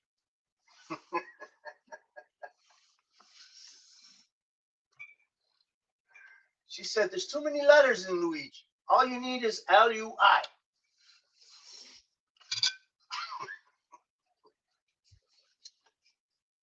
And then he met this guy, Paulie, in the fucking locker room. And he saw that he wasn't the only one with a little dick. There was people much smaller than his. And this made him happy. Because he wasn't the smallest of the boys.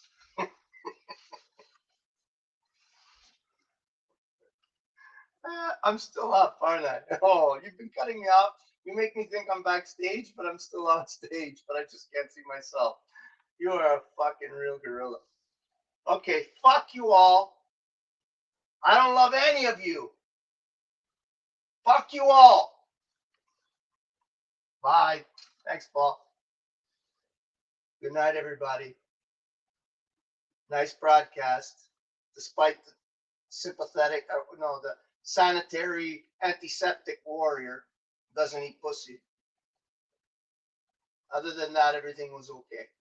But he'll get better. Eventually, he'll get better. He'll come home, Daddy. Don't worry. Your son, your prodigal son will come home. Don't worry. Bye.